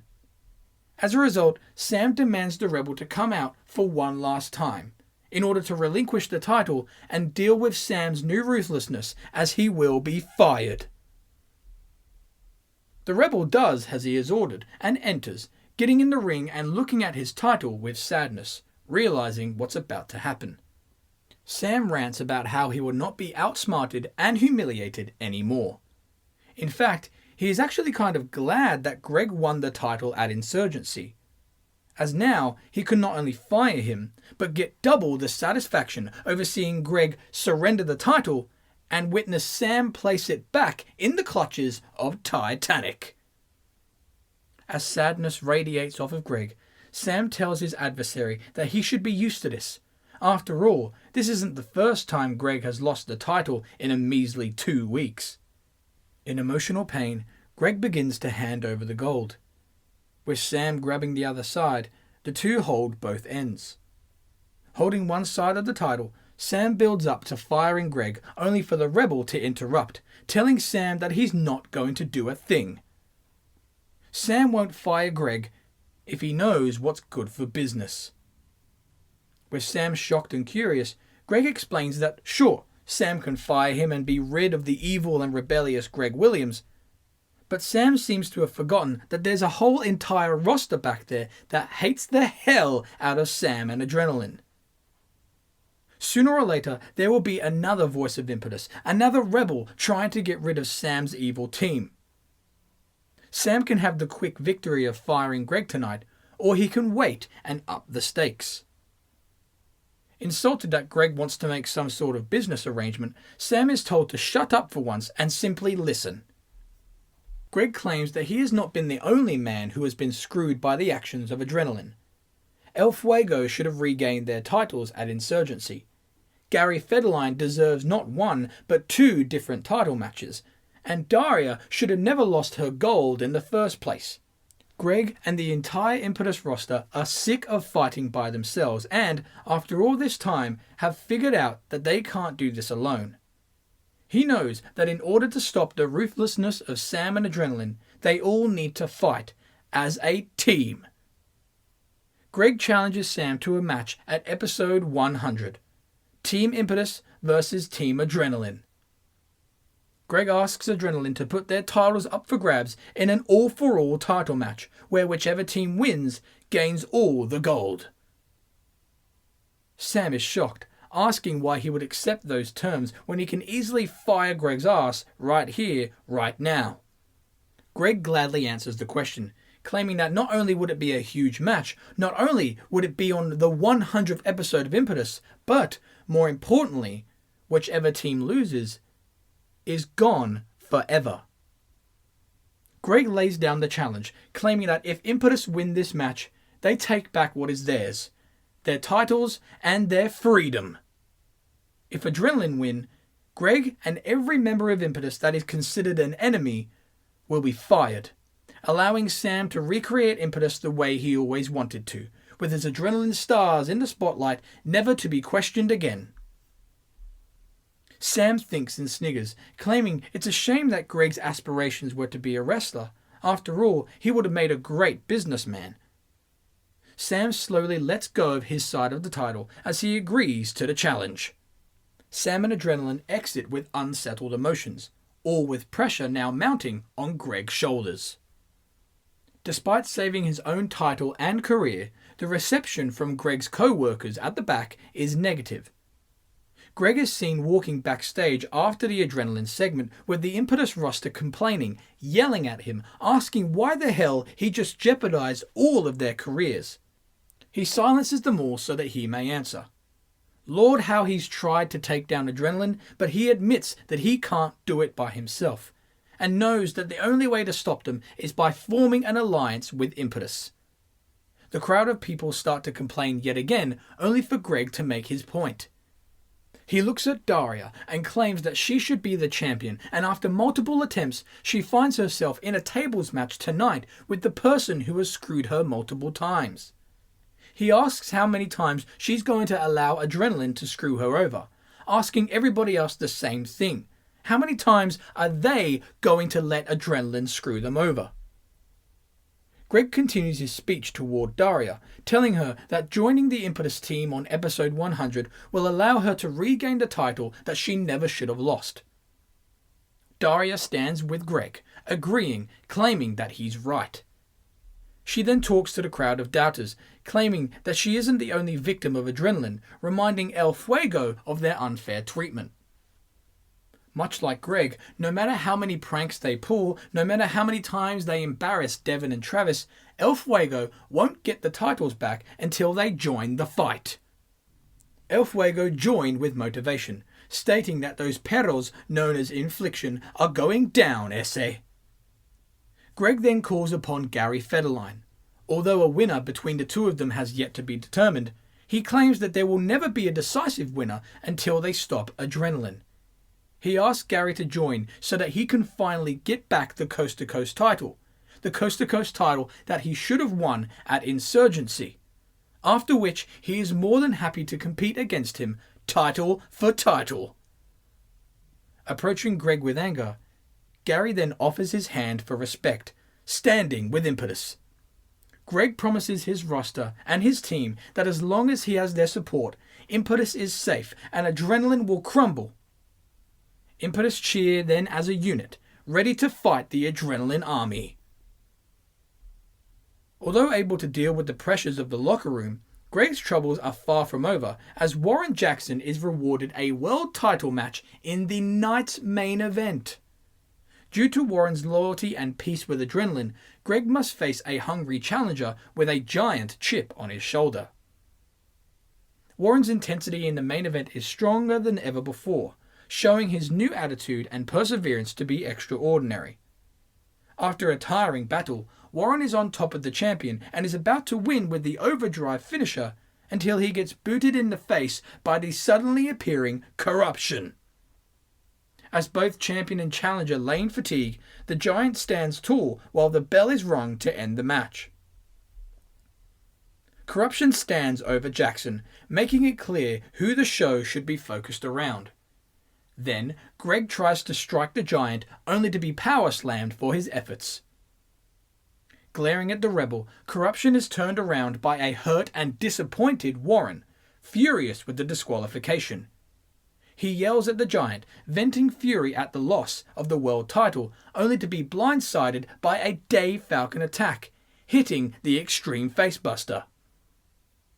Dave continues his beatdown on his former protege, surprisingly aligning himself with Empire in the process. Now listening to their previous mentor, Empire do as Dave orders, poetically attacking Warren's leg, reversing roles from months ago. With Warren out cold, Empire, Dave and Corruption stand over their former ally. Greg is seen on the outside with anger, realizing the power of adrenaline. Corruption grabs the champion's title and raises it, symbolizing that he will take back his title and nobody else. Battle of the Brands. The next episode shows an interview segment with the president. After explaining the lawsuits surrounding Greki Mathiams, he describes why Warren Jackson was seemingly excommunicated from their peace offering last week. What happened to Warren last week was purely to set an example that if you fight against adrenaline, you will pay the ultimate price. Hyping up the huge war at the next pay-per-view, Sam claims that tonight's theme is Adrenaline versus Impetus. With Empire representing Adrenaline, their opponents, Barry the Bogan and Wazzy D, will represent Impetus in tag team warfare. Sam is then asked how he feels his team will match up against Impetus's at episode 100. After scoffing, the president claims that Impetus's team looks good on paper, but are too selfish for their own good. Sam believes that Impetus are going to chase after their own individual titles, so much so that in the end it will cost them, as they will fall over each other in the process. Adrenaline's unity is unbreakable, unbeatable, and it will only be a matter of time before Titanic is recrowned the world champion by defeating Greg Williams and his team of middle-class talent. Speaking of middle-class talent, Gary Federline enters the scene, glaring at his boss. Sarcastic as ever, Sam apologizes for what happened at Insurgency. With Gary's coast-to-coast title dreams crushed at the pay-per-view, Sam lets Gary know that he wanted a higher class talent like Dave Falcon to hold the gold, unlike the middle class talent like Gary. Sam hopes he can understand. Oh, Gary understands alright. He understands that tonight has been dubbed Adrenaline vs. Impetus, and further announces the main event scheduled for later tonight. Gary makes the announcement that he, along with Greg and Daria, will give Adrenaline a taste of episode 100, as they deliver the Infliction and Emerald a first-class ass-kicking back to 2010, where they actually mattered. After the intense speech, Sam sniggers and patronizes his Impetus enemy as he walks away, patting Gary on the shoulder, wishing him good luck with his goals. With Gary showing his Impetus colours, the Adrenaline vs. Impetus main event is advertised throughout the show, placing Gary, Daria and Greg against Infliction and Emerald. Despite standing up for himself, Gary seems to have been affected by the president's harsh words, as later in the show, Daria is comforting a saddened Gary in the locker room. Convinced that he is the weak link of the team, Gary states that perhaps Sam is right. Maybe he is a middle-class talent. Daria tries to cheer him on, claiming that he's been a top performer over the last few months and shouldn't have let Sam get under his skin. Gary disputes further, feeling sorry for himself, arguing that if he was that good, he'd be the coast-to-coast champion by now, resulting in Dave Falcon not being the champion and further resulting in Warren Jackson not being taken out last week. Blaming himself, Gary believes that it's his fault that Dave is the champion and his fault that Warren has been taken out. As Daria tries to attend to Gary's emotions, Greg Williams enters in the background. She looks at Greg, asking him for help. Expecting to hear kind words from the rebel, Greg simply agrees with everything Sam said. Shocking his allies, Greg tells Gary that he's easily the less performer of the team, stating that he should have chosen someone else to be a part of the group rather than a heart-bleeding, tear-swelling baby like Gary. With Daria shocked, Gary stands up and confronts an unbothered Greg, asking if he's serious. Looking at his nails with arrogance, Greg states that there's a reason why he is standing as a champion and Gary isn't. Gary scowls and fires up, stating that the real reason is because he literally laid down for the champion 2 weeks ago. Gary childishly storms out, with Greg still unfazed. Asked by Daria why he has treated an important ally with such low regard, Greg tells her not to worry, as his plan has worked perfectly. Later, the Adrenaline vs. Impetus theme episode takes effect as El Fuego face Dave Falcon and Corruption in a tag team contest. With the high-flying luchadors trying to combat their opponents, it doesn't take too long before the Giant takes over offense, destroying not only Hernando Listio, but also Ricardo Cinxia at the same time.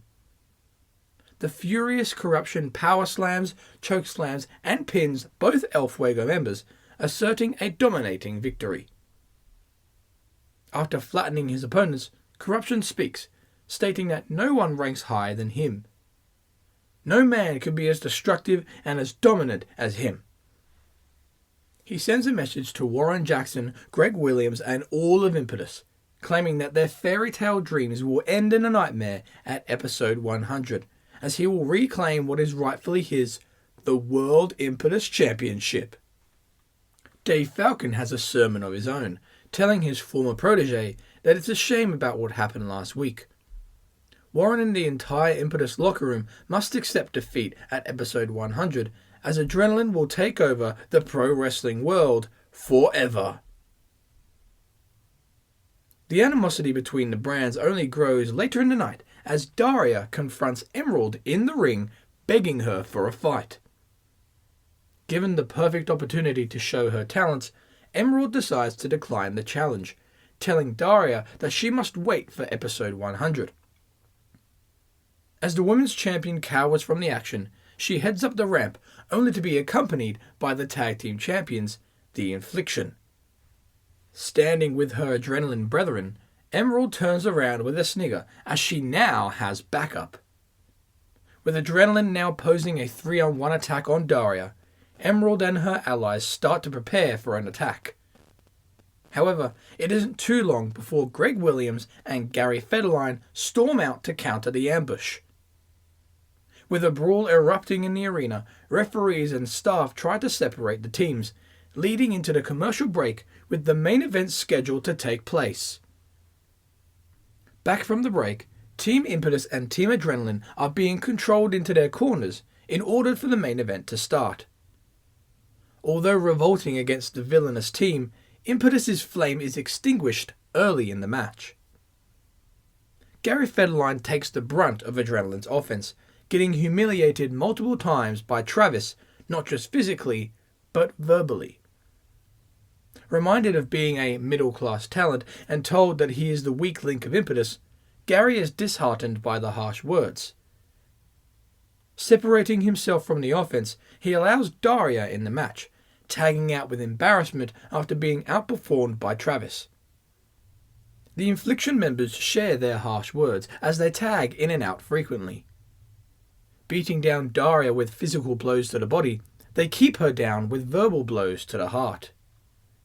With Devin enjoying his dominance, Daria eventually fights back and eventually is able to make the tag to the restless Greg Williams. Greg comes in with huge momentum, finally taking Devin down and setting up for the Scruti-Knee. However, hoping to save his partner, Travis charges into the ring, only to be steamrolled by the enraged Gary Federline. Unleashing his inner turmoil, Gary throws Travis to the outside to vent his rage. With Greg distracted by this, he gets placed in position for Devin's finisher, the Execution DDT, only to reverse it, ready for the Gordo Cutter. The finisher is unable to be hit as Emerald tries to stop the action, but instead gets stopped by Daria, who tackles her to the outside. Saved by his partners, Greg hits the Gordo Cutter and allows Daria to hit her finisher, the Harlem Hangover, on Devin before pinning his opponent. Greg and Daria attempt to celebrate their win, only to see their remaining partner still on the outside, beating the hell out of Travis. As Gary viciously throws Travis into the barricade multiple times, Greg and Daria try to hold him back with little success. As officials come down to control Gary's frenzy, they fail as they witness Travis be thrown in the ring and then hit with his finisher, the Fed Cred. A furious Gary stands over his beaten bully, now with more intensity than ever before. Greg's created plan backstage has worked perfectly, as Team Impetus now has a more motivated and enraged member in Gary Federline, a member in which Greg is happy to raise hands with. With Impetus ending the show on a high note, Adrenaline are in trouble heading into episode 100. Man down.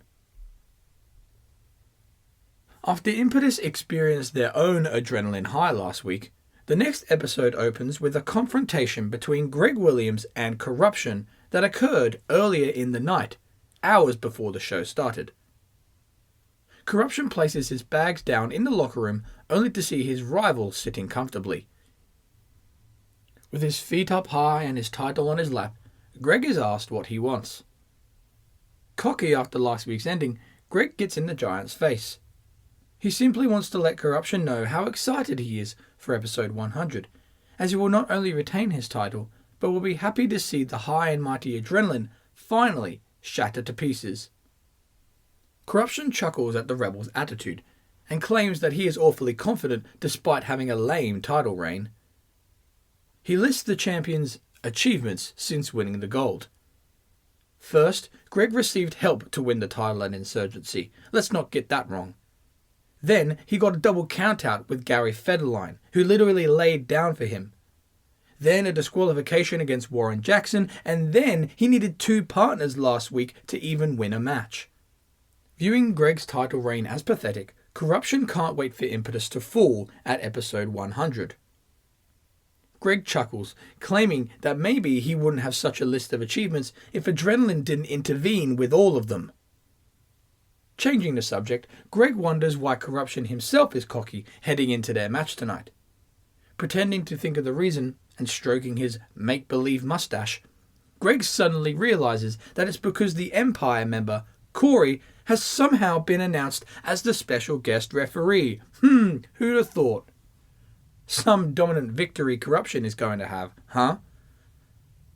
Greg states that after all this adrenaline crap is over with, maybe he can be the champion he was supposed to be before adrenaline formed. He gets close to Corruption and promises him that whether he or his boss likes it or not, adrenaline will perish. Greg leaves, repositioning his title on his shoulder, with Corruption looking on in anger. With the unfair special guest referee main event between Greg Williams and Corruption being advertised, so too is the contest between Gary Federline and Devin. Due to the events that happened last week with Travis, Devin has been given an opportunity to get redemption for his injured partner. The two lock horns with intensity, allowing both men to show their disdain toward one another. Devin eventually counters Gary's new rage, finally having a chance to breathe from the huge offense. As he recovers, he locks his eyes on something. Devin goes to the outside and picks up the previously dropped crowbar, used during Dylan Dark's match from earlier in the evening. Happy to relive his previous years, Devin gets back in the ring and tries to use his go-to weapon, only for Gary to fight back and attempt the Fed cred. Desperate to escape the finisher, Devin counters and smacks Gary in the ribs with the crowbar, causing a disqualification. The match may be over, but Devin's unbridled offense is far from it. He picks his opponent up and smacks him in the head with the crowbar. Referencing Gary's attack last week, Devin decides to take Gary to the outside and send him into the barricade multiple times. After a chaotic attack with no one to halt it, the Infliction member walks out, dropping the crowbar and proud of his actions. Gary recovers slowly, finally being attended to by officials who make their way to the scene. He stumbles his way up the ramp, unbalanced. Gary's health concerns are addressed later in the show, as an interviewer is seen outside a medical room. After talking to the doctors as much as they can, it has been reported that, due to the vengeful actions of Devin, Gary has suffered a concussion in which may put him out of action for anywhere between 2 to 3 weeks. The question is, will Gary be able to perform at episode 100? Will he be able to be a part of Impetus's most important match? With more updates promised on social media, Gary's placement on the pay-per-view seems drastically low. With Impetus at a disadvantage, so too is Greg Williams as the main event approaches. The Empire member and Adrenaline peace offerer, Corey, is seen warming up in a locker room, wearing his referee shirt with cockiness. Greg approaches Corey with his title around his shoulder. He tells the special guest referee that he got the world title back because he stood up to Adrenaline and refused to be a part of a flawed and biased system. He encourages Corey to do the same thing. The Rebel goes to leave for his match, only for Corey to show attitude, claiming that Greg thinks he's so great, beating the odds and becoming champion. Believing to be better than Greg, Corey claims that he and Blake have a master plan to get their tag titles back, and insists that Greg watches to see how it's done. Corey continues to anger Greg, telling him that Empire's approach to the main event this evening will be the same approach to their peace offering, as they will do what is best for them. Angered by Corey's words, Greg gets close to Corey and claims that if he and Empire continue to be Adrenaline's errand boys, then there will be no more impetus left for them to achieve their master plan. Greg exits the frame, ready for his match as Corey ponders. The main event takes place, pitting the former and current world champions in battle, all while Corey officiates. The Empire member spends the first half of the match calling it down the middle until attempting to side with Corruption. With Greg sick of the biased decisions, he decides to punch Corey's lights out, ridding himself of the inevitable screw job by the official. He turns around to get choked by Corruption and hit with the choke slam. The giant covers his opponent for a win, but Corey is in huge pain, unable to attend the pin. Titanic calls for another referee, leading to Blake coming out in order to replace his partner's role. Panicking to become the new official, Blake quickly enters the ring and takes the referee's shirt off of his partner, all while Corruption prepares for a power slam. However, in the high drama, Greg reverses the move and hits the Scruti-Knee. With Corruption down and out, Greg covers and hopes for the win. However, Blake's previous panic has now turned into a chilled movement, as he now takes his time to put on the referee's shirt, stalling for time. Greg instantly gets up with rage, turns Blake around and decides to hit him with the Scruti-Knee as well. With Blake being struck by the finisher, the referee's shirt gets launched into the air and then grabbed by Greg. The rebel looks at the camera, raises his eyebrows, shrugs his shoulders, and then puts on the referee's shirt to count his own pin. With all the drama surrounding Gary Federline's injury, Impetus ends the night on top, as Greg Williams has outsmarted Adrenaline once again. The Hunt. Greg's victory over his enemies may have raised momentum for Team Impetus, but the morale for the unit took a deep fall on the next episode due to Sam's huge announcement. Located in his office, Sam confirms the reports that Gary Federline is indeed injured due to the results of last week's match with Devon. The president sniggers and sarcastically sends his condolences to Gary and Team Impetus as they head into episode 100 with one member down. He sniggers as he tells Greg Williams that he's going to have to quickly search for a new member of his team. This couldn't prove to be any more true, as walking out with one man down in the press conference later tonight won't inspire a lot of confidence from his peers. Hearing the news, the pressure on Greg's shoulders doubles as he must spend the entire night attempting to find a replacement to his team just 1 week before Impetus's biggest match. However, those he asks, well, they have other ideas in mind. He hopes to acquire a fifth member by asking the likes of Charlie Finch, Dylan Dark, Skars, and even Vipernip in backstage segments throughout the show. He reminds Finch of his recent loss of the Coast to Coast title and how being a part of Team Impetus would allow him the chance to get it back. Finch declines, believing the entire Impetus roster to be weaker than Adrenaline's, hoping to join the villainous team after they are victorious. Still searching, Greg approaches Dylan Dark, hoping to bring him to Team Impetus in order to regain the title that was so important to him. Dylan reminds Greg that the Coast to Coast title was important to him. However, what's most important to him now is eliminating rookies from this business. Dylan fails to see why he would ever want to join Greg's group of young brats and tells him to continue his search. Desperate, Greg finds it hard to ask his personal rival for a favour. He invites Vipernip to be a part of the unit, only for the superhero to decline. Although Vipernip may want to join the Impetus team, he already has too much at stake at episode 100, as his and Greki Mathiams' career is on the line. With little time and few options left, Greg tries to convince Vipernip further, baiting the idea of defeating Dave Falcon, his long-time rival, taking away the Coast to Coast title and finally showing who the better legend is. Vipernip explains that his history with Dave Falcon is exactly that. He declines yet again, wishing Greg the best of luck. Rid of all hope, Greg approaches a beaten-up Skars in a public bathroom.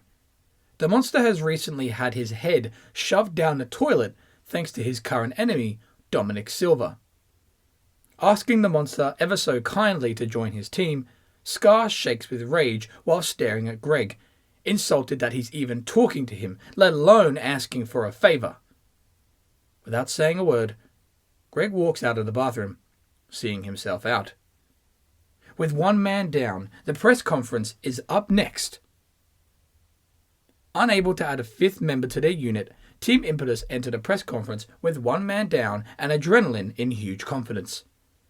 Two large tables are spread across either side of the stage for both teams to gather around.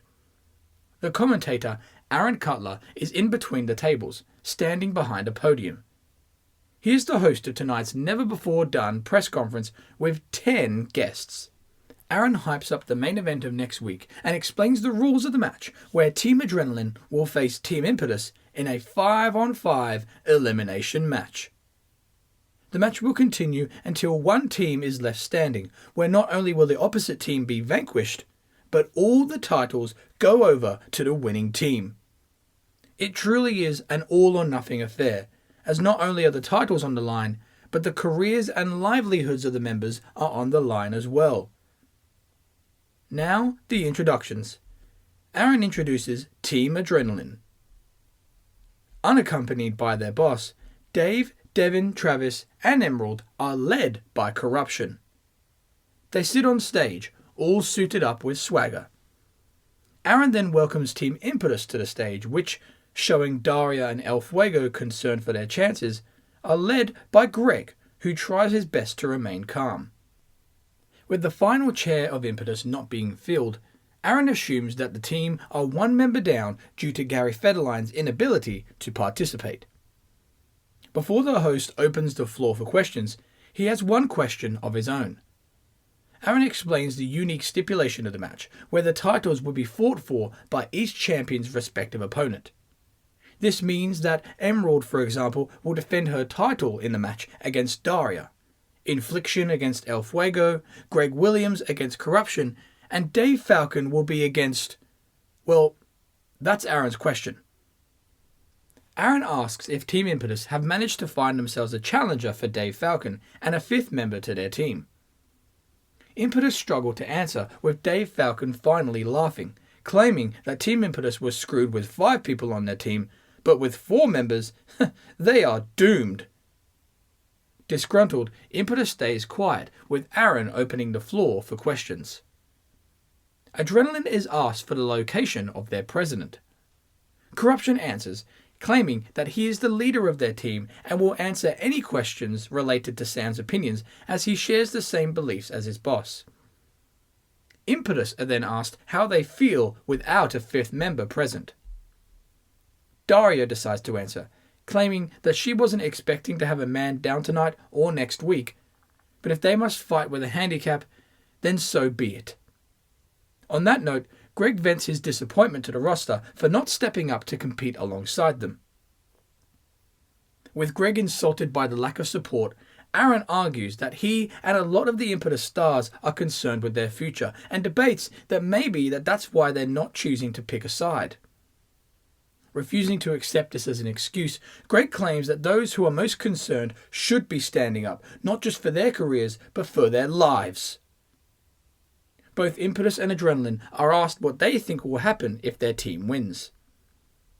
Emerald answers quickly, stating that Team Adrenaline will take over the world of wrestling as there will be no more Impetus. The show will hit a reset button as it goes back to how wrestling was supposed to be, with Adrenaline front and center and with the Impetus losers nowhere to be seen. In fact, she has it on good authority that Impetus will be erased entirely and will be renamed Adrenaline forever. Impetus then have a chance to answer. El Fuego claim that they agree with Emerald on Impetus hitting a reset button, as all the Adrenaline perros will be filling for unemployment, retiring with their pension, dying a miserable death, just like Adrenaline did all those years ago. As the tension between the teams causes a ruckus, Aaron settles the enemies, moving on to another question. Both teams are then asked what they think will happen if their opponents will win. Both teams are silent, with Greg finally answering. If Adrenaline wins, he says that the whole world of wrestling becomes a place of old, decrepit has-beens, running around thinking that their shit is made of gold. He asks Adrenaline what they think will happen if Impetus will lose. Yeah, sure. They'll have their victory and they'll strut around bragging that victory for weeks. But it won't be too long until Adrenaline comes crumbling down yet again. Without Impetus, there is no Adrenaline. Whether they realize it or not, Adrenaline needs Impetus, and after pushing him to a boiling point, time and time again, threatening to fire the amazing talent that Impetus has produced, putting multiple people in hospital because of their petty and disgusting selfishness, he and Impetus have had enough. He, along with his team and the entire roster, have tried to warn them, tried to show them what Impetus have wanted from the beginning. Freedom. Greg wants every wrestler in the back to realise that they should not be crammed into Sam's rat maze and should not submit to dehumanization. Impetus want freedom. That's what they want, and that's what Adrenaline should want. They should want to mix it up with the younger talent. They should want to pass the torch onto those who deserve it. But no, they don't want that, because they have been so fixated on creating their previous success that they have lost sight of what's important in the professional wrestling world, and lost sight of what makes a company and a wrestler in the current day. Greg has said it once and he'll say it again. He will fight. He will continue to fight until Adrenaline are taken down one by one, and that is exactly what will happen at episode 100. Whether he has 4 teammates, 3 teammates, or has to do it by himself, Impetus will win because they must, in order for this business to survive. After Greg's heroic speech, Sam enters on stage. He calmly tells Greg to relax, claiming that his team can stress less as he is here. Listening to Greg's mighty words, the 5th and final member to Team Impetus has been revealed. He tells Impetus that their 5th member has arrived, and it's him. With the president dropping a bombshell, he turns around to see a stunned Adrenaline. Sam approaches his former unit and glares at them. He gets in Corruption's face with intensity and is about to verbally abuse his team, only to laugh with intensity. The Adrenaline team literally ruffle as Sam reveals the scene to be a huge giant prank. Joining his chuckling team, Sam tells Impetus that they can fight the big fight all they want, but in the end will fail. He claims that Adrenaline will win and will achieve the destiny they were supposed to achieve all those years ago. History will not repeat itself, as Sam has gotten and always will get whatever he wants. Adrenaline leave with the 4 members of Impetus looking on with defeat already on their minds and without a partner. Episode 100. Finally, we are here. The 100th episode of Impetus. The commentary team welcome us all to the 100th edition of the show. Despite the excitement, they question their employment in the company, regardless of who wins the main event. With the stakes higher than ever before, decisions will be made, sorrows will be drowned in, predictions will become spoilers, livelihoods will be threatened, and one army shall fall, all on tonight's 100th edition of Impetus. Adrenaline's recent confidence boost causes Team Impetus to be on low motivation. With an Impetus banner in their locker room wall, the team are preparing for their match with little effort, as they all seem to accept their disadvantage. El Fuego member Ricardo Cinxia asks his team if Gary Federline has been able to make it tonight, all with Greg shrugging his shoulders. Daria asks the rebel if he's heard from Gary at all, with Greg simply shaking his head. Hernando Listio wants to ask if it's worth giving him another call, only for Greg to yell, admitting that Gary is not coming and that Impetus is doomed. Furious with himself, Greg claims that he should have never asked for this match and should have never put everybody's careers in jeopardy. He sits down with anger as all hope is lost. As Daria looks to sympathize, she thinks of an idea. She decides to agree with Greg, telling him that this is indeed all of his fault. Using the same attitude and speech to light a fire underneath Gary, Daria hopes to do the same for Greg. She'll be damned to see Greg lose his determination now after so much fight and rebellion against the system. She reminds him that he's the world champion and says that even without a 5th member, they can all be champion by the end of the night if they all stop crying and continue to fight.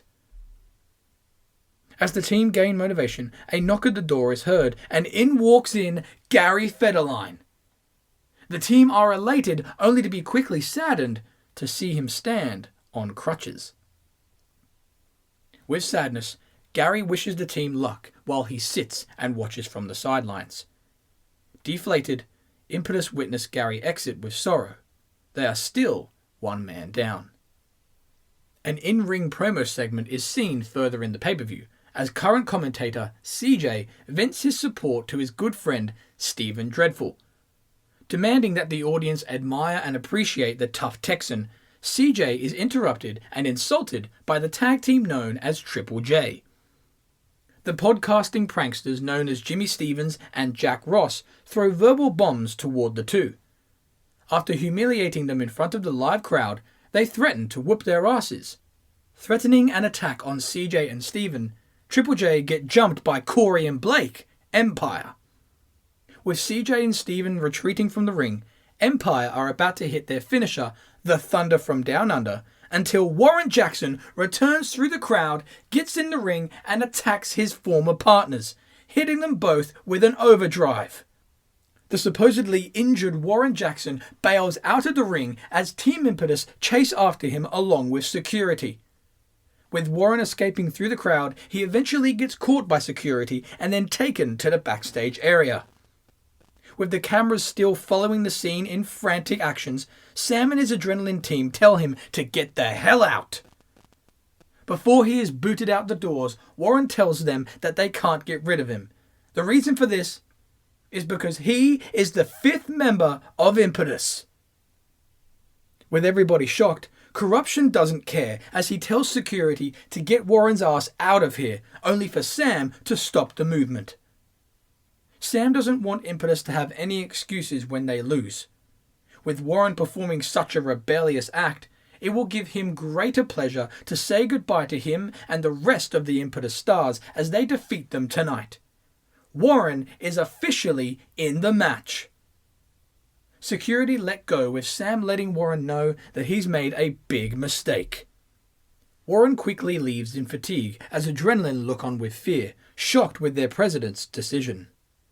As the main event approaches, Jackson is seen alone inside the Impetus locker room. Seemingly waiting for the Impetus team, he paces around the Impetus banner until the team come in. Greg sees Jackson and vents his satisfaction, happy to see Warren finally show some balls and man up to Adrenaline. Finally showing a little Greg Williams inside of him after all, he finally kicked their asses. Rolling his eyes to Greg's self-absorption, Warren gets told by the Rebel that he has no idea why Sam has allowed it, but if he wants in on Team Impetus, then Warren Jackson is in.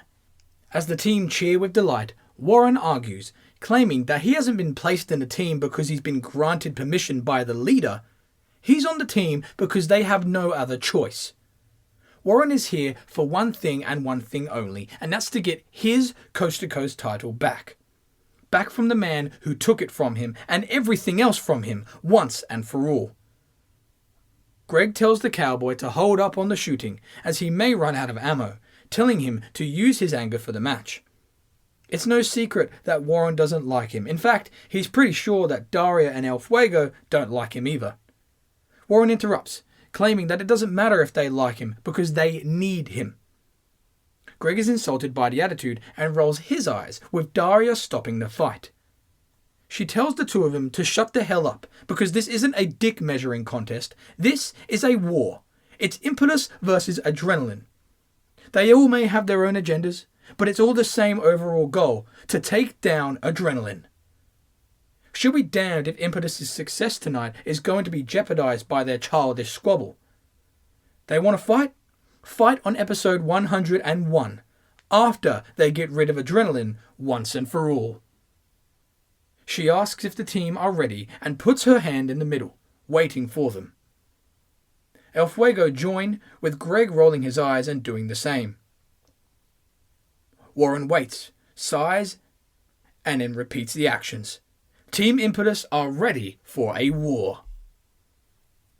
As Team Impetus seem to evolve, Adrenaline's confidence seems to fall, as Corruption and Sam are having a huge argument later in the night in Sam's office, while the other members of Adrenaline hold them back. The Giant asks why Sam has allowed Warren to compete, with Sam answering, claiming that with Impetus having 4 members on their team, they will always use it as an excuse as to why they lost. It's a pretty simple business strategy. Corruption then calls it stupid, telling his boss that he has just given Impetus an equal playing field, giving them a far higher chance to succeed.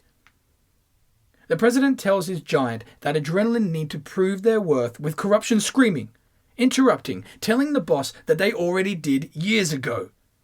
He then yells more, asking Sam where his title is, and states that he never got it back. Insulted and confused, Sam reminds Corruption that they're having this match tonight in order to get the title back, and asks what the issue is.